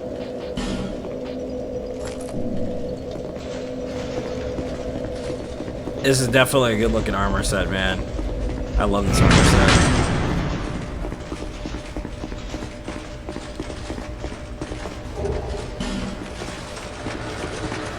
Breath of the Wild is better than Tears. Did you play the games before Breath of the Wild or no, Jane? And I know that they're not the same kind of game, I get that, but... What's up, Steven? Welcome.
Happy birthday to your son.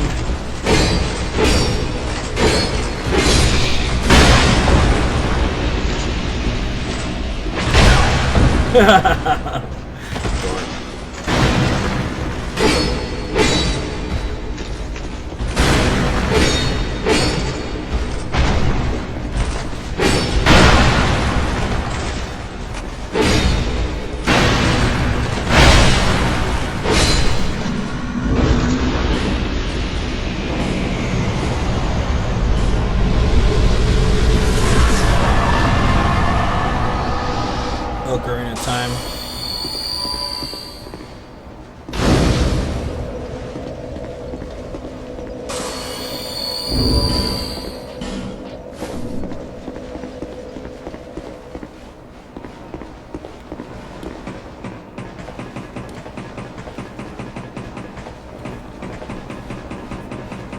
Have sex with dragons, the dragon rider? Yeah. I didn't think about using it in that context, but it makes sense when you say it like that.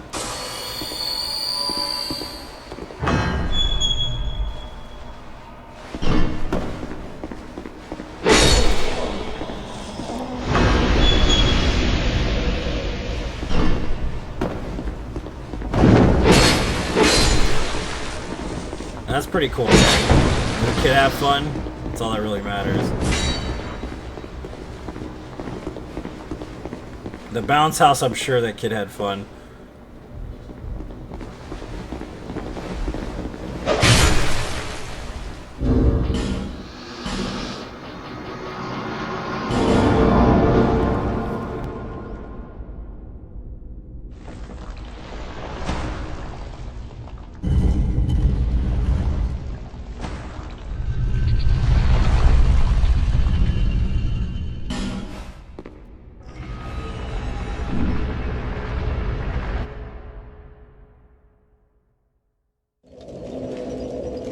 But what about their booties? Are they human or are they dragon booties? Do they have that dragon ass? Or no?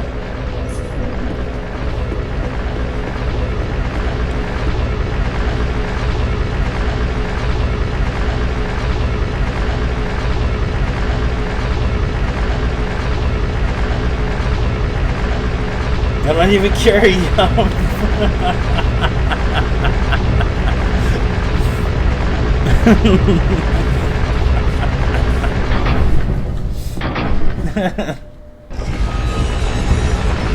What are you, fucking donkey from Shrek? I think Keenan's turned into Donkey from Shrek. We're gonna see him with a dragon later on. That hoax in China. There's like a couple different ones, but like there's like we discovered a real dragon. Some people say it was in the Middle East. Some people say it was in fucking China. Not a furry. No one said you were a furry. You could just be into dragons. There's dudes into aliens. There's dudes into AI. Believe me, I know that well. Furry means you dress up like an animal. I don't think you would do that. If you're a furry, I'm not trying to offend anybody, but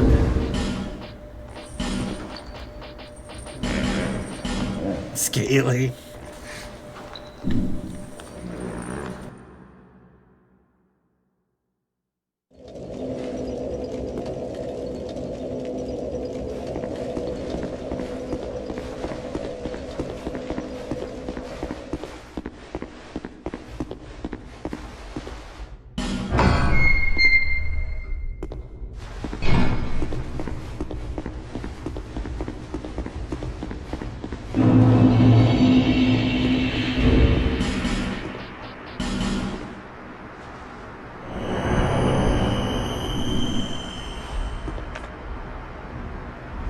The mini dragons from Yu-Gi-Oh!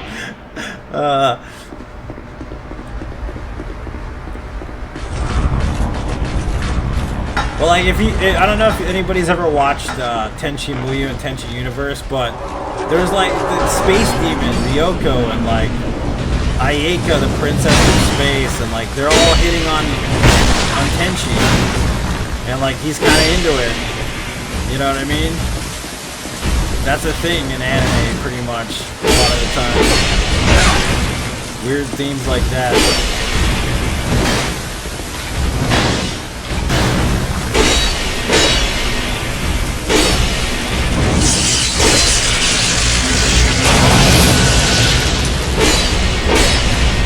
Anybody ever watch Fully Cooley or no? I like Fully Cooley. It's one of the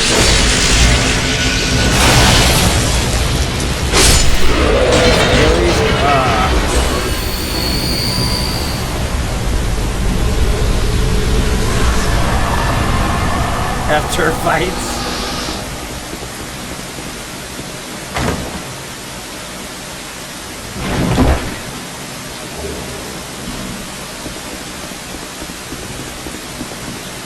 Well, okay, Priscilla from Dark Souls.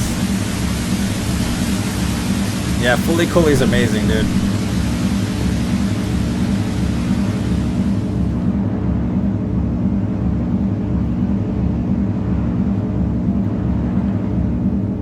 Priscilla's a dragon. Lots of dudes like Priscilla.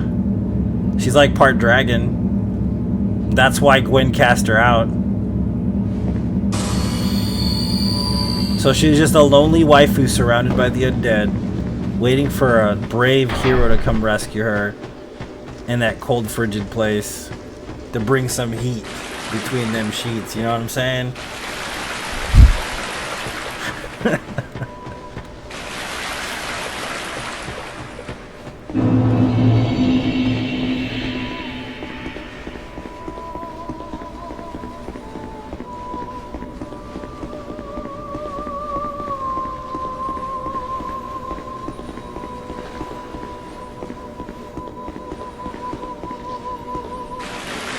You imagine that though? Charizard outfit.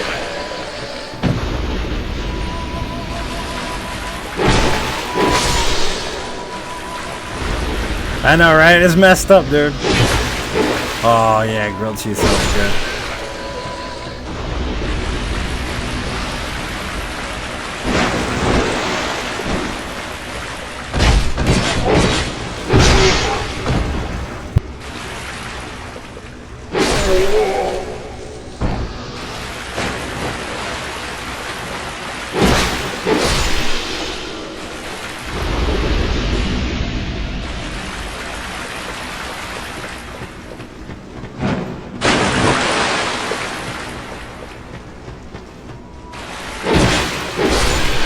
Butter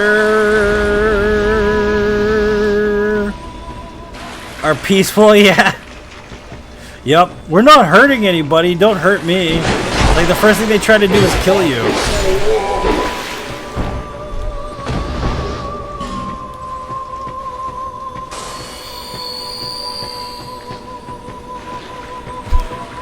Keenan. Oh, really? Short.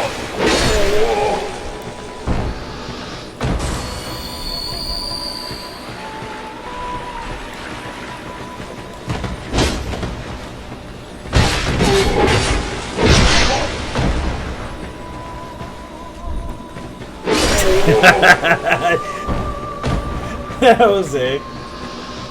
I don't think he's really doing that though. Dragons aren't even real. Not yet anyways. Maybe in the future we'll get some genetically modified animal that becomes a dragon. Who knows?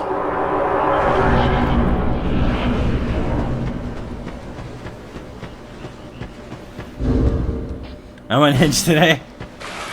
You're fine.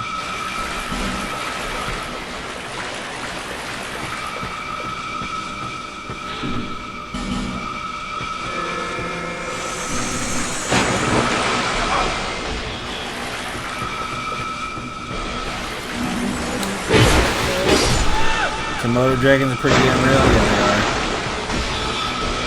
they are. Ow.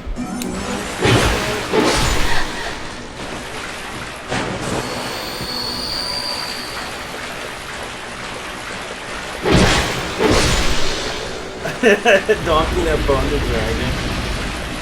They had 3 kids too, man. It's insane.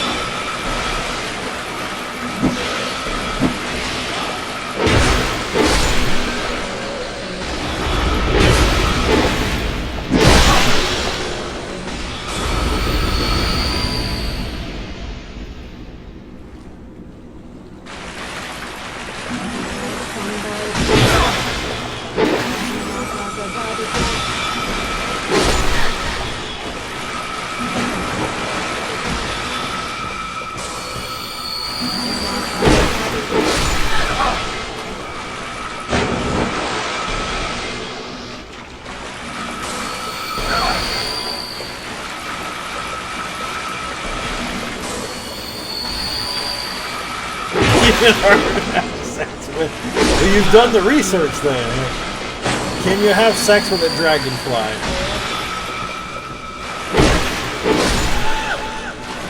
According to a study done by Stanford.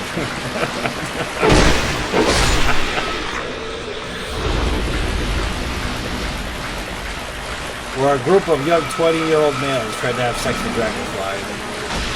Only 1% was able to.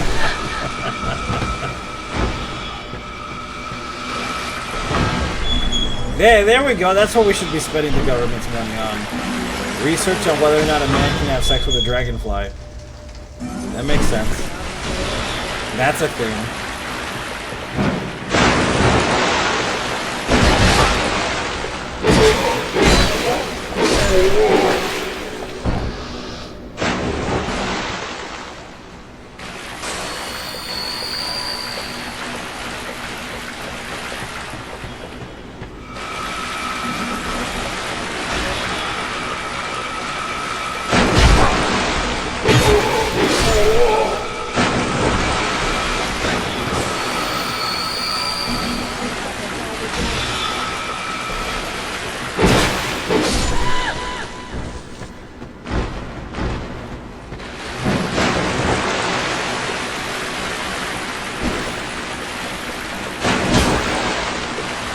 Have you guys seen the Dungeons and Dragons film or no? You care for that study? Okay, cool. Yeah, you all seen the Dungeons and Dragons film or no?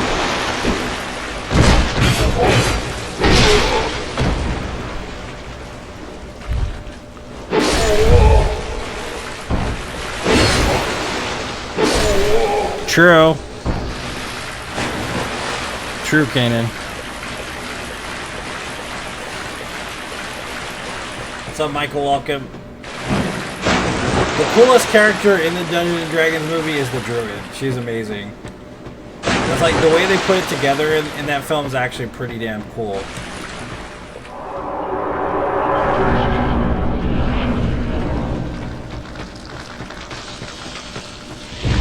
The first one, Marlon Wayans, no, I actually quite enjoyed it because it did take a lot of elements that exist in the game. I did pretty good with it.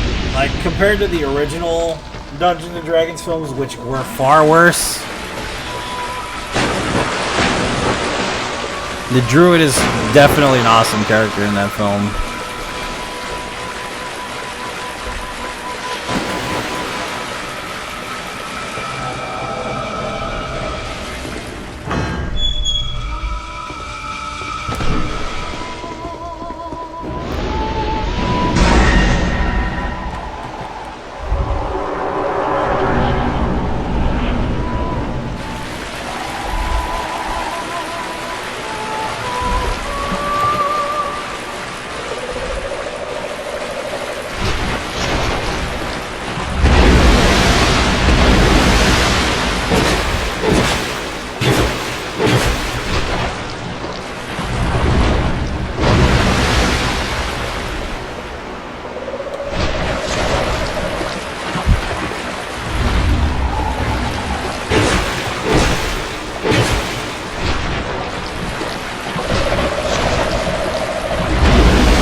Key of the Embedded. Key of the Embedded.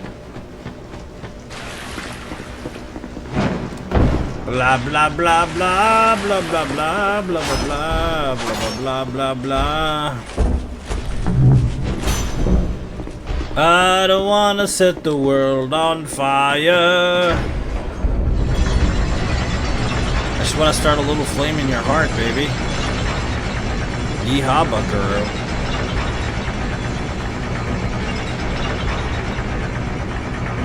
It's all over, but the crying.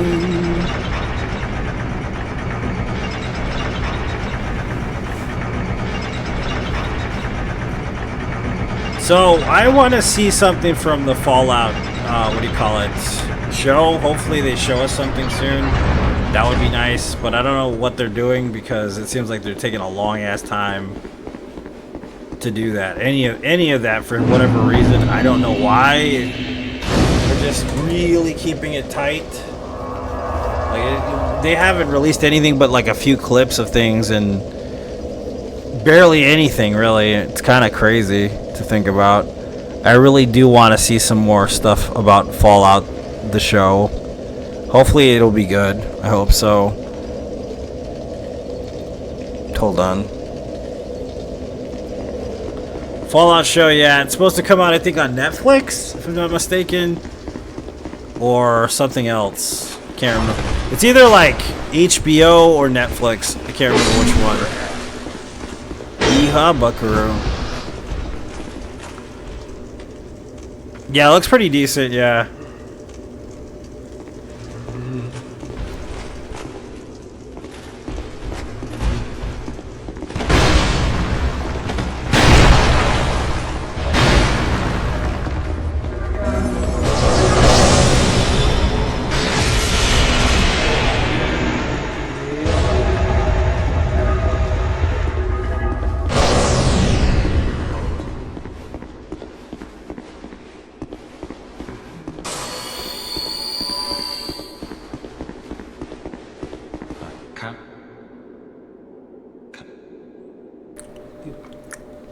God of War show?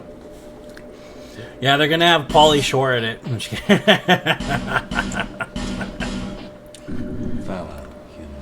Pauly Shore is Kratos. I would watch shit out of that. Gilbert Godfrey is Athena.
Well, I'm still waiting for the second season of Berserk.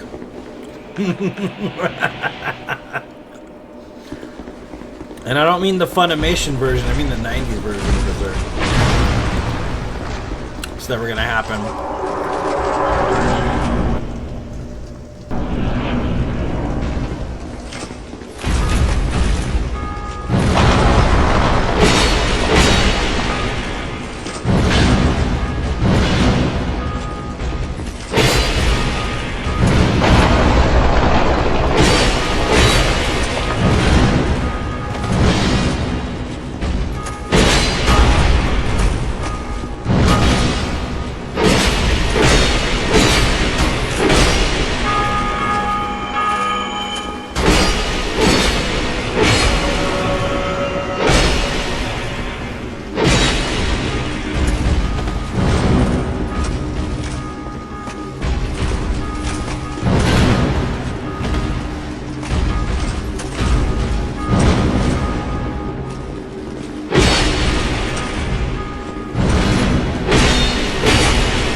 Next year? Okay, so that's not too far away. The kitty catto killed the Veldstati. I was hitless, by the way. Veldstat fight.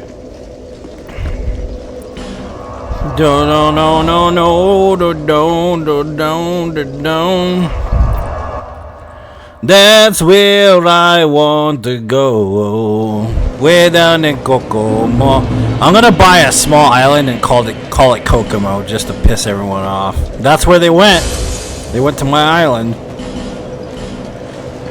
What I'm gonna do is I'm gonna invite these celebrities to come, the ones that I really don't like. And I'm gonna put explosive collars around their neck and hand them a duffel bag full of weapons. And if they try to leave the island, then it explodes. And they have exactly 24 hours to do away with each other. And whoever survives gets to live.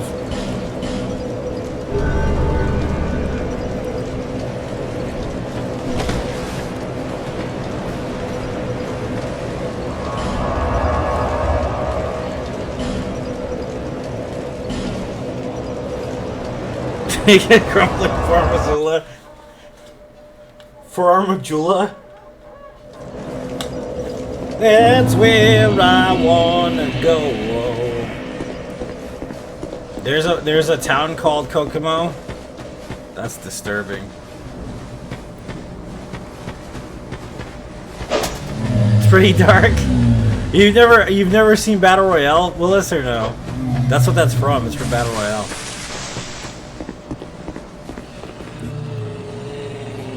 Red. That's where I wanna go. Island.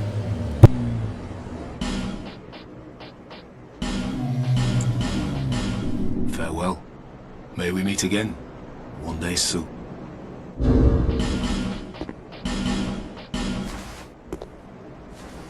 Damn, son, where'd you find this?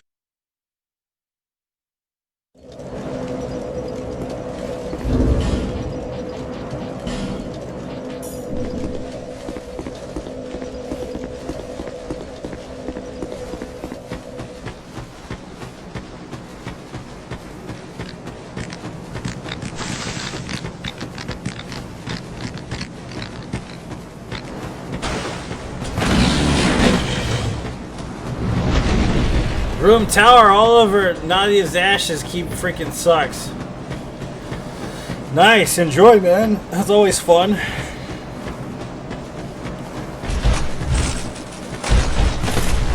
The names of your ant farm? Fort Wayne, Indiana? Is that what we're talking about?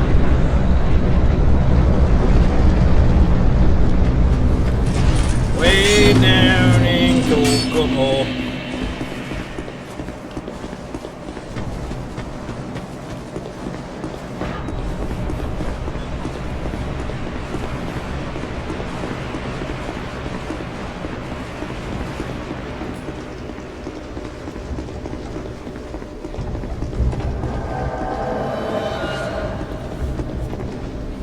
After the island on Mortal Kombat. Nice. Whoa.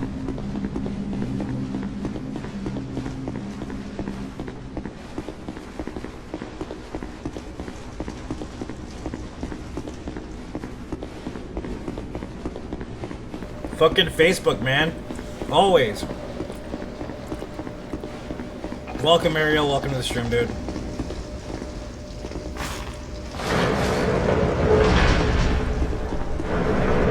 Sir alone is all about where you move. That's the annoying thing, is that where you think you logically should move, you shouldn't with Sir alone. That's the problem with him. He's extremely specific. Very, very specific. Like, because you want to, like, automatically, playing a Souls game, you want to roll into his strikes. Specifically when he does that long sweep from the bottom of the floor all the way up when he's rushing you. Damn, son. That's actually the worst thing to do in that boss fight. It makes the most logical sense in the Dark Souls game to do that. But that's the whole point. He's supposed to confuse you. It's actually better to roll backwards. It's dumb as fuck, because usually that gets you hit. But in that fight, you won't get hit. It's dumb. He's made like that on purpose to confuse you.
Alright, so I gotta make a phone call, guys. I'm gonna be here. I'm just gonna have you on mute.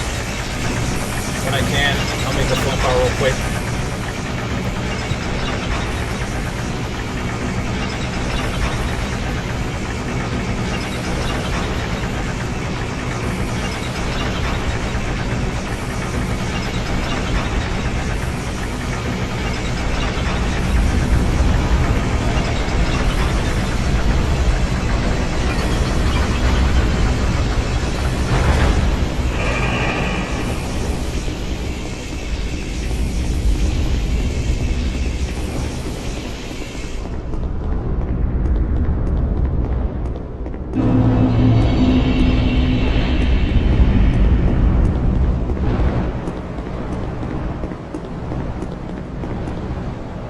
The angels do not resist.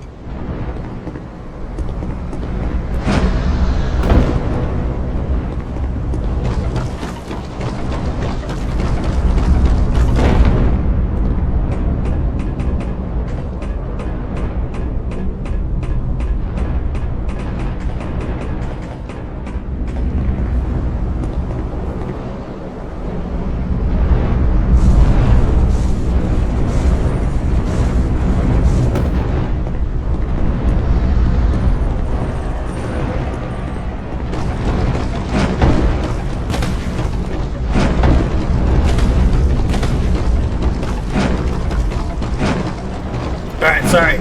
I'm back. Da da dee doo dee doo dee doo. I have to call back again because we're answering the phone. Okay. The worst part of this run is right here. It's always the best and the worst.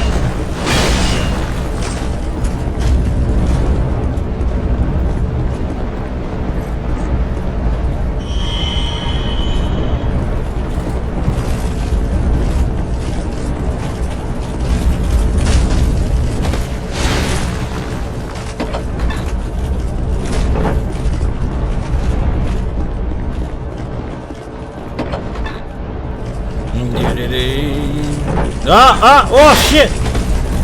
Iframes, boy.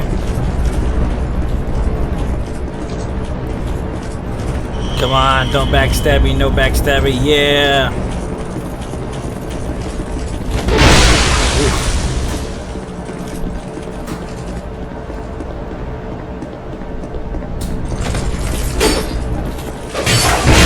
Oh shit! Oh, that was close.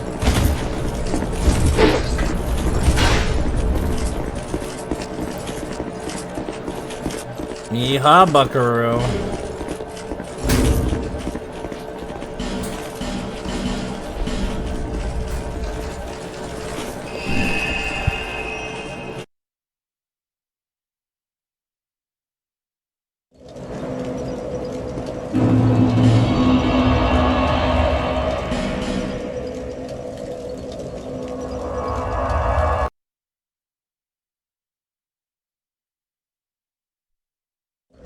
It's only a Trilogy run, so just Dark Souls 1. It's nothing too fancy. We're gonna play Dark Souls 3 next, though.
I mean, they're not bad anyway, Adam.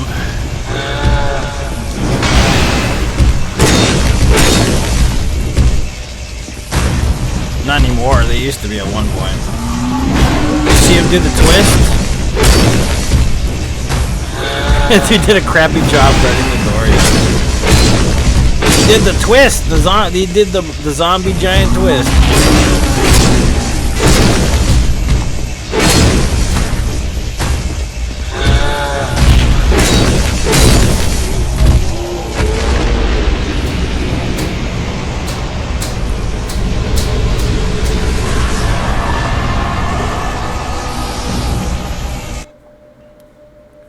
The zombie giant twist. Well, welcome, Adam. Oh man, I'm sorry. I'm getting tired already. You're not familiar with this title? The reason why I'm so proficient at it is because it was the one I was the weakest at. Adam, you gotta understand, that's how I sourced out my ability to play Dark Souls 2. Because the one that I had the most trouble learning no death route for was Dark Souls 2. So what I did was, since I was so terrible at it, I practiced it the most. That's why. So usually what I'll do is I'll find something I'm not good at, and then I will try to make myself better at that thing because I'm not good at it, if that makes sense.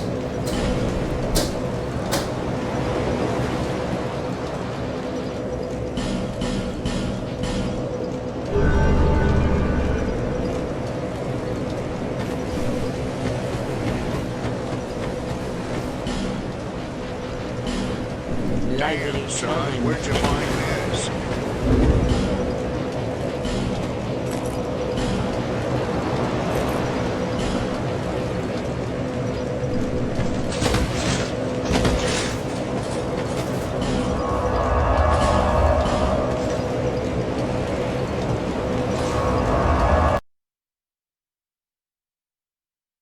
Gravity's always the reason, dude. Every time. Yep. Because we were doing the 100% achievement no death run in Dark Souls 1. I must have died 8 times to gravity and had to restart the run over again. Because of gravity alone. And gravity is pretty brutal. Can fuck up a lot of runs.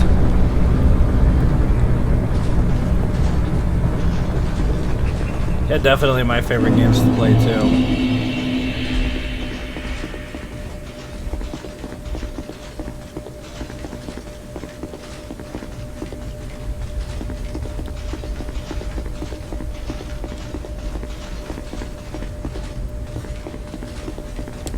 Do do dee do dee do dee do dee do dee do do.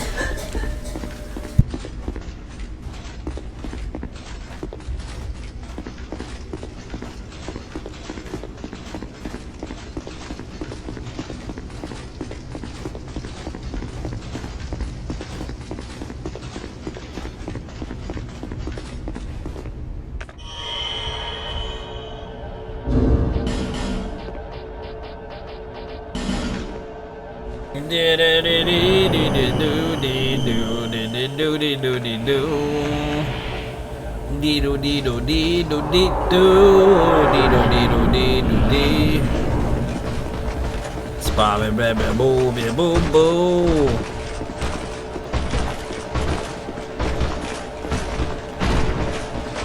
Come here. Yes, there you go.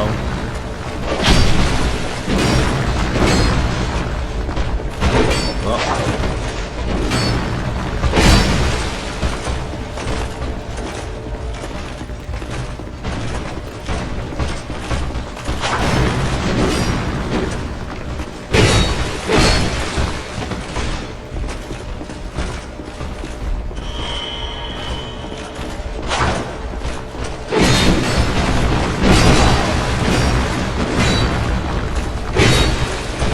Come on, charge it up, boy. You know you're going to.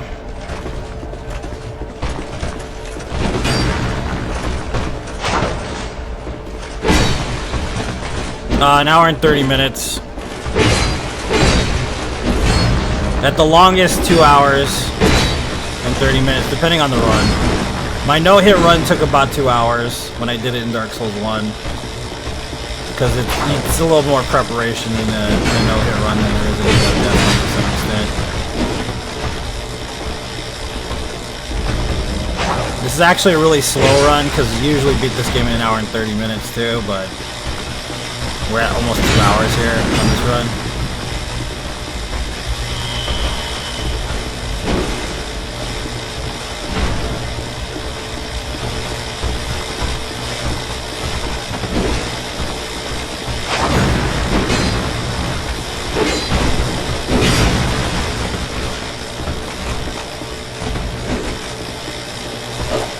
I missed him completely. Jesus, dude. Stand still. I'm trying to hit you. Sir, Jesus. I'm trying to brain you. You serpent.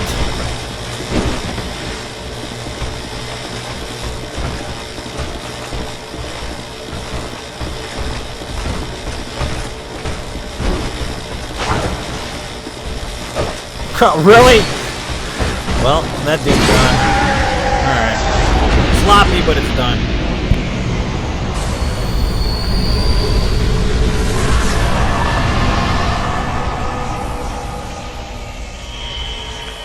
Not about how fast you go, it's whether or not you get the job done, Adam. Remember that?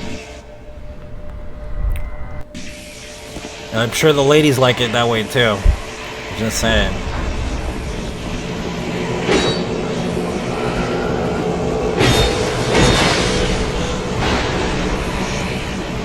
You don't want to be like Distortion too, because I'm pretty sure that guy sped run his own marriage. At one point, had 5 kids by the time he was 6 years old.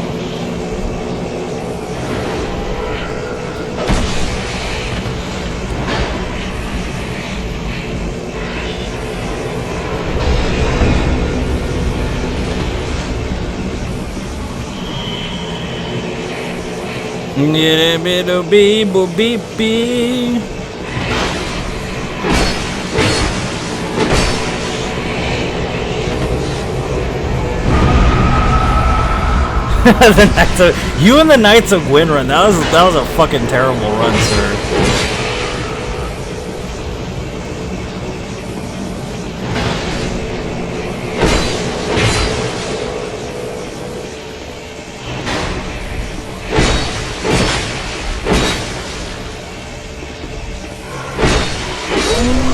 All right, no death run. 317. I'm gonna take a small break, and then I'm gonna start Dark Souls 3 right after on the same stream. Dark Souls 3 shouldn't take longer than 2 hours, and 2.5 hours, I think. All right, guys, I'll be right back. I gotta try to see if I can make a phone call as well in between.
Alright, let's get started here.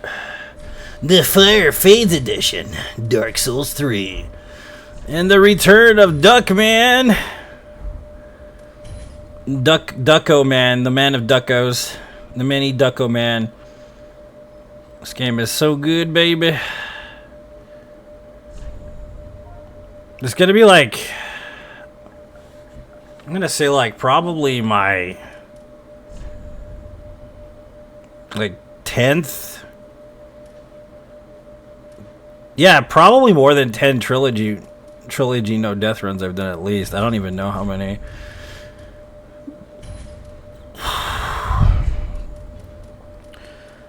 Well, we gotta get it done, dude. I mean...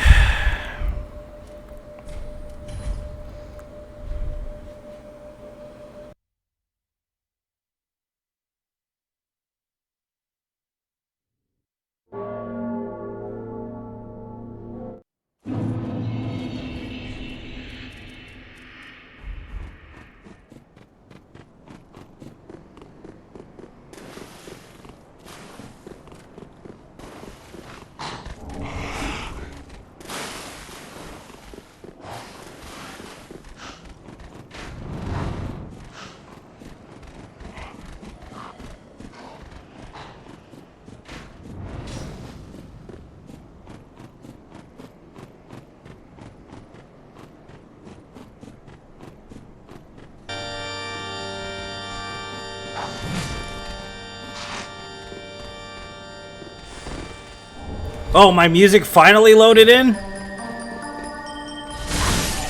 Yeah, no, I finally got some sleep.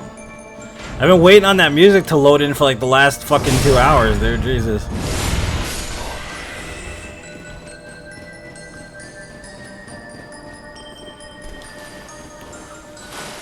Oh shit, hold on.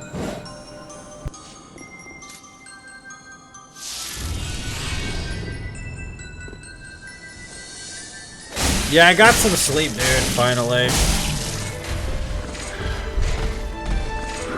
Oh shit, too early.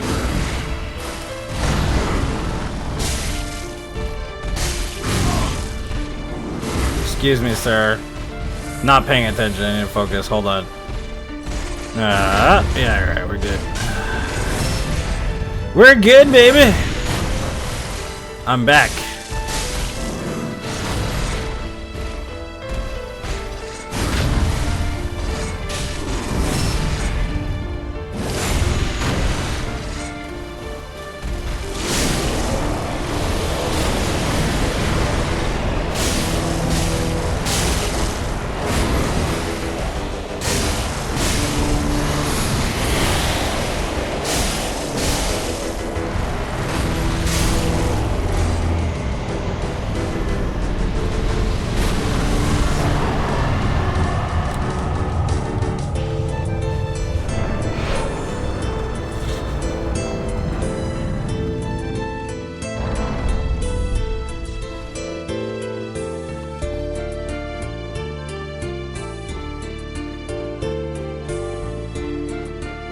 Yeah, so Dark Souls 3 is the final entry in a great series of games that I quite enjoy playing.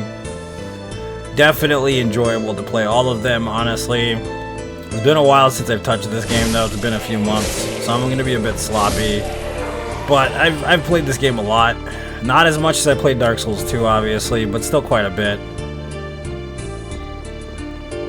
It's definitely very fun, this game.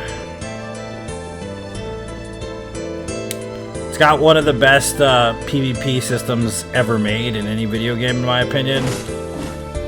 Like, I think it's definitely better than Elden Ring still to this point.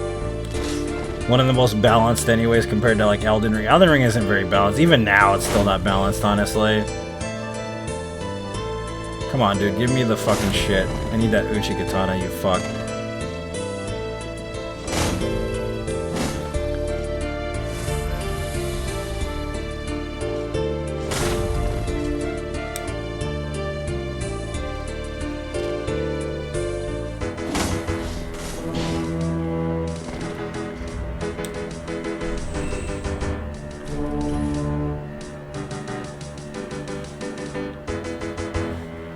Yeah, I hadn't slept for 2 days, and then I got some rest last night.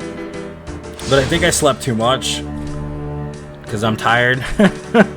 You know you slept too much when you're tired, basically.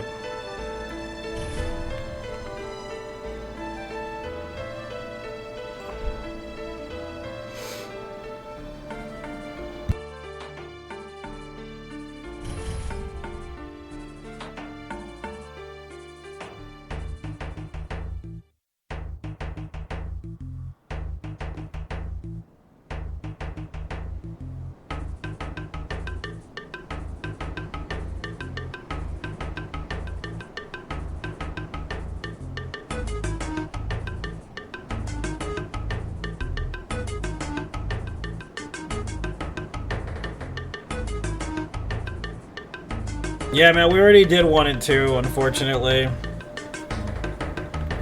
Hold on. I have to make a phone call again, sorry.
I'm still here, guys. I'm just on the phone, okay? I'm not ignoring you, I promise.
I was on the phone. Sorry, I was on the phone, guys. That's what I said right now. I had to call this company that I was talking to the other day.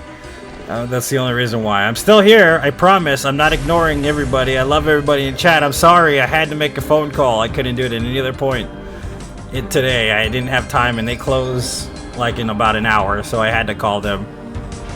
Make your own commentary. I'm sorry. I feel bad. God damn it, man. I'm still here. I promise. We almost got killed. Did you see the teleporting guy, dude? Like, that hardly ever happens. The Plusa Man never teleports down there. It's pretty rare that would happen. You know what I mean? Like, in general. But it does happen from time to time where that dude teleports downstairs. And of course, Doggo Boy here.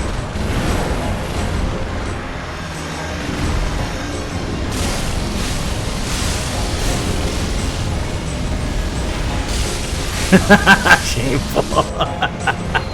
I have to, man. Sometimes I don't have a choice. That's how it goes. I feel bad though. I really do. I'm sorry, guys. I've had people call me a bunch of times on stream, and then like before in the past, and then now I'm the one making the fucking phone calls. But I'm here. I'm right here. So. Yeah, dude, it's never in there. I had to avoid getting the shard in there. You're at the grocery store? Okay, that's fair, yeah. There's a shard in there that I needed to upgrade my weapon to +2, but I can't grab it, so. Whatever your kinks is being ignored, he's such a weirdo. Dude.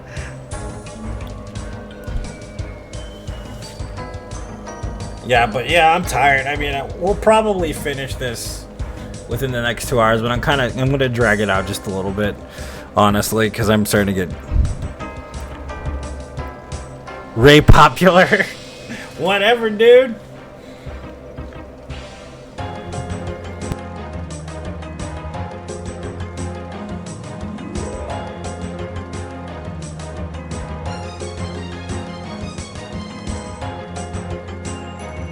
Yeah, hold on 1 second again, sorry. I know, I'm sorry.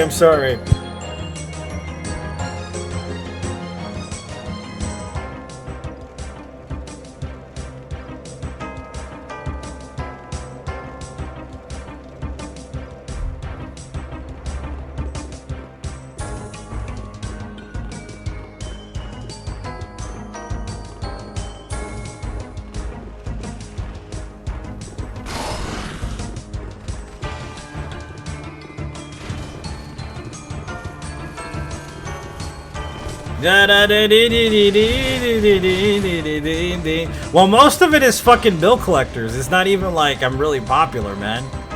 You know, it's bill collectors, not bill collectors, but scam likely. Scam likely is a problem. I'm so sick of fucking scam likely, dude. It's annoying.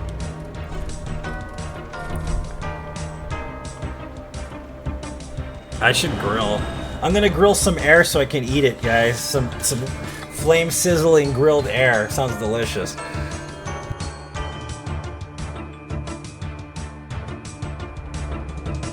That's my OnlyFans, Keenan. Everybody knows that. That and the booty shorts are only on OnlyFans.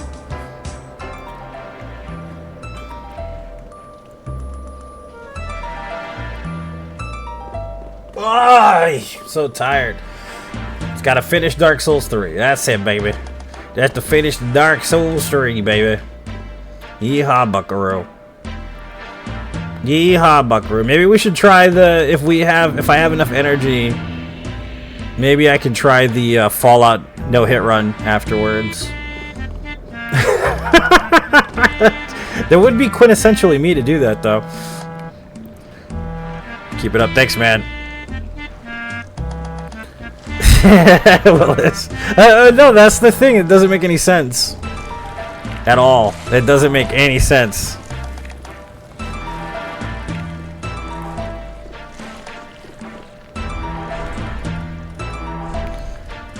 I've told this story about when this guy came and investigated me during a murder, a homicide, right? I don't know if you guys ever heard this story.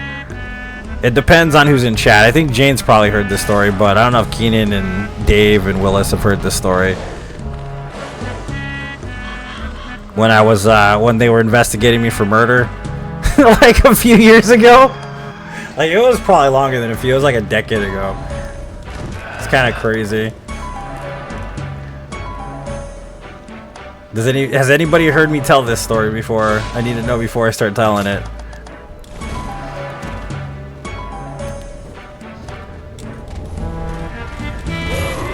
Show's bonkers? Yeah, dude.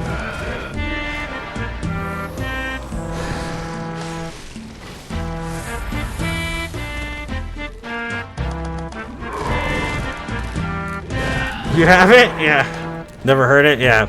So, okay, if you don't know much about me, I grew up in a really rough neighborhood around really rough people. And I've said this before. I was basically, I mean, I was involved with a lot of unsavory individuals early in my life and kind of like went down that path for a while and ended up becoming a registered gang member, essentially, because of it. Because of my family and my background, and I'm a Chicano, and that's what Chicanos do, man. They bang the gang, you know what I mean? That's how it goes, dude. You know, so I went and did that. I got in trouble, like, I was like 20, 21, something like that. I paid for my crime, did all this other stuff, right? Did the dirt I needed to do, did my due diligence and all that stuff, and time passed. I got a legit job. You know what I mean? Got a legit job. Taking phone calls on John Wick shit. So then my dad, he like one day I'm like just living my life, right? And my dad's like, dude, some guy keeps coming by and he's a detective with homicide and he wants to talk to you, and so I'm like, what the fuck? I don't know what's going on or whatever, right? So I decided to meet with the guy because I wanted to see what's going on and stuff, because I don't want to make things or impede like any kind of investigation, which is obviously a big no-no in general. If I avoid the cops, it's gonna make it worse, right? So I decided to set up a meeting with this guy, but at my dad's house, and like he pulls up and stuff, and he's a homicide detective and stuff, and once he gets there, he starts talking about how there was a homicide in the desert and like some dude got ran over and he basically got crushed by a car, and it wasn't like a hit and run type thing, like they left the car there and all this stuff, and like the dude just like kind of just pulls out these photographs of this smashed ass dude and just, like shows them to me, and like really brutal shit. Like it was brutal to look at, like it was pretty bad, and he was asking if I had information on it and stuff like that, and then he starts to say that the tires were registered to my name. I went and I diffused the guy, because I hadn't been like hanging around the wrong people for a long time. I kind of changed my life around and stuff, and didn't want anything to do with that part of my life anymore. So I've been doing the right thing, making legal money, staying away from the homies, all that stuff, just doing the right thing, right? And like this dude, like he swore up and down, because at the time I didn't have a driver's license, number one. So I couldn't really buy a car or have anything registered in my name. So I told the dude straight out, because he's like, we found these tire tracks, and these tire tracks belong to this car over here, and these tires, they were registered to a Ramon Garcia, and like, yeah, he's pulling some bullshit out of his ass. It wasn't true, right? But then because he thought I was gonna pop, is what it was. He thought I was gonna give him something. He thought I was gonna give him some information, so he started pressuring my ass, right? So I told him straight out, because like the gang members that were associated with the murder are actually against my gang. So in other words, like if me and the dude that supposedly had something to do with the murder in the first place were in the same room, we wouldn't be friends. You know what I mean? Yeah, they tell lies to get you to come. Exactly. So I told him straight out, I was like, dude, first of all, I said, number one, I'm not a gang member anymore. I don't associate with the gang anymore, right? Secondly, I told him if we did hang out, me and that guy would probably have beef and probably end up hurting each other, I told him. More than likely, he wouldn't get along with me. Thirdly, I said, I don't have a driver's license, so there's no way that anything can be registered in my name, right? And like, he looked at me, and he thought about it, and you can see in the back of his head, the wheels were turning, you know what I mean? And he wasn't being exclusively like a terrible person. You know what I mean? He was kind of like he understood where I was coming from and all this stuff, but he thought I was gonna drop something on him or something at some point. And so they kept pressuring my ass for a little bit, and then he realized that I didn't know anything. Like I think he truly understood that. And then finally at the end of it, you know, what happened is like he gets this piece of paper out. It's like this. It's just a regular sheet of paper, and it's almost like a yellow color or some shit like that, right? And it just looks like a real shitty piece of paper. And there's this stuff written at the top. He's all, make sure you read every part of it. Where'd you find this? And then he points to the bottom script, and there's this script at the bottom, right? And he's all, make sure you sign right here. He goes, you do not sign down there. If you sign down there, it says that you know what happened to the individual that was in the murder. And he made sure to tell me that. He's like, do not sign down there. He goes, please don't. He goes like that. And at that point I wasn't sure if I could trust him, because I was like, well, you're getting me to confess for some shit I didn't do. I was thinking in my head. But then like I read it out and he was right. If he had just like basically not told me the difference between each, I would have confessed to murder and not even known that I had confessed to murder, basically, that I didn't commit. And he went about his business afterwards. I never saw the guy again, right? But like years after this all happened and stuff, you know, I was working at Sprouts, and like I was in the same neighborhood because I used to live in the same neighborhood for a while, right? And like the gang unit used to come and harass me, and this one night, little white boy, one of my best friends, he took me home, and we were sitting in the car listening to Morrissey. You know what I mean? And like we were just sitting there, dude. It was like 3 in the morning, worked overnight, you know, whatever we're doing, whatever. We were just coming home, man, you know, listening to the Smiths and stuff in the car. And like then they pull up on us, and then they, you know, they hold us, dude. They were there, they went through my friend's car, bro, you know, and this little white boy ain't never seen no cops doing this stuff before, so he didn't know how to react. And they were rude to me the whole night. Like they were just mean as fuck to me. And they held us for like 2 or 3 hours. You know, granted, I know I used to be a troublemaker. I'm not a saint. I know that. And I get, you know, and I really did work with the police and all this stuff when they did all that. But they literally like pulled this dude's like panels off. And they like fucking dumped out his coffee in the back seat. And like they just fucked up his car real bad. You know what I mean? And they didn't find anything. After they were done like basically verbally abusing me for like 2 or 3 hours, then they let us go. So then last night, man, and I'm not joking, last night, so like I told you the other day, okay, so like, no, I went home at 9 p.m., so it was like the day before yesterday, right? I'm over there, and I like went to my dad's house to get a cup of coffee or whatever, right?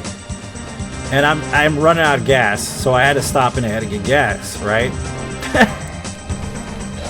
And he lives in a neighborhood that kind of associates with the stuff I used to do, right? So what happens is, as I'm there, I go up to the thing, and the dude's like, "Oh no, we're closed, bro. You know, we're closed and stuff. We're like, we can't open the door for you." I was like, "Does the gas pump still work?" Because I was gonna get something to drink. And he's like, "No, you can't come in." He's all, "But the gas pump should work, right?" And then, as I'm there, dude, 4 police SUVs pull up, and like automatically my post-traumatic stress starts to kick in, and I start to hyperventilate and shit, you know, because I don't want any trouble with nobody.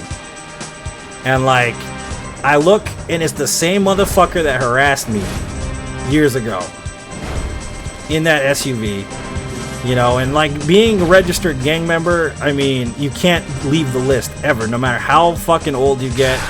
You know, you're basically marked for life. And like, I realized how far my life had come to this point, and how grateful I am, and how blessed my life is to have the people that I have in it. And I honestly wouldn't want it any other way. I've seen what happens to my peers. I've seen where they go. I've seen what happened to my cousin, you know, in prison and all this other stuff. And like, it's crazy the dynamic between where I am now to where I was like 2 decades ago.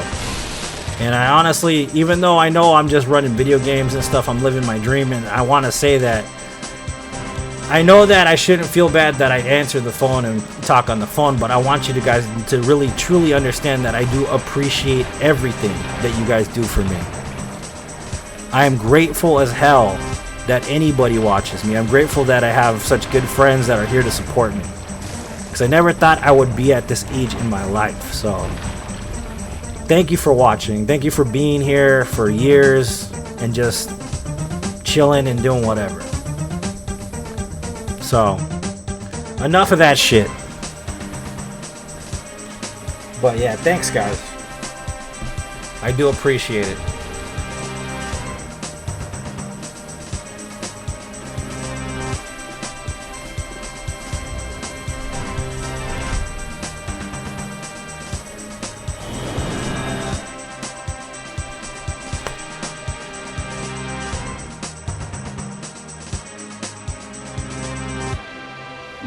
You know what's funny is my dad's a Sagittarius, man. I was just fucking with you.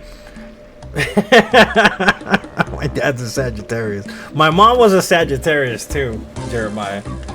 I was just fucking with you. I've been around Sagittarius my whole life.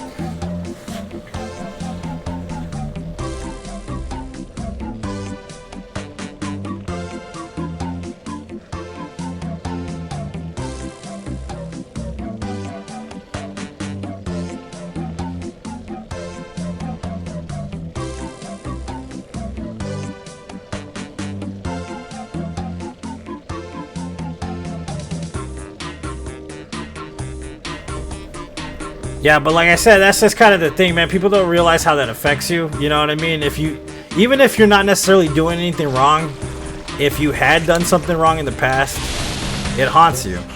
Like, even if you've paid for those things, you know, and that's what I try to say to get some younger kids too sometimes, and you know, they don't want to hear that, obviously, because I mean, you don't want to be told what to do, especially when you're young, you know what I mean? Like, but sometimes it's just, you can't get through to people. As sad as it is, man, like, I wish people would listen, but it just doesn't happen sometimes. You want to, yeah, exactly, dude. No one trusts them, yep.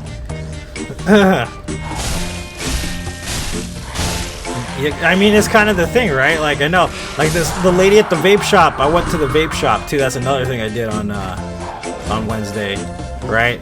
She was talking about, because I guess there's a vape shop down the street. It's my favorite vape shop. They make like custom vapes, and that's what they're always good to me. They make me a custom vape all the time, and like the lady was saying that there was a truck, and it's on the corner of an intersection, like a really big one, right? And it ran straight into a light post, right? And like literally knocked the fucking thing over, dude. Like, it was bad, I guess. And like the truck that ran into it, like, it didn't stop rolling, and like it like pinged off at like a fucking like a what do you call it? A pinball. And then like it started coming towards the store and stuff, but luckily it ran into like a barrier, right? And she said these people just jumped out the truck. Like, instead of staying with the truck and stuff, they took off running and stuff. And they called the cops and shit, right? And I guess they found like all these blue pills in it and like a gun and all this other shit. And the cops didn't come until 30 minutes afterwards. And it's like, I'm not talking shit about cops specifically. I have friends that are in the force. I've known for years.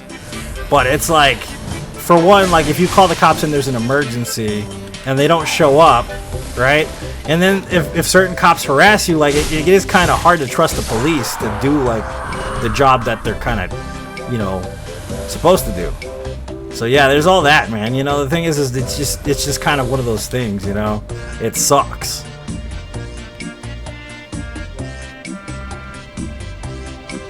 Never talk to the police? Yeah. It depends on what it is, you know. Like, if somebody stole my shit, I kind of have to talk to them. You know, I don't want to, but I mean, I got to, you know. And like when that dude stole my car that one time, yeah, I had to talk to the police. Because I wasn't able to go get it back, you know, and if I did get it back, I probably would have got arrested for doing it, you know, so it's like not even worth it.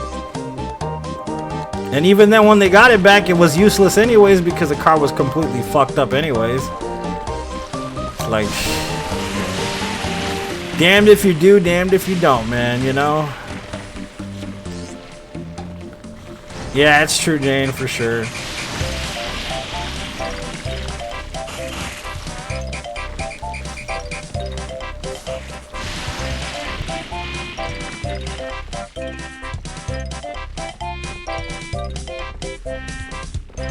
Tax collectors for the state? Jesus, dude, that's very specific. Damn. Damn.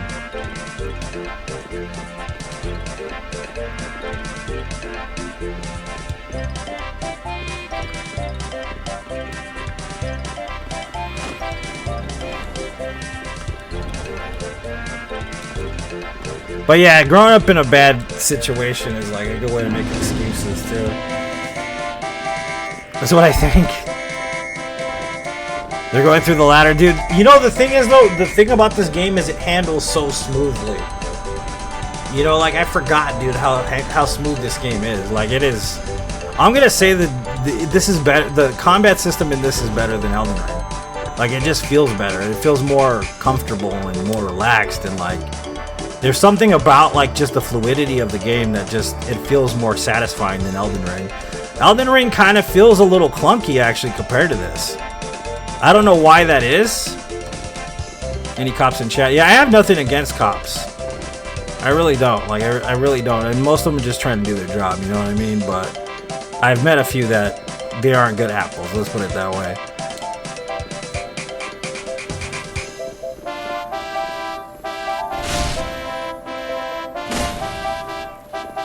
Trying to be theatrical with his combat, I can see that.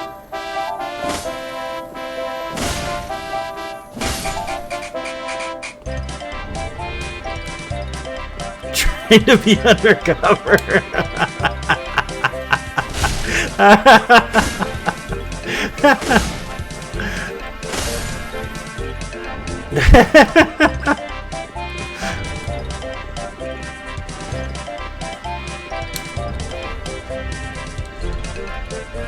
I guess that's because, like, in this game, it's no nonsense, right? Like, there is some flashy shit in this game, but it's just straight up the mechanics of Dark Souls. The way it's meant to be. Which makes sense, you know what I mean? Elden Ring does feel like it's trying to be flashy and theatrical. It makes sense, but it does feel really clunky, like, comparatively. Like, not completely, like, really clunky, but still way more clunky than Dark Souls 3. Like, even the PvP is just not as good. Like, when it doesn't feel as satisfying as in this game.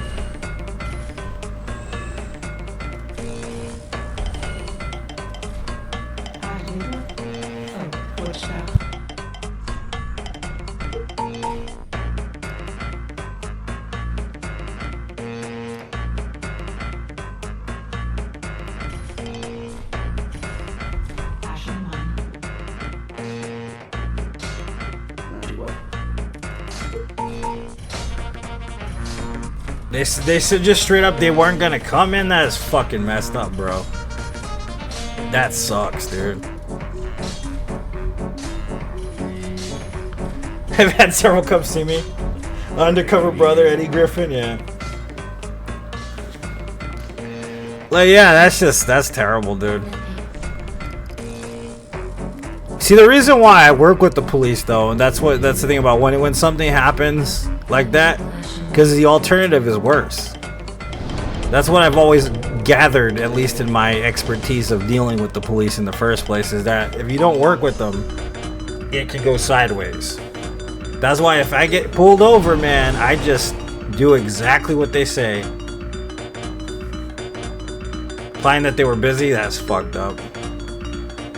You know what I mean? Like, there's people that give them static, and you can give them static if you want. You have all the right in the world to do all the stuff that you gotta do, but I don't want it to go sideways. I got too much shit going on, you know what I mean? Like,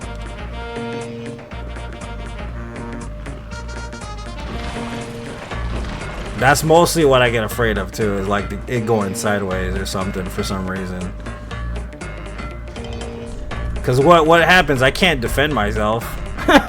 You know, if I do that, guess what happens? I'm the ex-gang member.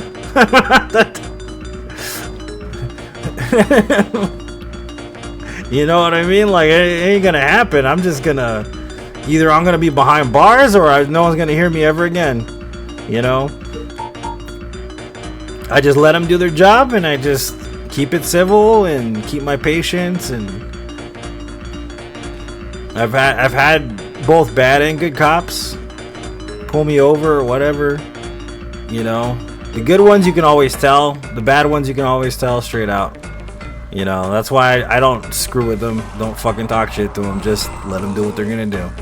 And if I ain't got nothing to hide, which I don't, then usually it goes pretty well. Unless it's like that one night with my friend. You know, when I had nothing to hide, but they didn't believe me.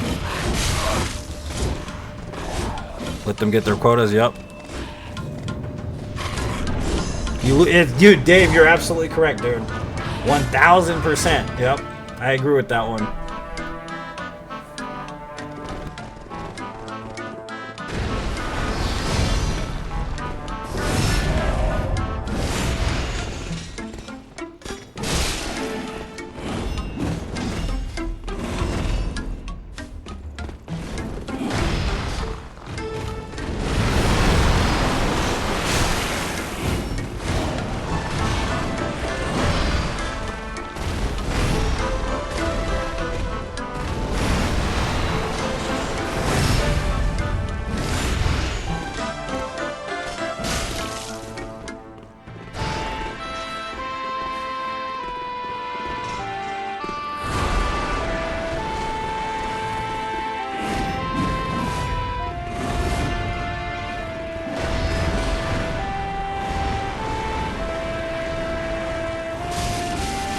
The worst place? Yeah, it's true. Or Stalin era Russia. I mean, that would be pretty terrible from what I've heard. I don't know personally. I didn't live there, but I've heard stories specifically that were, you know, in a lot of documentaries. Let's put it that way.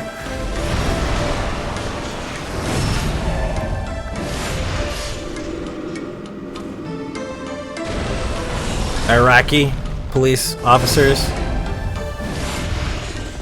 What branch were you in, man? I'm sorry. I you probably told me, and I'm not trying to be disrespectful. I just want to know what branch. I can't remember if you did tell me.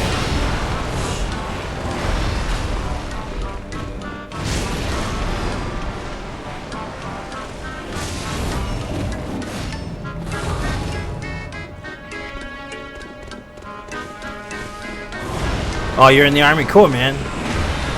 That's awesome, dude. My dad's been in the army forever. Well, he's not anymore. He's retired, but I love the army. Army, good people, man. Army's got a lot of good people in it.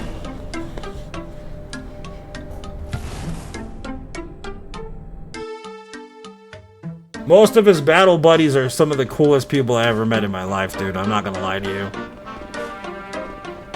And they're not all like, you know, I'm this kind of person and I'm like that. And most of them are just chill as fuck, dude.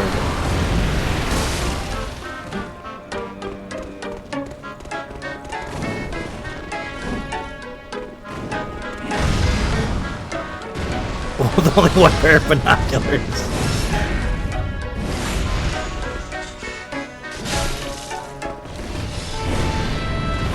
Because they've gone insane, that's why they're fighting each other.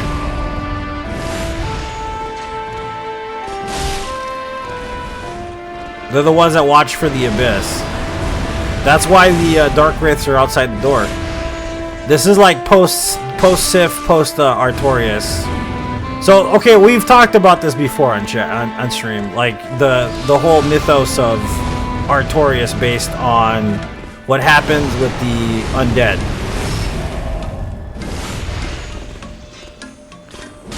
So, like, the story of the undead, like, the chosen undead from Dark Souls 1, they attributed to all the things that happened in Dark Souls 1 to Artorias. So, in other words, the journey that you take in Dark Souls 1, by proxy, they assumed it was Artorias. So, whatever, like, things that you accomplish in Dark Souls 1 ends up being the lineage of Artorias because they misunderstand time to some extent. And these people, they're watching the abyss, basically, and they're basically the worshippers of Artorias, which through time become insane and also corrupted by the abyss itself too. So that's why they're waiting there to guard the abyss. But it doesn't make sense because there's no abyss in the fucking game, bro. You know, like there is, like, what's it called, the Ringed City, which is technically a tie-in to the abyss. But it's not even on the same level. You know what I mean? That's why, like, Dark Eater Midir is actually a mixture of both Manus and another boss fight. It's actually it pays tribute to Manus quite a bit. So it's both Manus and Black Dragon Kelamite at the same time. So it's kind of fan service, which they knew this was the last game, they decided to draw upon that and make it fan service for them. And I don't know if people understand that or they just think it's a dragon that's in the game, but if you really pay attention to the attacks that Black Dragon does, I mean that Dark Eater does, it is a throwback to Manus on purpose. There is a catacomb, yeah.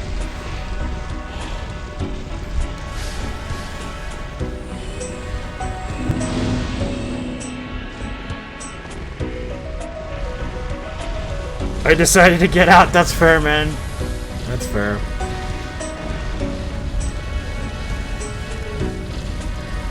Yeah, but you're close. Close enough, Willis. And I always thought it was Friedrich Nietzsche that said that, but I'm wrong, I guess. You're a girl dragon. Did you turn into Keenan? The Abyss Watchers must be doing a good job. Yeah. That's why whenever you see an Abyss Watcher person, you always say, look at the fucking Artorias fanboy. That's literally where that comes from, is because that's literally what they are. They're the simps for Artorias.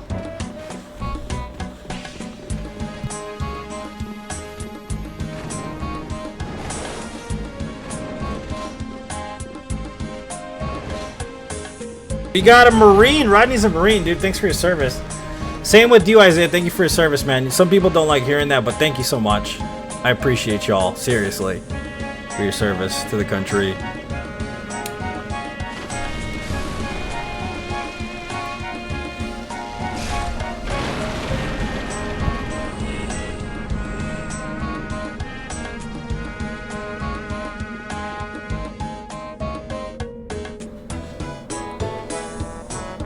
Yeah, man, I don't know, man. It's just crazy.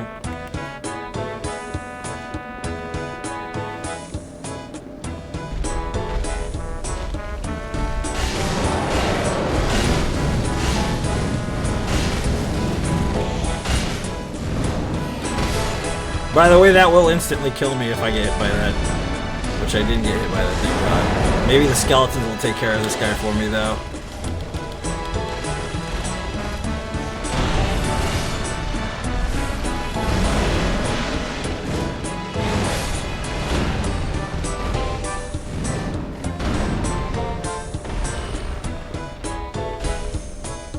Couldn't do it anymore. That's fair, man. That's fair. Yeah.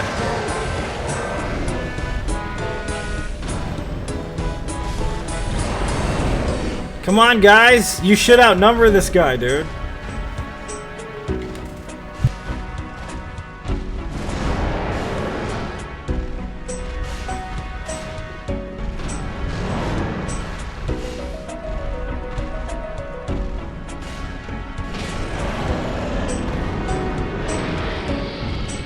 Yeehaw, buckaroo! Don't kill me, okay?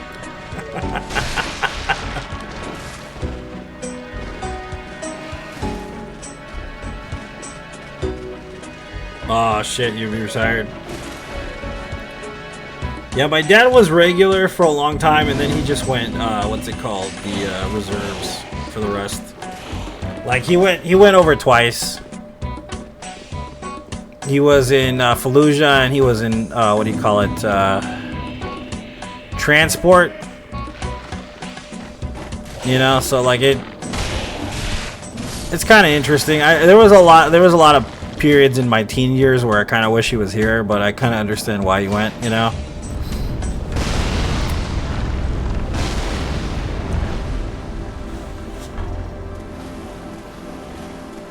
But yeah, he finished out his whole career basically in the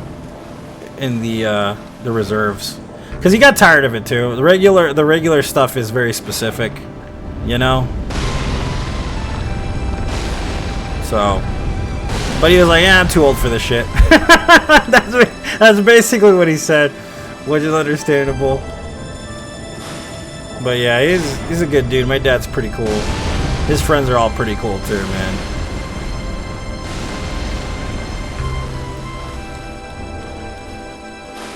It was in your blood. That's fair, dude. Damn, Yeah. son, where'd you find this?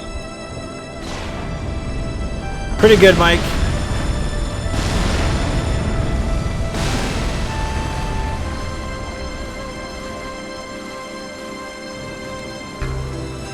Dude, why is everybody grilling, man? I need to be grilling now. I'm jealous. Y'all be grilling. Is it grilling? Is it grilling weather out there where you're at? I'm jealous. I wants to grill. But what am I gonna grill? Damn, I ain't got son, nothing to where'd you grill. find this? Plus, I'm on some crazy diet. I can't even grill at all, basically.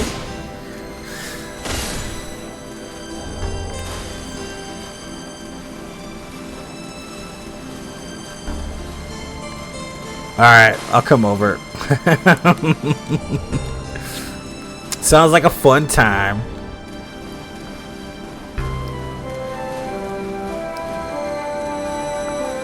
Pork chops and you got 2 chops and sweet taters. That sounds good, dude.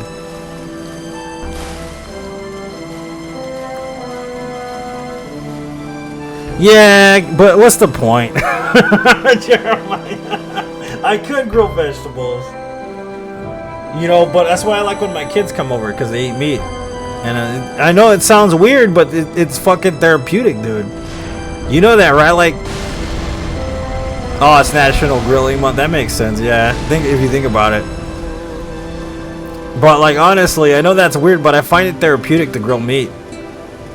As fucking hypocritical as it sounds, grilling meat is super therapeutic.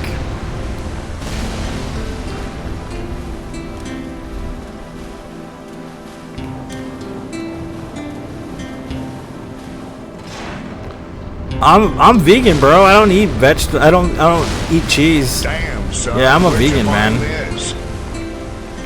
I just like being around it, dude. Like, I don't explain it.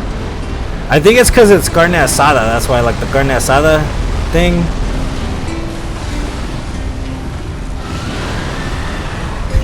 That's a good point, Jeremiah. Yeah. Plus, it's like, grilling for somebody. Like, I like to do that kind of stuff. I like the way it feels, like, to do stuff like that for people. As weird as it sounds, but like, being like that is very specific for me. I like making people food and shit like that. Sacrilege, it's alright. I don't mind people that look at. I grill meat for my kids. I don't care.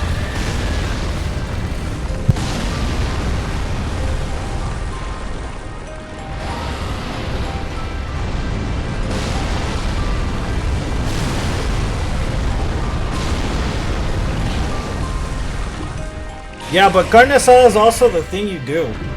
That's the thing about it for Chicanos. That's the thing you do. It's not just the carne asada itself. It's the act of the carne asada. Like, 'cause every Sunday it was like that. You know what I mean? What you do, if you do it right, if you have a Sunday off, which a lot of people don't, granted, the way a good Chicano Sunday happens is like this: you wake up in the morning, okay? You take care of your business, whatever you gotta do. If you go to church, if you don't go to church, whatever, don't matter, right? You go wash your car. Always on a Sunday, you wash your car. You go to the car wash. You wash it by hand. You know, it doesn't matter if you have a bomba, ramfala, or just like a straight up hoopty, right? You go wash your car. Okay? After you wash your car, as you're washing your car, actually, you listen to oldies. That's what you got to do. You gotta listen to the moldies, bro. You gotta listen to, you know, the Bloodstone and the War and the Tierra, and, you know, you gotta listen to all that. You gotta listen to Norteño stuff. You know, you gotta listen to Little Joey La Familia. You know what I mean? Then you go home after washing your car, and then you do the carne asada, and the family comes over. You know, the carne asada, that's the main treat right there, because, like, everybody, that's the meeting place right there. You're playing the music, you're cooking the food, you all have a spot to hang out and talk about the week and do all this other shit. You know what I mean? Have beer. Yeah, have beer. You drink, you know, whatever you drink. And then afterwards, after you're done with the carne asada and everybody goes their separate ways, then you take the car that you just washed, and you take your lady or your man or whoever, your kids. You know what I mean? and you go for a Sunday afternoon cruise in your car. You take it slow and you drive it low, baby. You just take it all the way around wherever you want to go. Chill out, listening to music until about like 6:30, 7 o'clock. If you're a younger cat, you probably stay out till like 10, midnight even, and go hang out with the homies afterwards or whatever. And then that's it. That's a Chicano Sunday right there, straight up and down. Like that's the most Chicano Sunday you can have.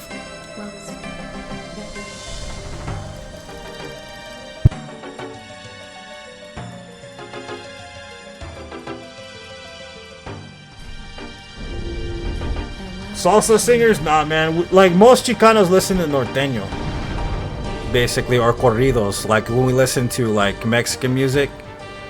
It's mostly northern style Mexican music. So I mean, like the addition to like cumbia and stuff kind of came a little bit later.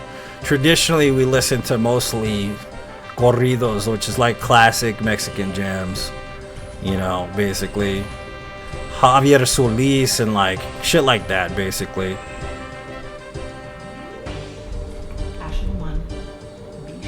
Is it like mariachi? Yeah, it's kind of the same as mariachi, but not as slow, a little faster. And they still make corridos. I mean, like the most popular corrido dude right now is Peso Pluma. If you guys don't know what corridos are, you should look up Peso Pluma and then you'll understand. And like even some of the grupos are like from like not even from Mexico. Some of them have family from Mexico or they came from Mexico to America.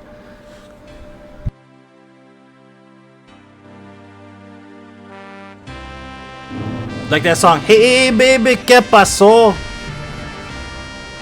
That's a norteño corrido, kind of, yeah.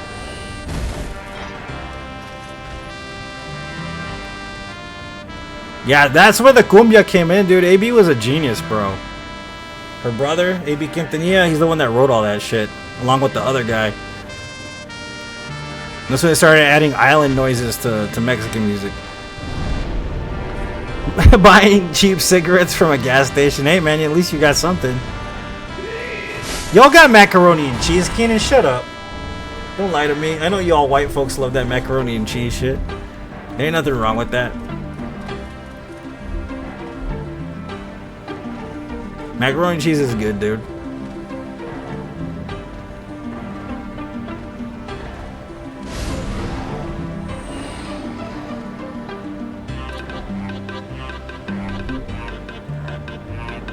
Tito Puente's good shit, dude. I like that stuff. I just don't listen to it often, bro. It's good stuff, though.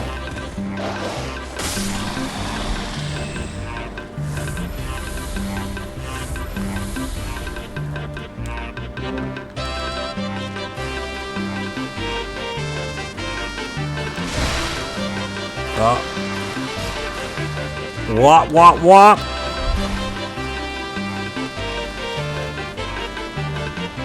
Yup. It's DS3, boy.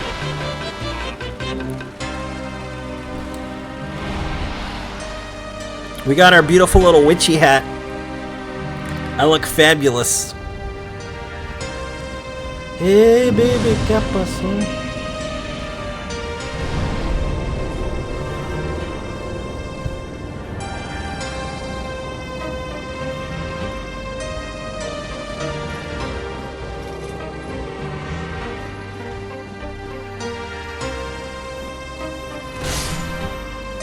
Dude, that sounds bomb as shit, though, Keenan. Tenderloin is good shit, dude. Kissy duck lips.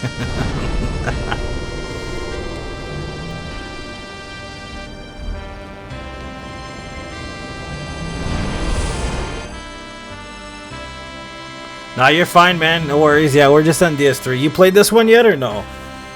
I don't know if you played this one, Sandy. This one's really good, bro. Like, if you've never played Dark Souls 3, dude, you should play this fucking game. This game is amazing. It's got the best bosses in the series, in my opinion. Like, I wouldn't have said that, like, 2 or 3 years ago, but I disagree with myself from back then. This is, like, in my memory now, I realize that. Like, this game has the most memorable bosses, and I think also, like, the hardest bosses to some extent, too. when it comes to a Souls game. Yeah, you should play it. This game is really good, Sandy. It's definitely a great experience, dude.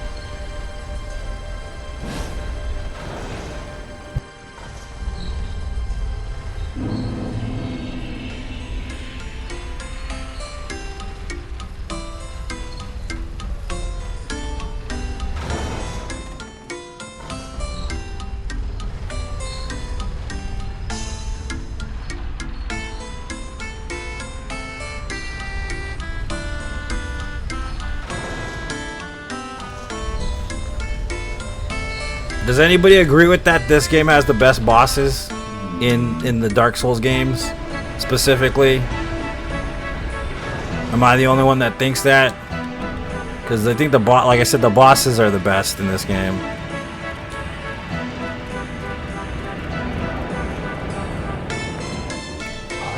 Alright, yeah, DS2 is good too. Alright, Isaiah, we'll see you later, man. Thanks for tuning in, buddy. I appreciate you very much.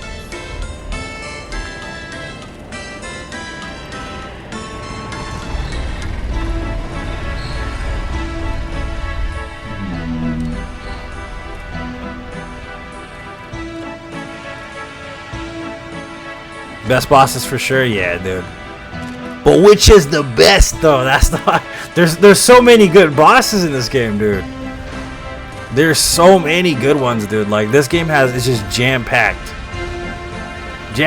with good bosses. Like yeah, a fucking ton, dude. Like really. Like even the base game has amazing bosses in it.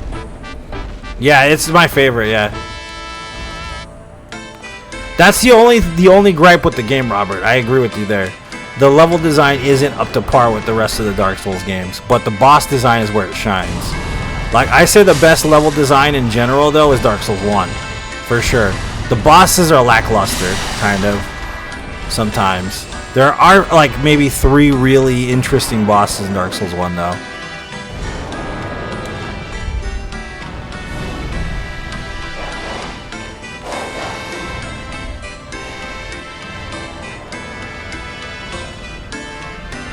Yeah, that's one of the most annoying factors in Elden Ring. Melissa, I agree with you. I think you're correct, though. That's why I say every game has its strengths and weaknesses, and I say this all the time. People ask what the best Souls game is. There really isn't one. There isn't best. There isn't a best. There's stuff you favor, of course, but each has the reason why they're good. Like Dark Souls 1 is definitely the best level design, like ever made, really, for an action RPG. You know what I mean? This has the best bosses.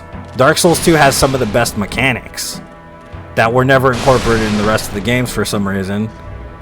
You know what I mean? It just all has its own thing, man. Like each game is good for their own reason.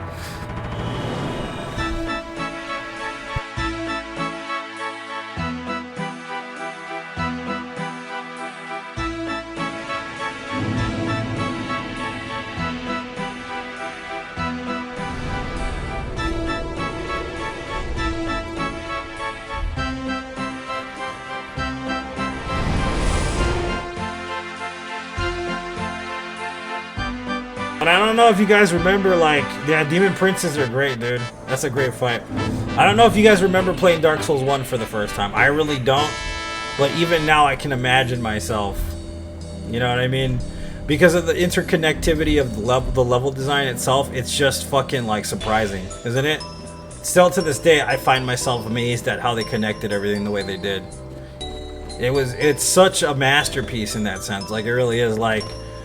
You don't really understand like the level of intricacy in a lot of the stuff sometimes, and then you realize this is connected to that, and this is a shortcut. Oh wow, dude! And you use the same bonfire for 3 different areas. Like holy shit! You know what I mean? It's just amazingly done. Like they did it so well, dude. The first game with the level design.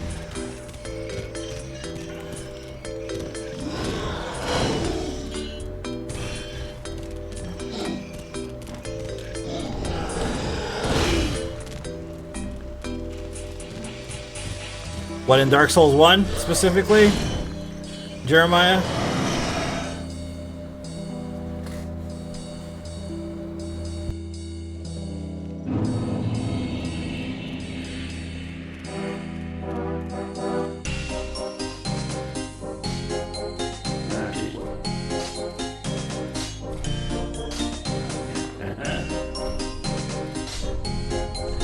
Yeah, Robert, if there was a perfect level design, that would be it. In my opinion.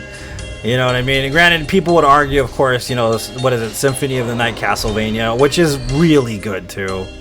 You know what I mean? I love Castlevania as well. But I honestly do believe Dark Souls 1 is considered the best game in the series by a lot of people because of the level of design alone, and it makes sense. And of course, they have some of the best boss fights. Not all of them are really good though. You know, there's some stuff that's kind of left for, you know what I mean. But it definitely has a lot of level design that other games basically wish they could have. It's like a fucking masterpiece in that sense. And then the story, the simplicity of the story in all the games, man, yeah, it's understandable. And the thing is, I know that I say this a lot because I play these games constantly, but there really is no other game series like this game series at all, and it never will be. Again, even FromSoft can't replicate this. They can pull off an award-winning formula that's going to continue for a long time, but ultimately nothing will ever stand the test of time more than the Dark Souls series. And Dark Souls 1 came out in 2011, man, you know what I mean? So that's saying a lot. I play it every other day. You know what I mean? That game came out so long ago now.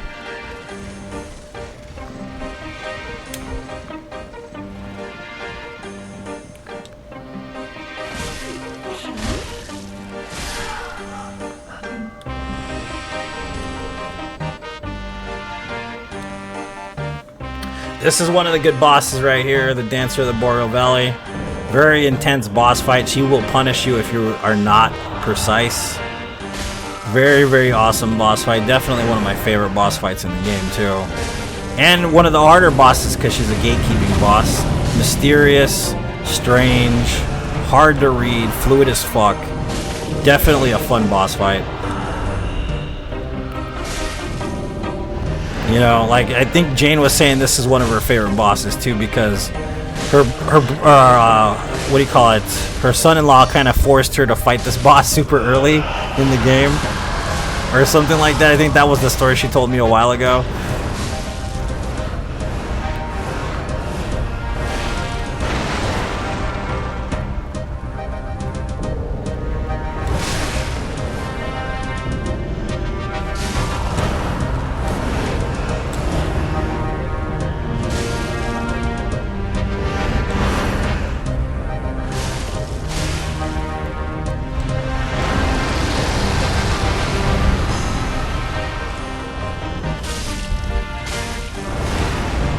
Oh, dude, that makes sense, Robert. Yeah, that makes a lot of sense, bro.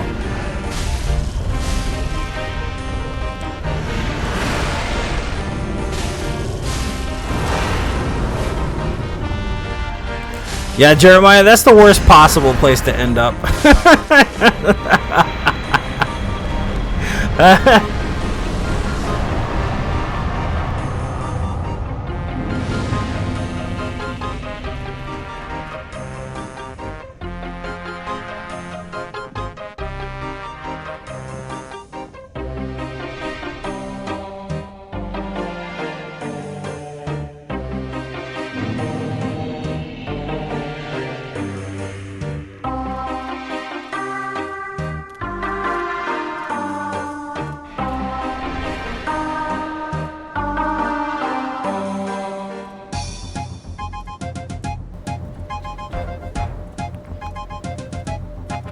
This guy right here is sleeping.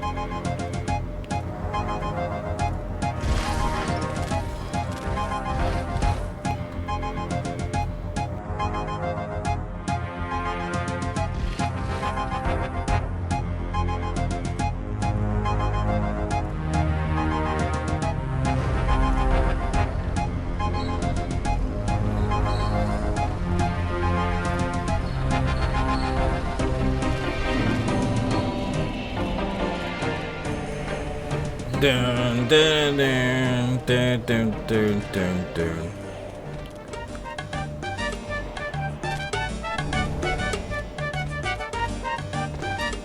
Man, it's hot as hell in this house right now, Jesus.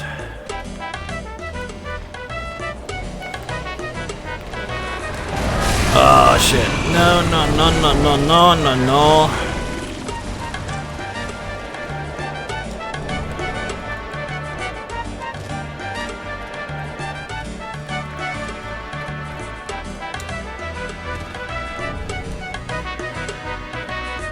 Yeah, so Demon Princess is really good. Nameless King's amazing. Probably in my top 3 bosses of all time. There's Dark Eater Madeira, which is my favorite by far, more than most bosses in any game, honestly. Then there's people really like Gale, but I actually really like Sister Freed compared to Gale. Sister Freed is a very awesome boss fight. I like the fact that it's 3 phases. I like the fact of like out changes in the second phase. Like it's a very fun, it's a quick boss fight. It's very quick. Then of course the Demon Slayer armor is pretty awesome. More traditional style Dark Souls fight, but it's basically fan service for the Iron Golem, which is pretty neat. If you like the first game a lot, like I do. Because he has the same attack as the Iron Golem. He's in front of a gate in front of Duke's Archives. Same shit. Quite literally, almost exactly verbatim the same as the Iron Golem. And he's a living suit of armor, so there you go.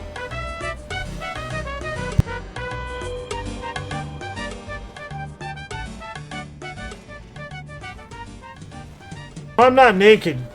But I'm not wearing armor, so yeah, it's lighter roll. That's why it makes it so that I roll faster and further, basically, so I don't get hit as much.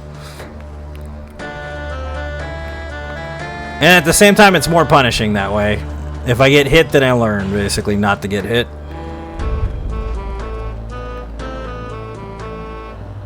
Yeah, no, they changed it, Jackson. We were talking about it earlier. But someone had a way around it, I think. I don't remember if the person's still in chat, but they had a way around it.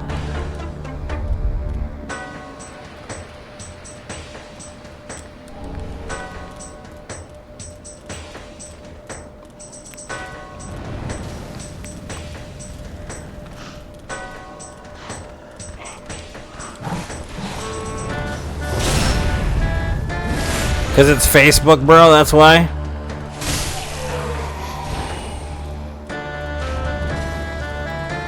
Facebook is notorious for doing stupid stuff like that. Yeah, it's very aesthetically pleasing, dude.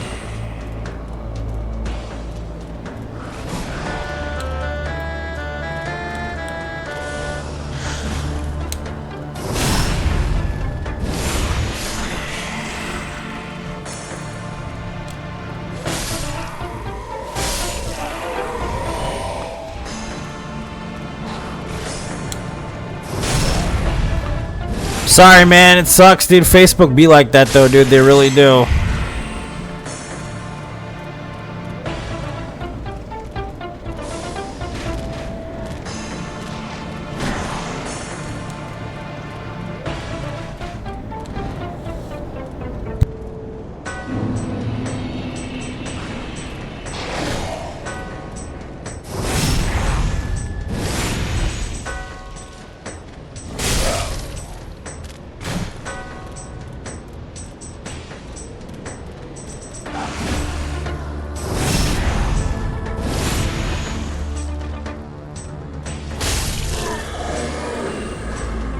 And his daddy wallet up the keister.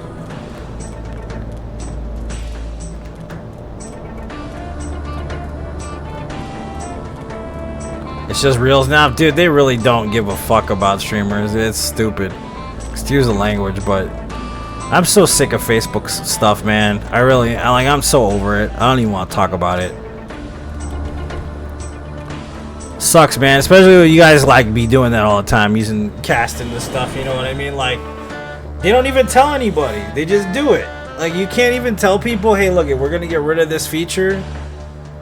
Like, it's infuriating, man. It really is. Like, really, it makes me upset because you guys spend time, you guys watch the stream, you guys do whatever it takes to be here and stuff, but they don't want to make it easy for anybody to do that. Like, what is wrong with them, man? It's irritating. I don't get it. I don't get why they do these things. It's like the worst type of big business practices possible, basically. And the thing is how cold they are about the community. You know, like, it's not going to translate well. You know, it doesn't translate well to people that utilize certain aspects that they've incorporated. And what's going to happen is bitterness for like everybody involved. It's pretty messed up. And then there's no, of course, no recourse for it.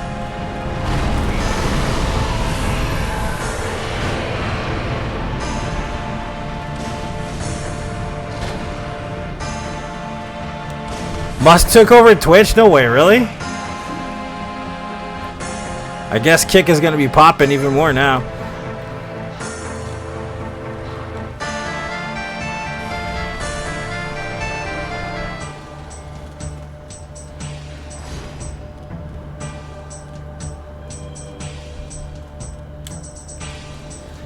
No, you're fine, man. It's going to be on the VOD, man, and I'm uploading this to YouTube afterwards. So no worries. You'll get to watch it if you want. You can stick around if you'd like, sir.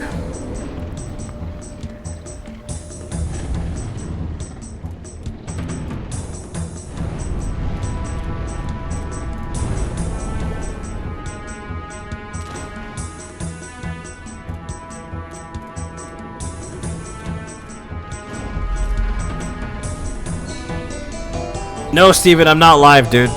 We're not here right now. Twitter? Yeah, I was gonna say. I was like, Elon Musk bought Twitch, dude. Yeah, damn, dude. He's just gonna grab everything, boy. He's just gonna grab everything. You know, that wouldn't surprise me, though, if he bought a streaming platform. Damn, son, where'd you find this? I appreciate that, James. Thank you so much. Wouldn't surprise me if Elon bought a streaming platform. How many achievements left? We don't have any. We're not doing that run. We're doing a trilogy no death run. Put down the bong, Steven. Put down the bong, my friend. And start doing edibles like me.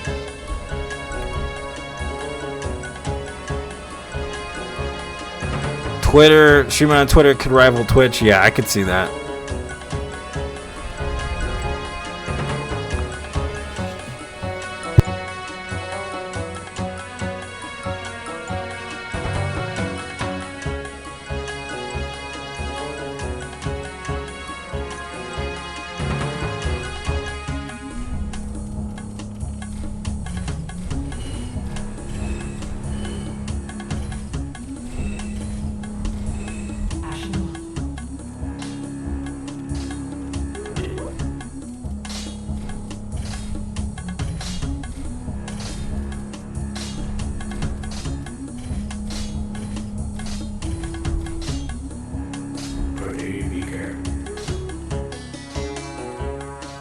Yeah, no, I think he's screwing around. I think Willis was screwing around.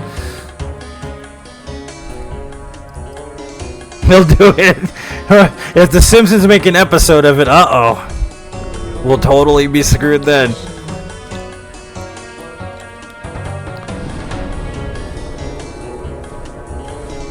Yeah, we already beat 1 and 2.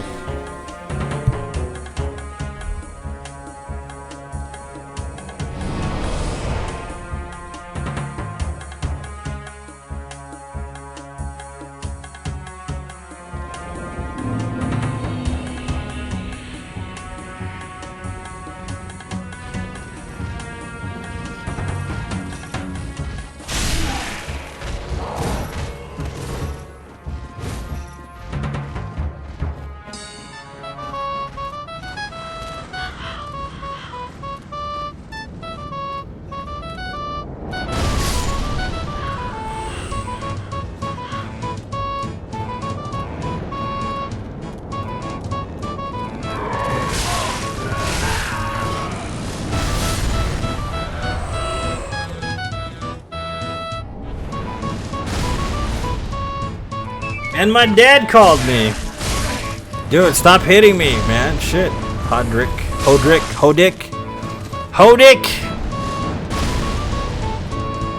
That was panic. Man, I don't know. You know, the thing is, too, is it's not even like for a reason. You do realize this, right? For both these dudes, it's all hubris. Like, Zuck and Elon are going to be doing this shit to each other, watch. And it's going to be a hubris thing. And they're both going to end up paying the price. if they decide to continue down this path, and we're gonna have to deal with the price that they have to pay, which means we're gonna have to pay, which isn't a good fucking thing, especially with people like me. I'm gonna have to pay the price for Zuck's hubris, which I'm already paying for, and I didn't sign up for that shit. You know what I mean? I didn't want to be a fucking pawn in his army.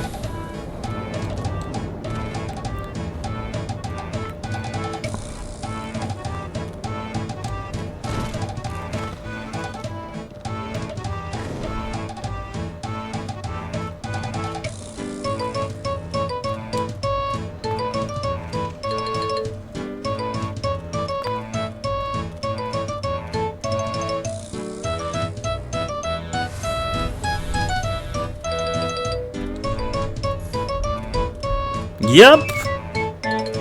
Jeremiah, exactly.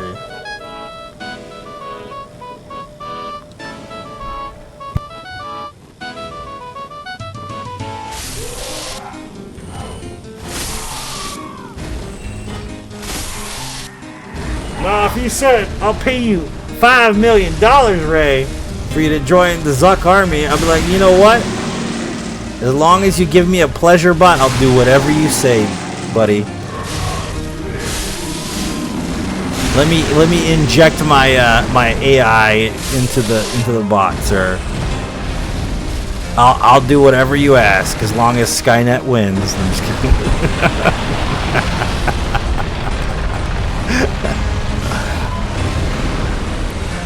I'm just kidding.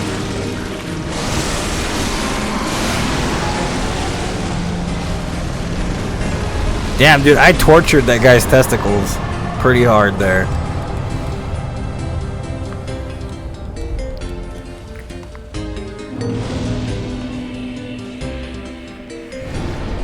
Tortured him, baby. There's nothing like the cock and ball torture tree, man. That's like the best feeling in the world. Just slapping them bitches around until they pop.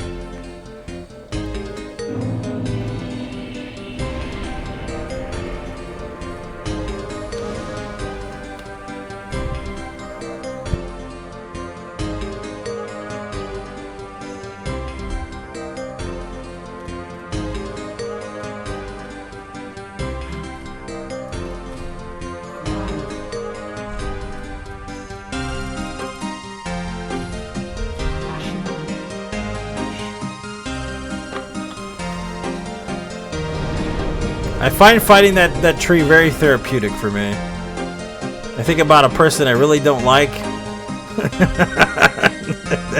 and start cutting its testicles. You said you'd buy me a ring, Slash. You said I was the prettiest girl in the block, Slash.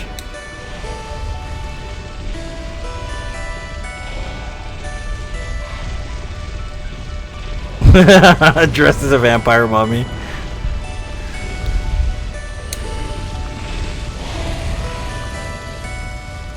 Your neighbor is no, fuck no. Oh, dude, I saw my neighbor yesterday at work. I guess he does have a job. I was surprised. I was like, holy shit, he's really at work. Holy fuck, now I know where to complain. This guy gave me an evil look. I didn't like it. And then I saw him smash a kitten with a hammer. Fire him now.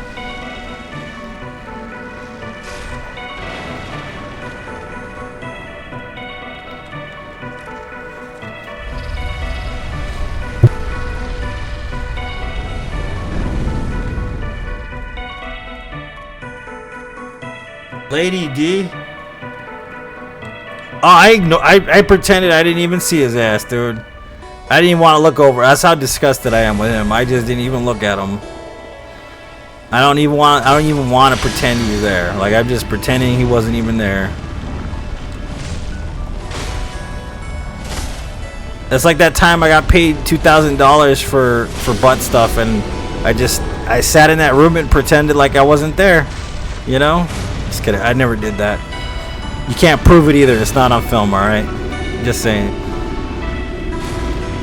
I wasn't hurting in Vegas when I lived there, I promise, okay? You can't prove it. He has no idea of this stream? I don't care if he does. What's he gonna do? not like I'm saying anything terrible, but I'm just telling the truth. They have it all itemized and logged in.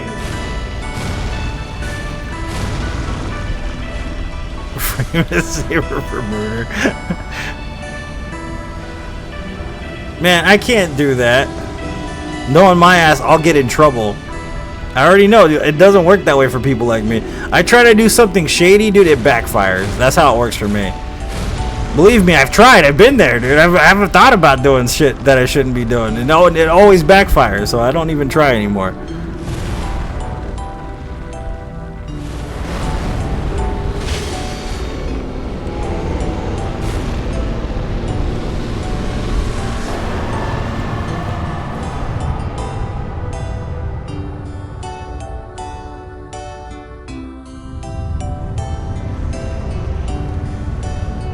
Pulp Fiction? Yeah, I love Pulp Fiction, man.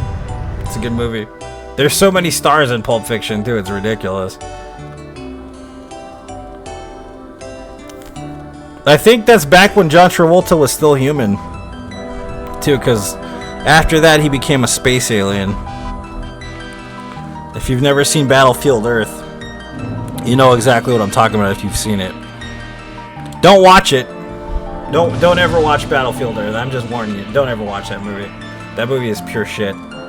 Pure unadulterated, swirling at the bottom toilet, like garbage shit, like donkey shit. Like it is. That movie's terrible.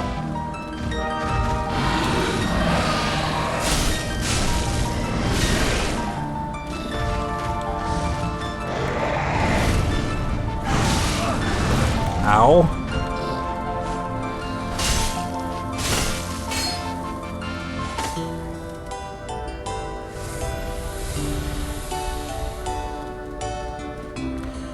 Messes with people's life. Yeah, ask Katie Holmes. She knows.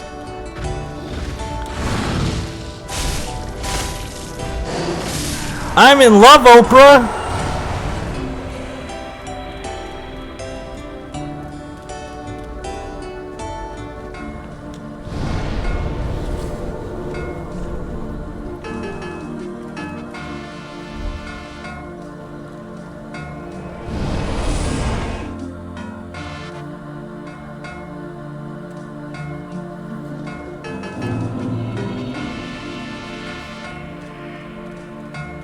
Wabba-dee-ba-doo-doo-ba-doo-ba-doo.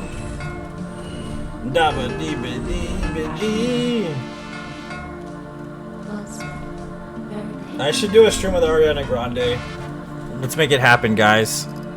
Let's get her on stream so she can play Dark Souls for the first time. I think that'd be hilarious. Jeremiah, I didn't want to say anything, man. I didn't want to say anything.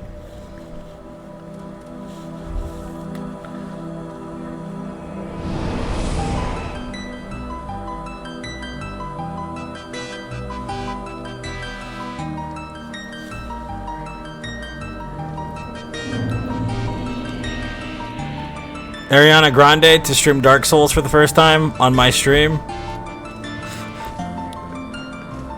She probably doesn't even know how to play a video game, dude. Like, she probably couldn't even play Candy Crush, more than likely.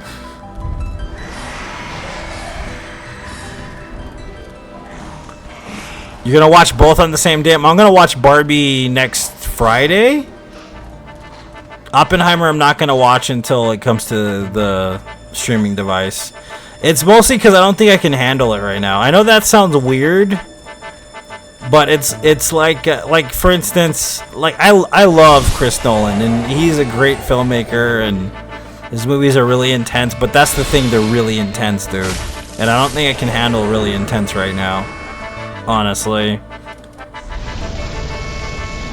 I think I'll just have an emotional like experience to the point where I won't be able to function for a few days, and I don't really need that right now.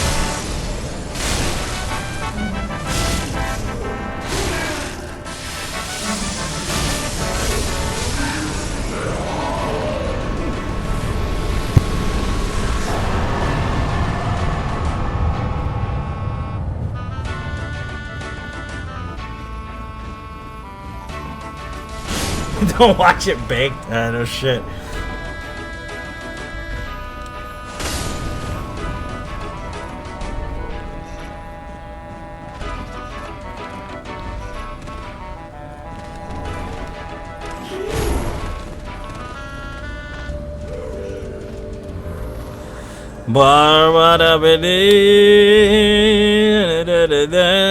Speaking of religion, Jeremiah, look where we are. We're going to the Catholic Church. Just kidding. This reminds me of my childhood. Completely disrespected him, yeah. He didn't get a word in edgewise at all there, yeah. I agree.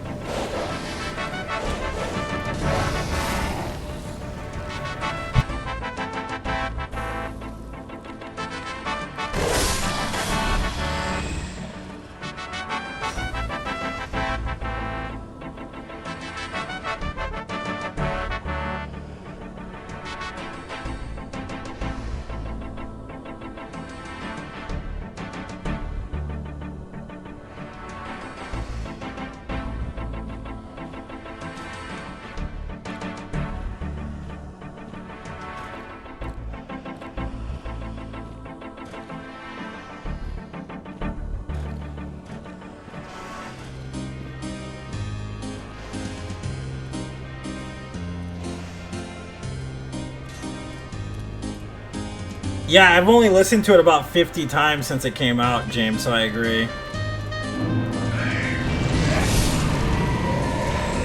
Oh, your lines work perfectly when you're drunk. Yeah, she makes an appearance, so does Ariana. She's in it too. I think, that's what I heard. She's gonna make a guest appearance in it too. We all know the reason I'm actually watching it.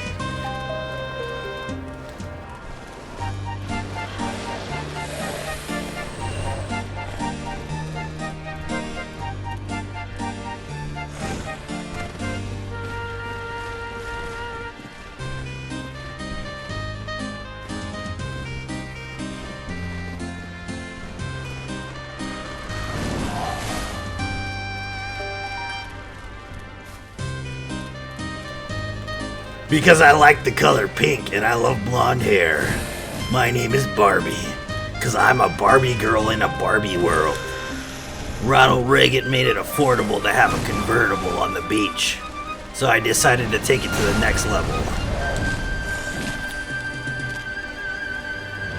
So I started dating a man with no genitals named Ken.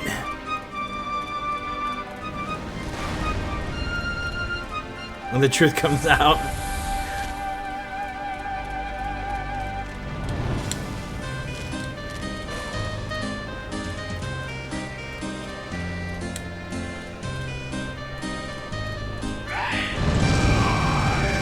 I'm ready, ready, wah, wah, wah, wah, wah, wah.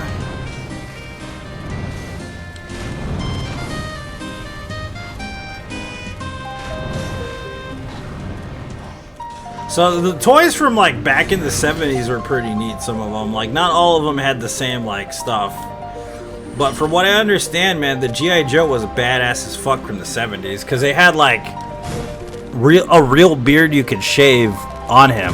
Like imagine that, a toy that has fucking hair, facial hair that you can shave. That is ridiculous. Like I look at my daughter's toys and I'm like, dude, you are so goddamn spoiled. Perfect mind stabilizer? Yeah, no, that's definitely not. Watch on Stevia.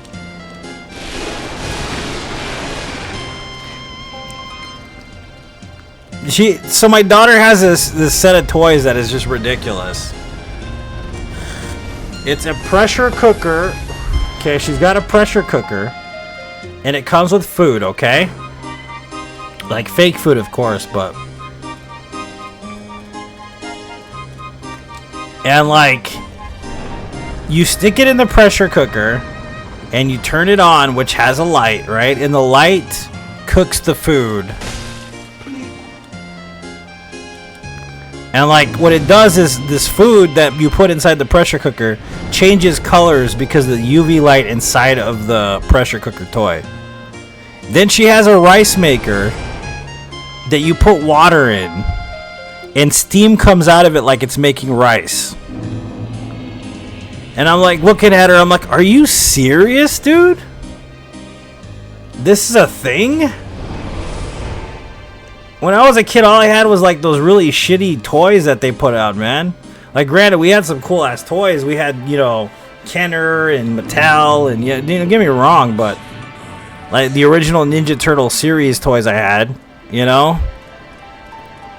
But damn, dude, toys that literally make food, that's freaking insane. Blows my mind.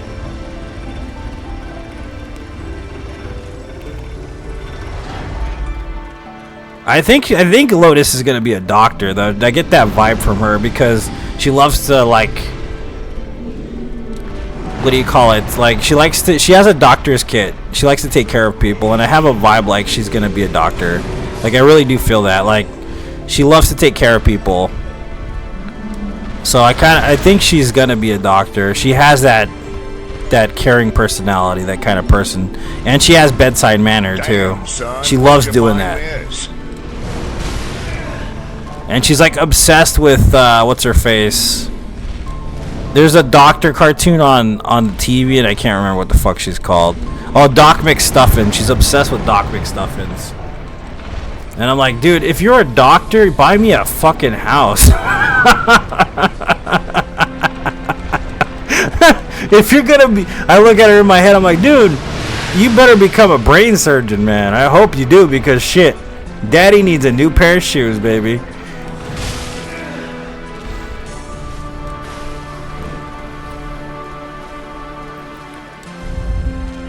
Oh, the real looking toy gun. I forgot about those, bro. The one with no red top. They just look up straight up like no cap, fucking the real deal. Yeah, I do remember that. Remember the cap guns, dude? I don't know if y'all ever played with them dangerous ass cap guns from back in the day, dude. Yeah, they were. You're lucky you didn't get shot by the cops when using those motherfuckers.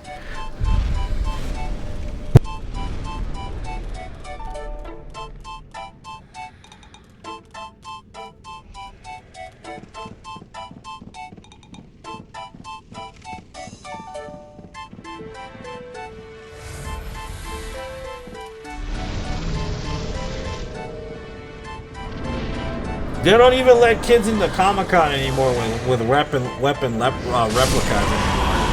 But when we were kids, we had realistic looking toy guns. I do remember that.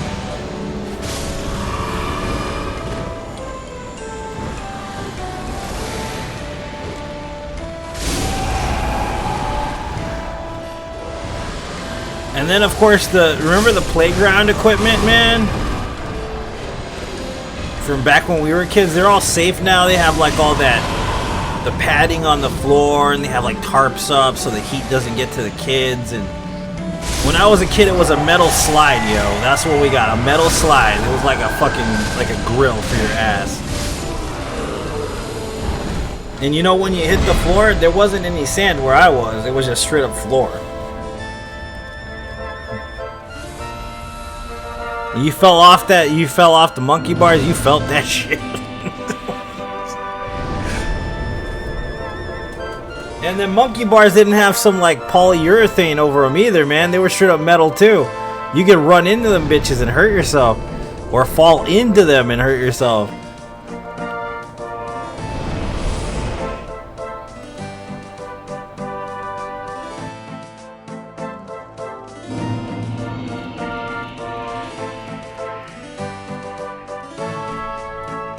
Same.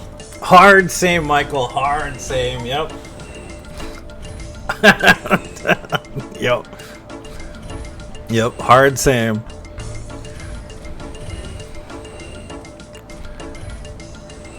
And then, of course, if you go even further back, you had the lead paint and shit, you know. Lead paint on toys, that was a thing at one point, believe it or not. Radium was a thing, too. People put radium in shit, even toys.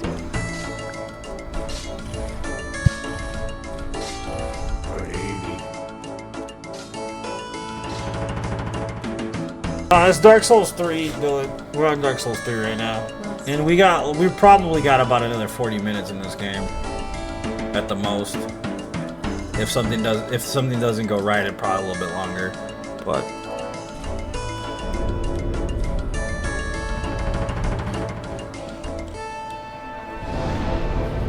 give me their lunch money. Yep. Now it's all like school safety's a thing, you know? Like when I was a kid, there was no such thing as school safety at all. It was just like, that's badass, Robert. When I was a kid, so like the thing is SRO officers, right? Like they're like, I remember this vividly because when so I'm gonna go there again a little bit. But when I was in middle school, I used to fight like every day. I used to get in a fight every day almost. From the time I was like, I don't know, in like 3rd or 4th grade till I was like in 8th grade, I used to almost have a daily altercation with people and get into a physical altercation with people. And like the thing is like, it's just part of what happens sometimes, honestly. I'm not proud of it, but it was a part of my life. And like I remember vividly like getting into really specific types of physical altercations with people. And like now they got like SRO officers and they call the cops, and like back in the day they did not care, dude. If you got in a fight, they would just let you finish the fight right there, even if it was in the middle of the classroom, yo. Like it'd just be like, you know, just fighting on top of the desks, you know, throwing chairs at people. Like, dude, yeah, they did not give a shit back then. Now it's all like, no, you're gonna get sued. Don't do that. Let's call the cops. And granted, you know, they do need that level of safety, and I totally understand that. But like thinking about the dynamic difference between like 25 years ago to now, it's just vastly different society comparatively. It's just completely different. It blows my mind actually to think about the past and how unsafe a lot of shit was.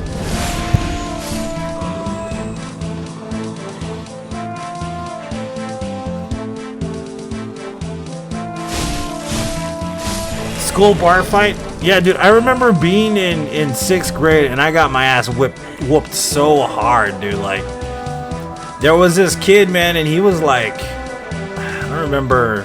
They said he got let back like 3 years, something like that. So he should have been in like high school or something, or he should have been in 8th grade, almost graduating or whatever. And I was in 6th grade, man. This kid beat my ass so bad, dude. Like he broke my nose and he cracked one of my eye sockets. That's how hard he fucking hit me, bro. It was brutal. Both of my eyes, the blood vessels just exploded, bro. He hit me hard, man. Like I don't think I ever been hit that hard when I was that young, man. But he ruined me, dude. Like it was brutal. And I got knocked unconscious, but I was still standing. I don't know if you know that's a thing, but that is a thing. And believe me, I experienced it. And like I'm standing there and like I remember muttering, you know, and I guess I was muttering profanity at him as he kept slapping me, you know, with his fists and stuff. And it kind of like what's his face from South Park? That's kind of what I kept doing. I kept getting back up, and he kept knocking me down, dude. And he was like, I was like, is that all you got? Is that all you got? You know, I was kind of like, I didn't hear no bell.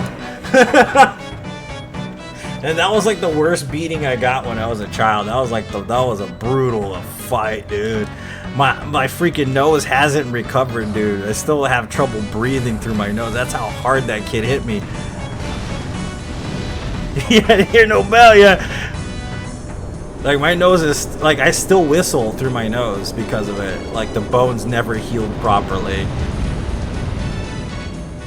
Because he hit me so hard. I was like, damn, man, and I think back, I was like, dude, that's a different time period. That shit would not have happened back then. I mean, nowadays, excuse me. And I'm grateful for that, actually. I am super grateful for that. I don't want my daughter to have to live around that kind of stuff.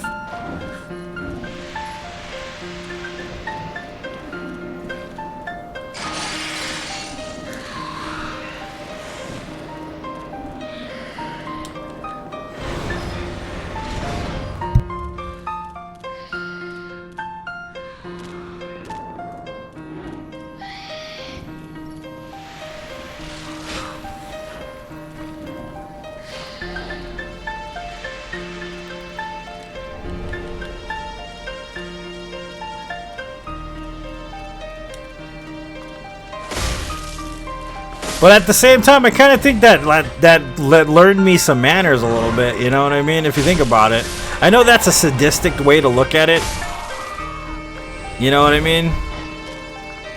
That's kind of a sick way to look at it, but I kind of feel like it learned me some manners a bit.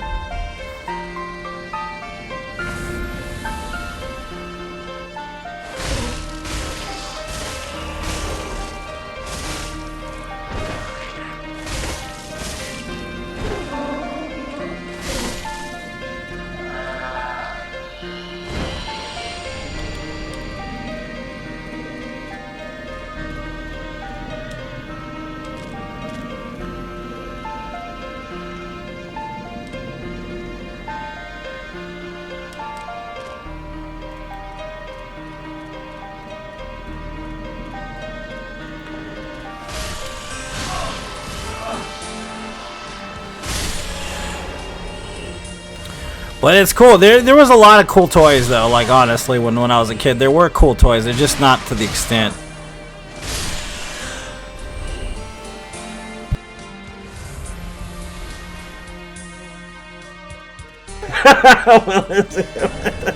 Sometimes you kind of wish it would happen. You know, you don't want to be the one doing it.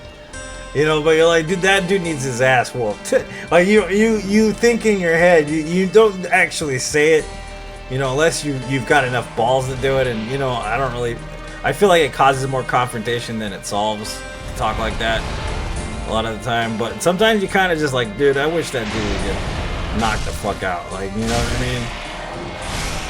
Because that dude needs to learn a lesson. You know. But yeah, the era I remember most is like with toys specifically is the original Ninja Turtle series of toys, and like the Batman, the actual film Batman stuff. The Terminator had some really cool toys. Terminator 2.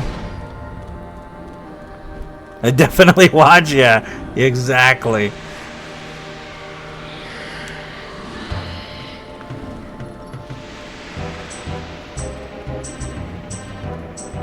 You fell to your death, dude? Yeah. Yeah, that's rough, dude. That's I think they've done that too. I've actually done that before, Alexander. Yeah, I can't remember when, but it was a long while ago. That stupid ass tunnel, man, and the way that they run up on you too. It's kind of annoying.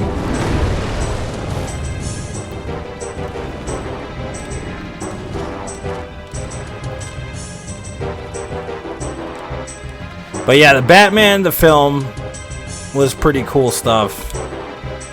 Honestly, and I know like Batman Returns, I know that like people are like, well, it's not like a traditional penguin. The penguin is known for being in a suit and being dapper, and you know, like but honestly, Tim Burton added a lot to the character that made it interesting. You know, and Danny DeVito, man, like, honestly played it to the T. Like, he did well in that film. Granted, I know it's not like a core actual Batman type film that most people would expect from the DC Comics, but I actually quite enjoyed Batman Returns. I think that it had a lot to offer with character development that most of the stuff didn't actually kind of get into until the 90s, really. You know? That's exactly what I want, Michael.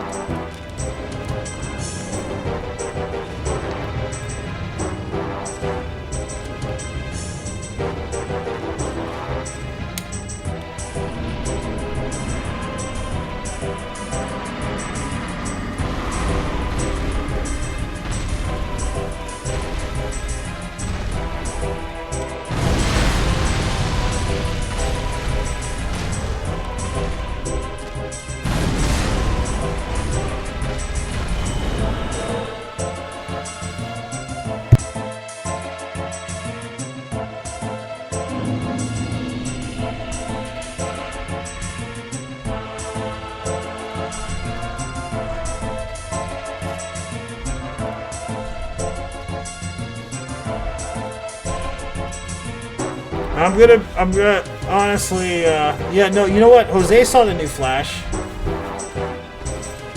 I still haven't seen it yet. Jose saw it. He's a big fan of DC, too. Me and him are both fans of DC. You can't take... I mean, Ben Affleck did what he could, but I'm going to be controversial and say this specifically. There is no best live-action Joker. I'm controversial in this subject matter, and I've lost people in the process of this in the past.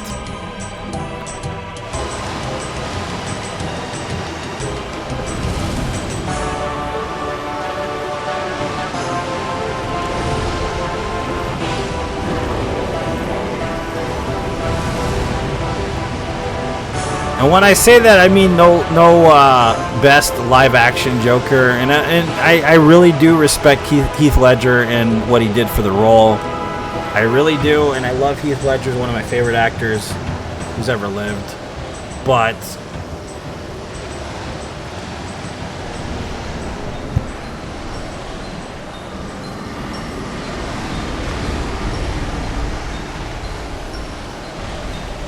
I can only say the only Joker that I've found at all close resembling any kind of realistic Joker from the comic books themselves ever is Mark Hamill. That's it. That's the only one I truly feel embodies. That's literally it.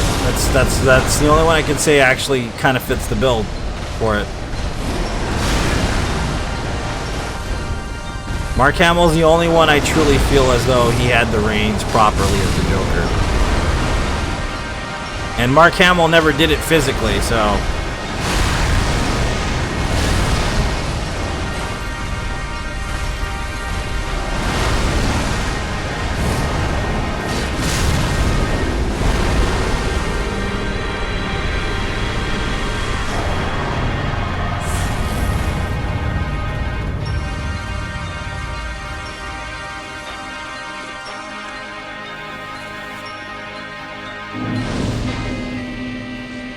But Mark Hamill as the Joker, I mean, it's just so memorable for me. His voice is perfect.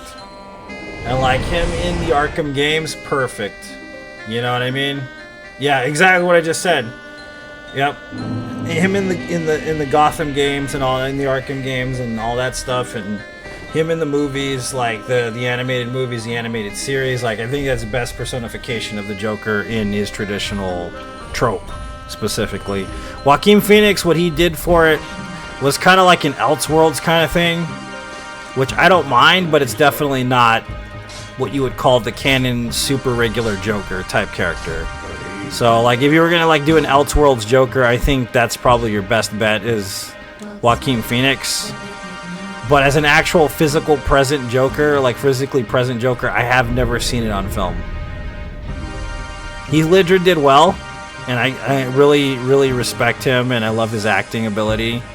But I don't really feel like that's the Joker to me.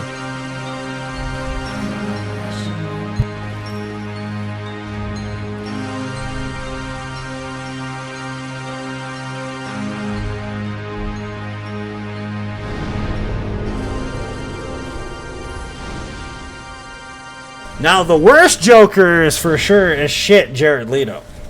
That is the worst Joker by far, in my opinion, that I've ever seen on film or anywhere.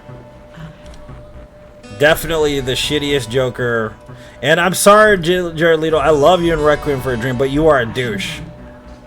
I know you'll never watch this, but you're a fucking douchebag, dude. Get over yourself. Just because no one liked your shitty performance. It was shitty, I'm sorry. That character was a shitty character.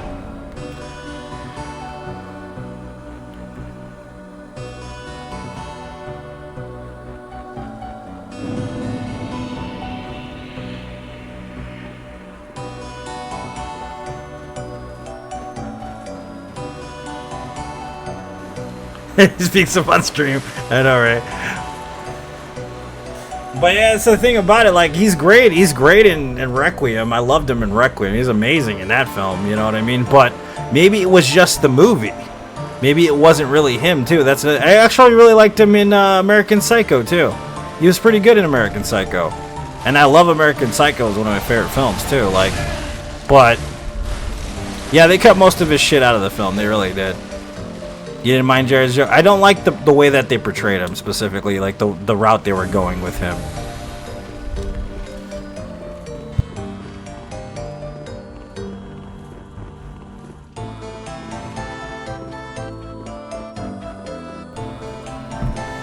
The movie was bad. It was a terrible movie, but it was really popular. The Suicide Squad was really popular.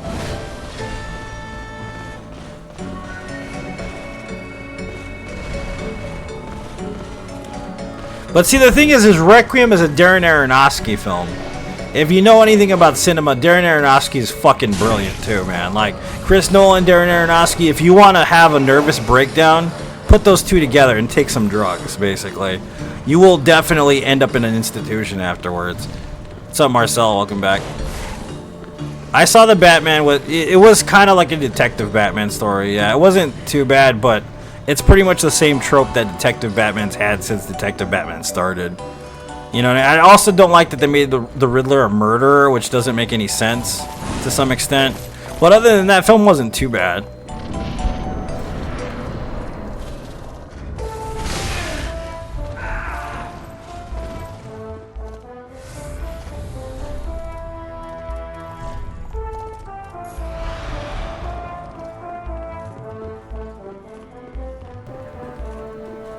Come on, boyo.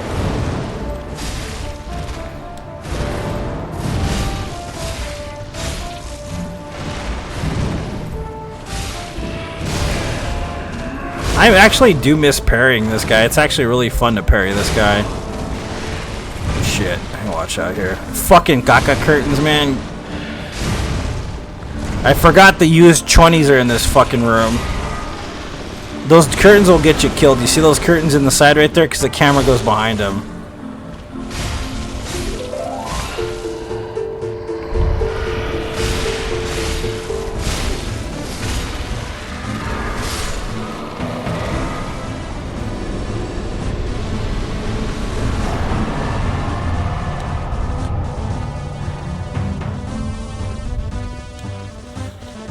Yeah, I know. I've read The Long Halloween. That's pretty good, dude.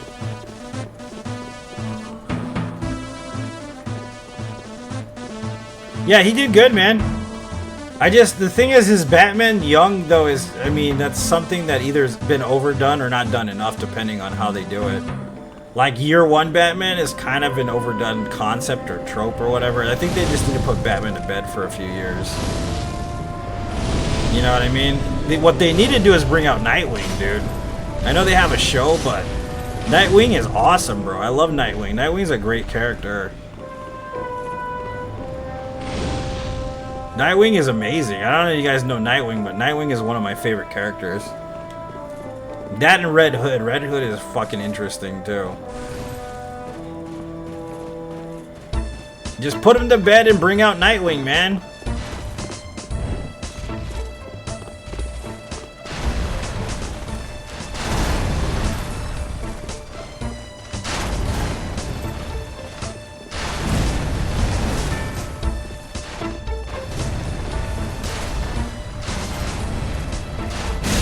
Went the wrong way there.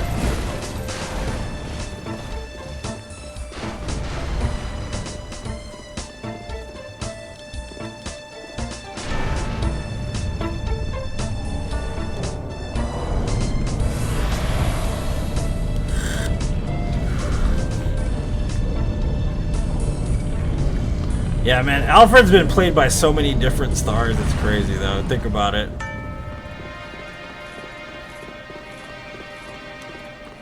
You know who really, though, solidified a lot of the drama in the other Batman films with Christian Bale was definitely Gary Oldman, though.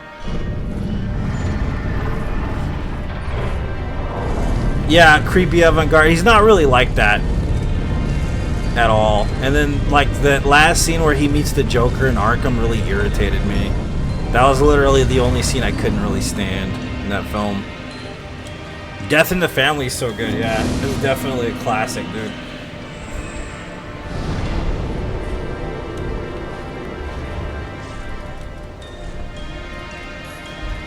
Yeah, he's a success. It depends on which arc you read, though, Michael. There's a few different ones.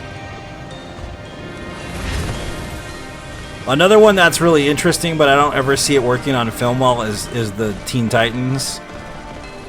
Like, I know they made a show about the Teen Titans, but like as a film series, I can't really see that working well. Like, I love the Teen Titans. Don't get me wrong. It's just I don't really see it working well as a show, as a film specifically.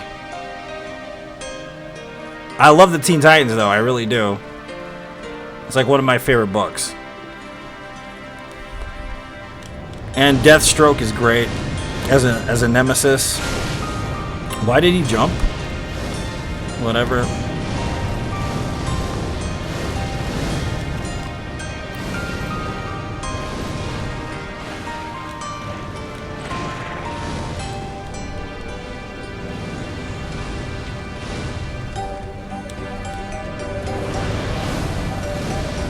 Maybe pull Teen Titans, yeah. Nightfall, dude! I forgot about Nightfall. See, this is why Jose is awesome, guys. He brings up some shit I have not heard of in a while, bro. I forgot about Nightfall. Damn, dude.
I've only seen the first Shazam movie.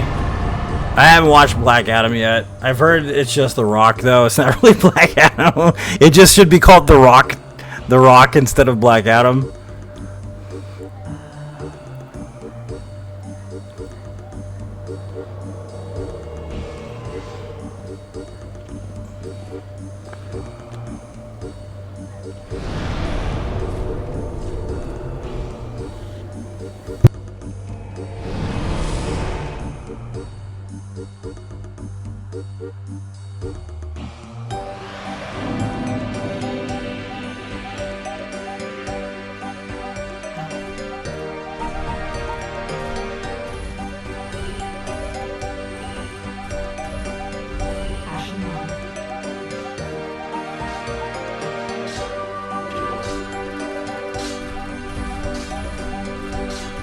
I haven't seen Shazam 2, but I do like Billy Batson. He's one of my favorite characters.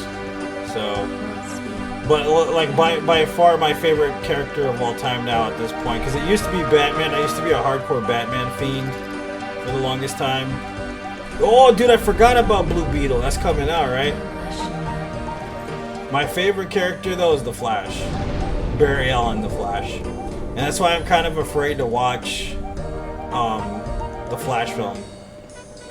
Because Barry Allen Flash is my favorite character.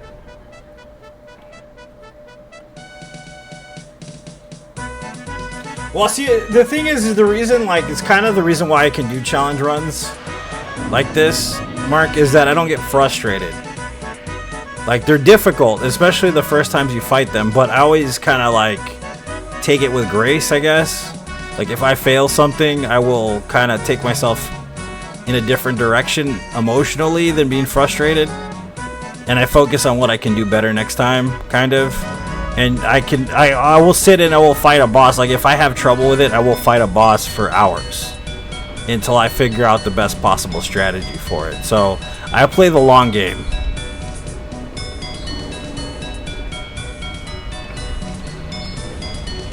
The Flash was great. Okay, if you guys, both Jose and you say that, then I'm gonna check it out then.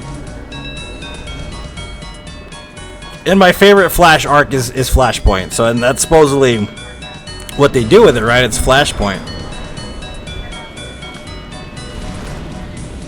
Yeah, I have a really high patience, like a high amount of patience and a high tolerance for bullshit. So.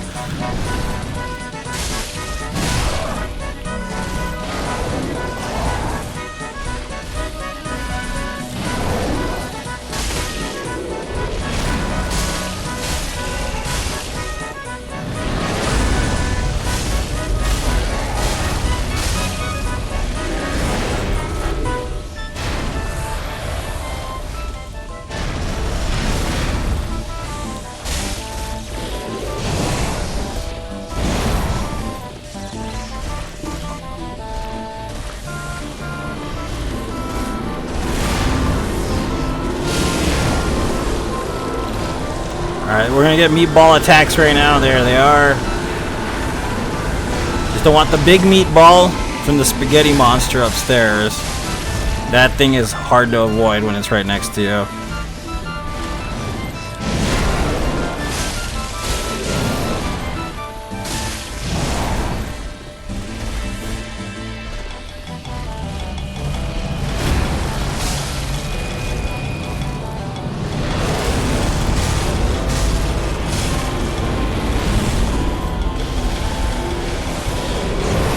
Oh, there's a big flying meatball.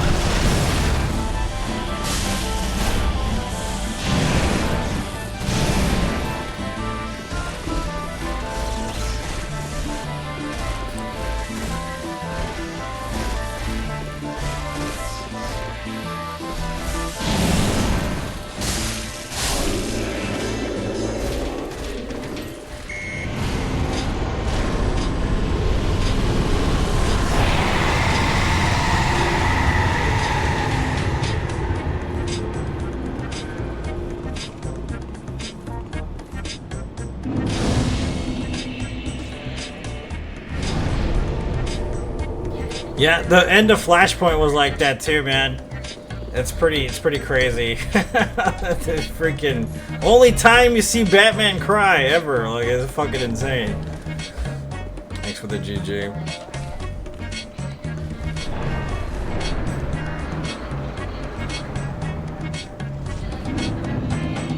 Hulk Hogan is Zeus.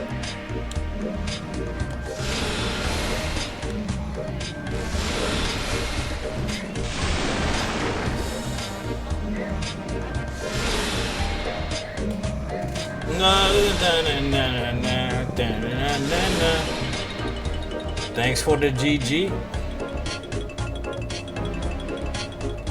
Oh, we got what? 2 more bosses left, dude. We got the incest boys. I mean the twincest boys, and then we got Papa Fire.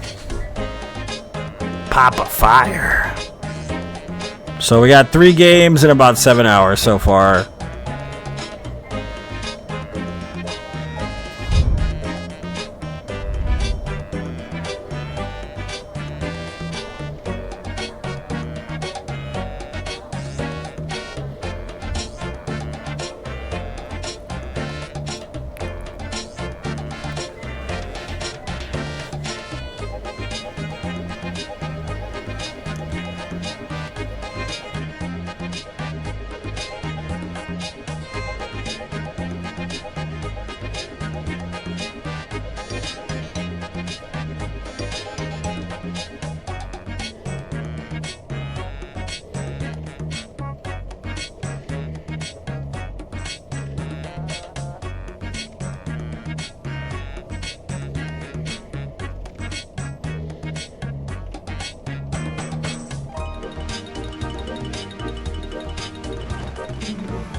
I don't know if we'll go sub 8 hours. Maybe we will. We probably will.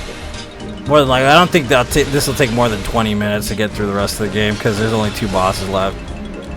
So yeah, you're probably correct.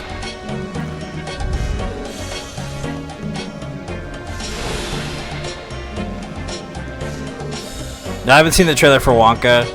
Hey, what's up, Matt? How you doing, buddy? Cause we threw poop at him. He's got emotional damage.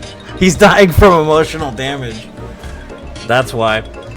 Just two pelts of turds just poisons him so much, like, Damn, because of the son, emotional where'd you damage, he find dies this? slowly. I haven't seen the new trailer for Wonka yet, no.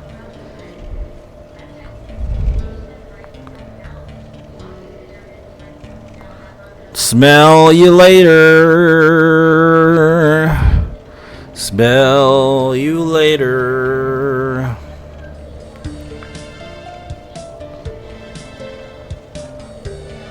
Hey Willis, do you have the time to listen to me whine about everything and nothing all at once?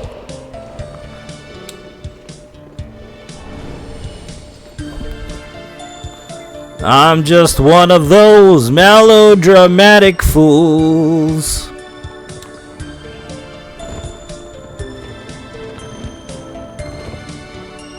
I'm feeling pretty good, man. I don't know. I might try the Fallout New Vegas hit list again later. I'm not sure yet. Feeling pretty good. I could probably run Demon Souls if I felt like doing it, but I don't think I'm going to. I just want to keep it Trilogy. Yeah, we were pretty damn close, dude. Last time was really close. Why am I trying to kill this guy? Oh shit, I wasn't paying attention. No, mother clucker, get off my ass. Please let me live. Okay, we're good. Excuse me, bye. That was a bad choice. I don't know why I attacked that guy. I never do attack that guy. Wasn't paying attention, maybe. Look at that, boys. It's pretty. Look at it.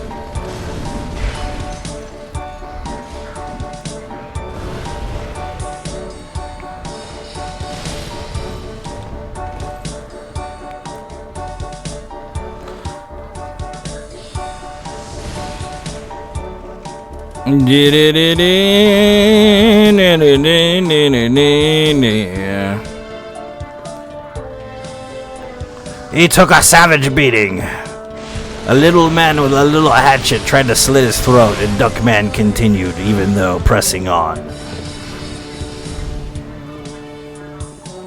I'm feeling pretty good, man. I got some sleep finally after like 2 or 3 days of not sleeping, so it was pretty slick. I felt so much better, dude. This morning, I was like, oh god, yeah, I needed that. Don't hit me! No! You bastard! No shit, dude, this guy's gonna see me. Dude, this is fucking hairy right here.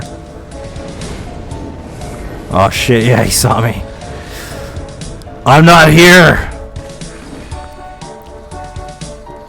Yeah. It was 2 days. I think it, but see, the thing is time gets weird when you don't sleep for like 2 days, so you start to think it's longer or shorter. Yeah, we gotta not do that again. You fuck.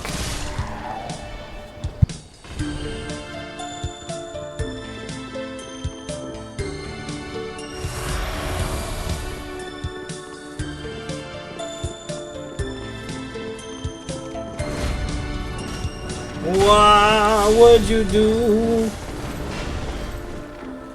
All right, let's go.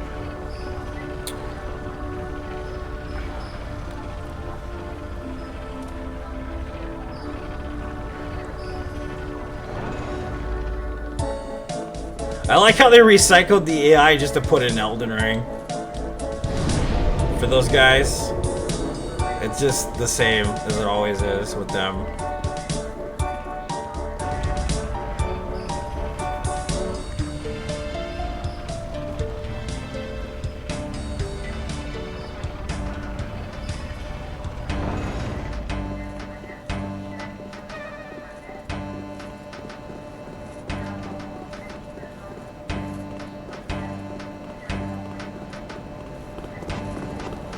Thrall imps, yeah, basically.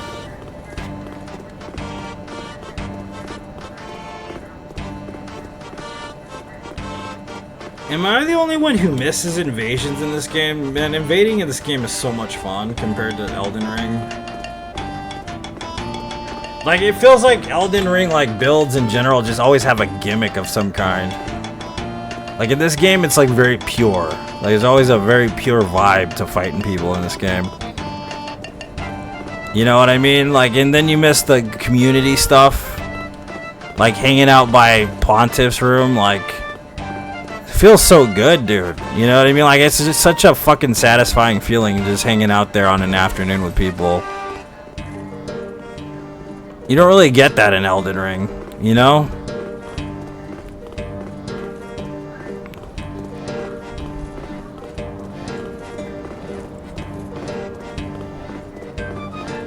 Yeah, online on DS3 is definitely one of the better FromSoft experiences, in my opinion.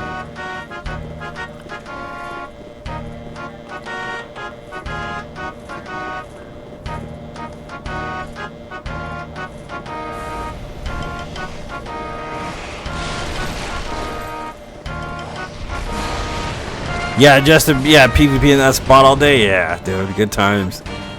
That's a badass spot too, with the way the sun looks, the way it does with the eclipse.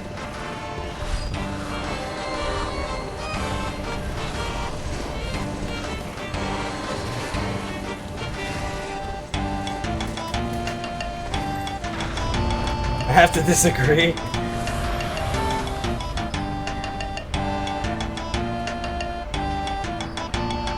Feel like I have a chance. I just don't like the fact that it's always a gimmick.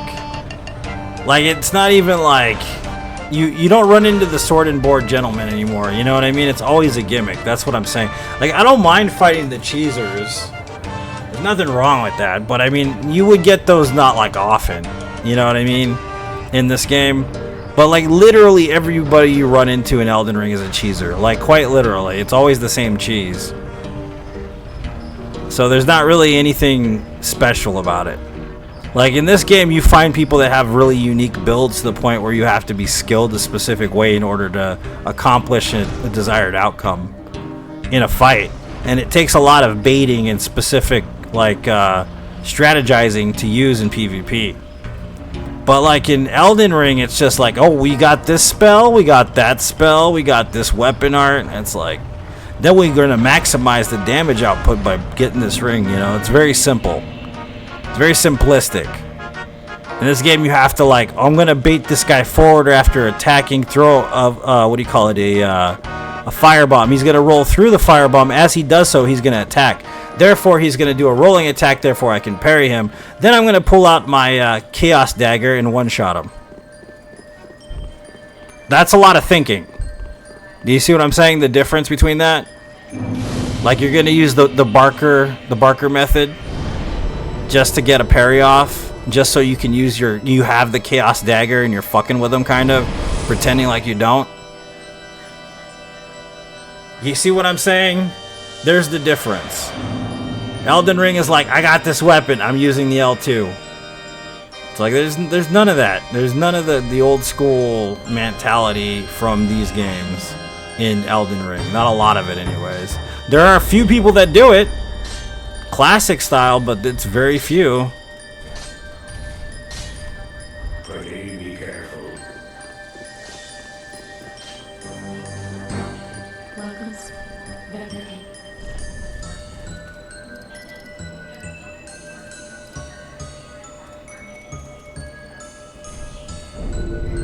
farewell, Ashen One.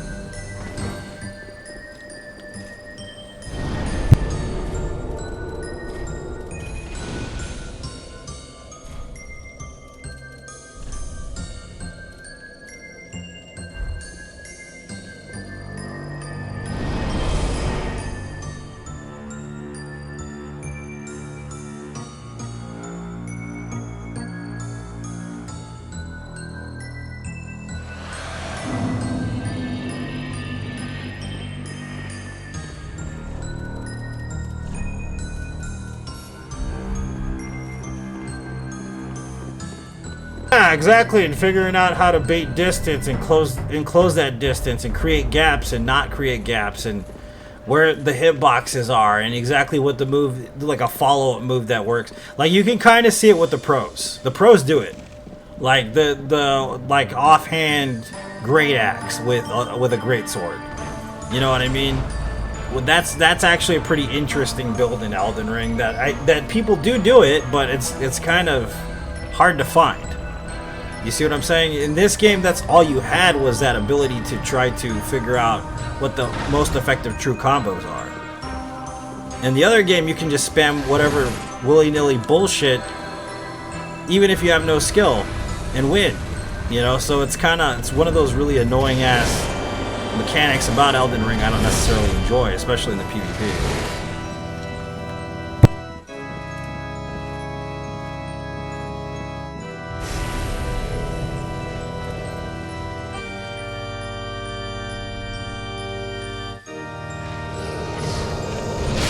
Shit, this time that roll.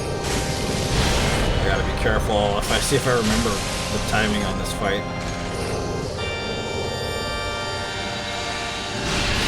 Okay.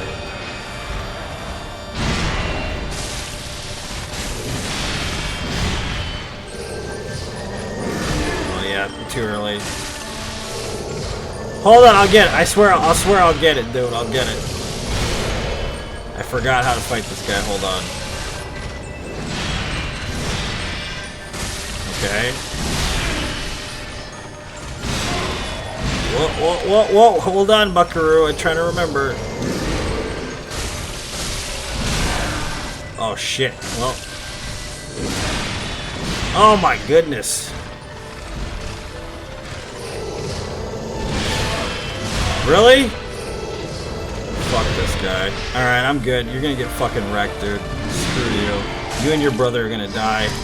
I remember how to fight, you fuckers. Come on. Good enough practice.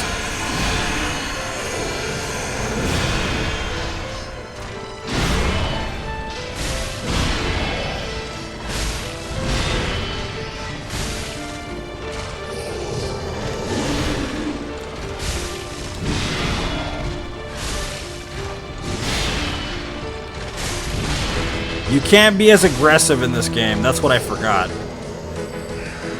Elden Ring kind of favors aggressiveness to some extent. This game doesn't. You have to be very receptive to an attack pattern in this game, which I totally forgot until I fought this boss again.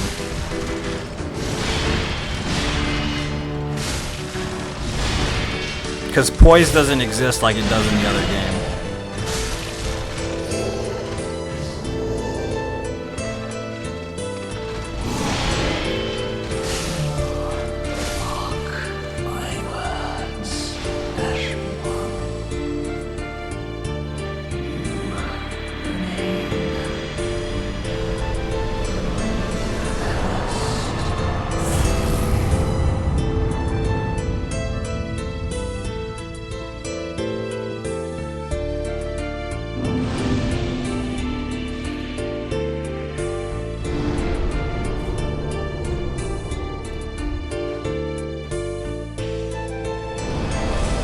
Dodge twice to evade, yeah.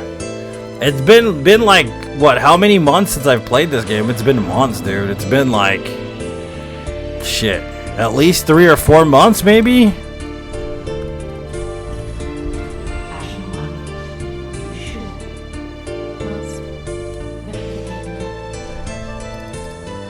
Alright, so we got the Lord of Cindas. That's all we got left. And we're done with the Trilogy, brown baby. I need to run this game more often, dude. I love this game. I forgot how much I love Dark Souls 3. It's so damn good, dude. It is very, very good.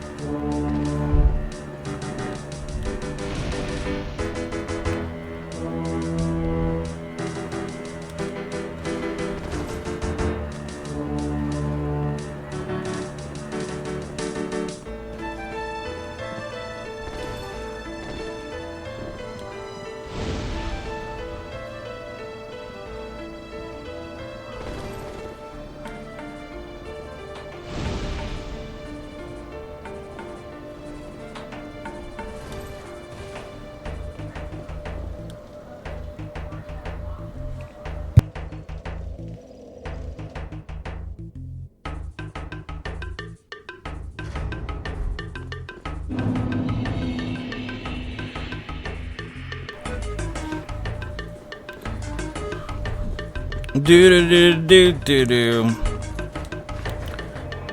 This boss ain't no slouch either. Like, he's actually one of the more difficult bosses in the game.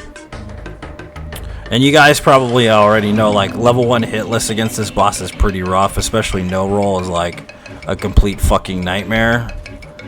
Actually, I don't know if anybody actually tried to no roll this boss before. He's pretty damn hard to do.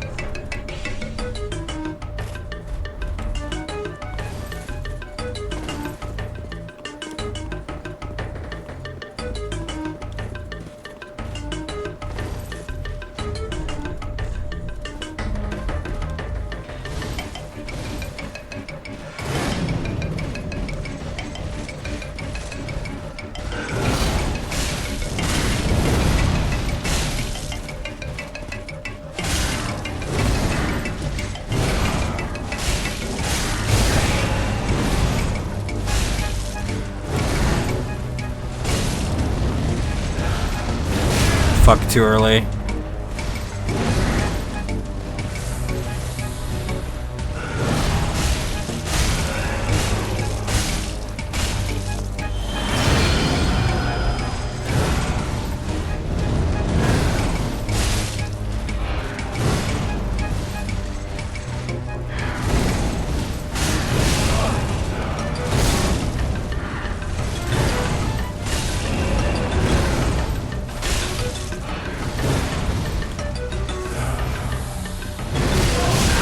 Fucking too late.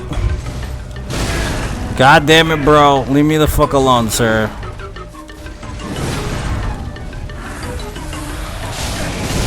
Oh, you fucking ass. Oh, I rolled in the wrong spot.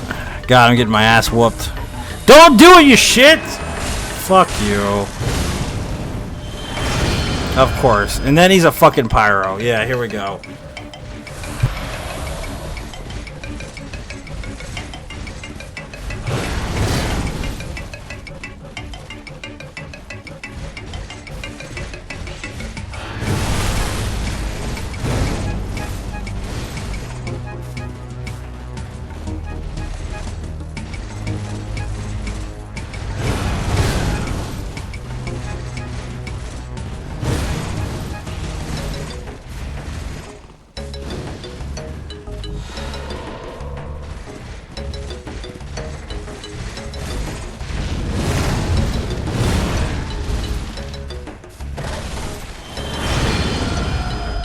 Sorcery time. Too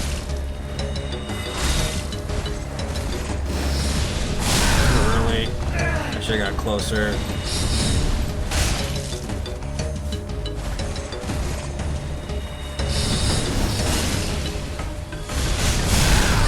Should have rolled that. Now we can attack his ass.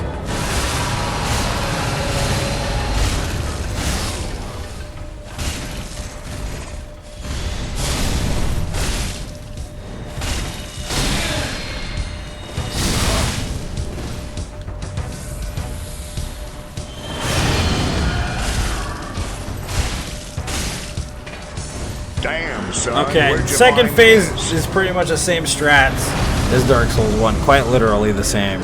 Wait for the jump attack. You can dodge all that shit he does if you're keen to do so and you've got some testicles the size of a watermelon, but I'm gonna be a cheeky little coward and beat his ass slowly and meticulously because I can.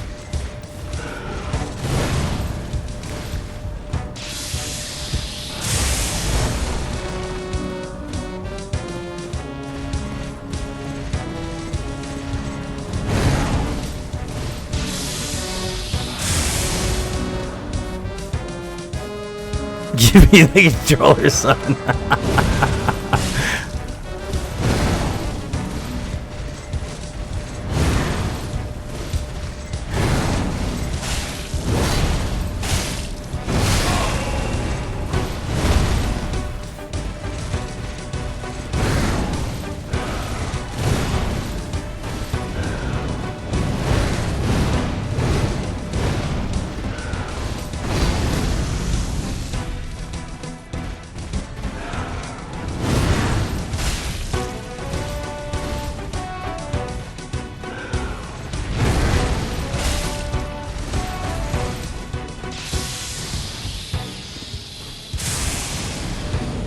Ba ba ba ba boo ba boo boo. Duckman's gonna win, mother clucker, baby.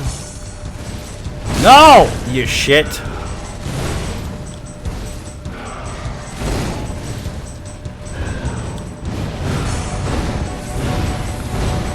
Savor the flavor. Is this what it's like to have Take 5 gum? My nipples are so hard from fighting this man.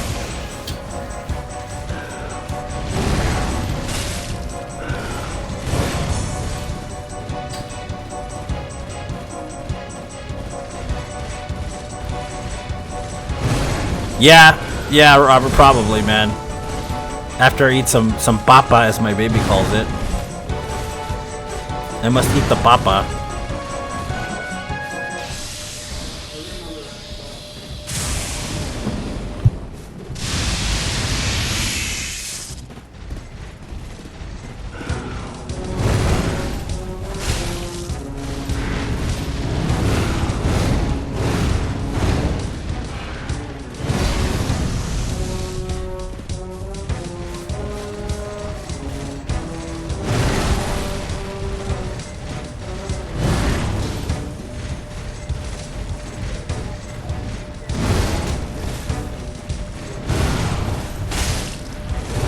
You got the kick? My god. Plunge kick, it's all in the mind.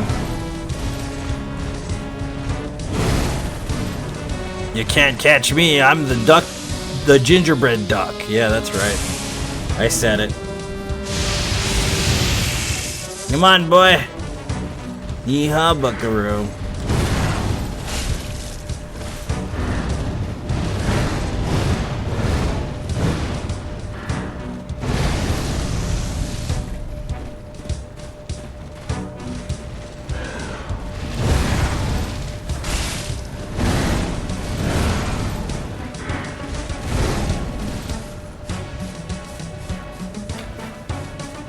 Lord of Tinder.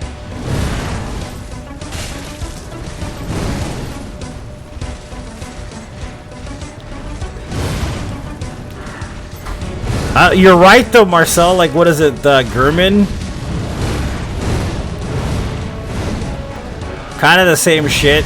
Sword Saint, kind of the same shit. Seriously, you're right. You're correct. It's weird, right?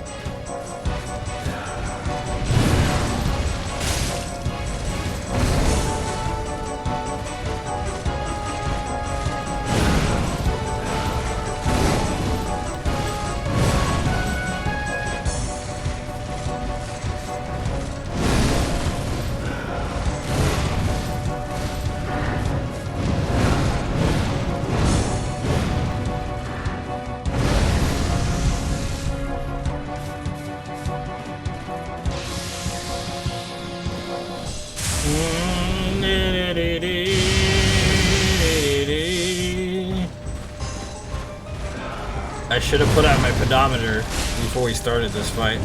See if I'll run a mile. Come on, Buckaroo, some jumpy jumps, please. Yeehaw, Buckaroo. Oh, fuck you and the poke, sir. You and your poke.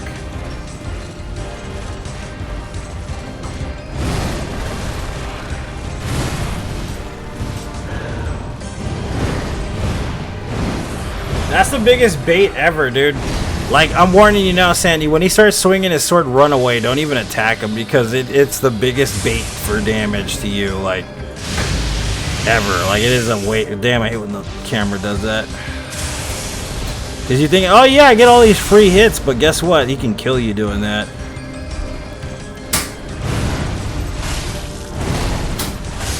Ah, baby! Trilogy run, baby. Yeehaw, Buckaroo. No death run 318 of 1,000. Alright guys, I'm gonna get off for now. I love each and every single one of you. Thanks for being so supportive and awesome. I'll see you guys again soon. Have a wonderful weekend if I don't see you later.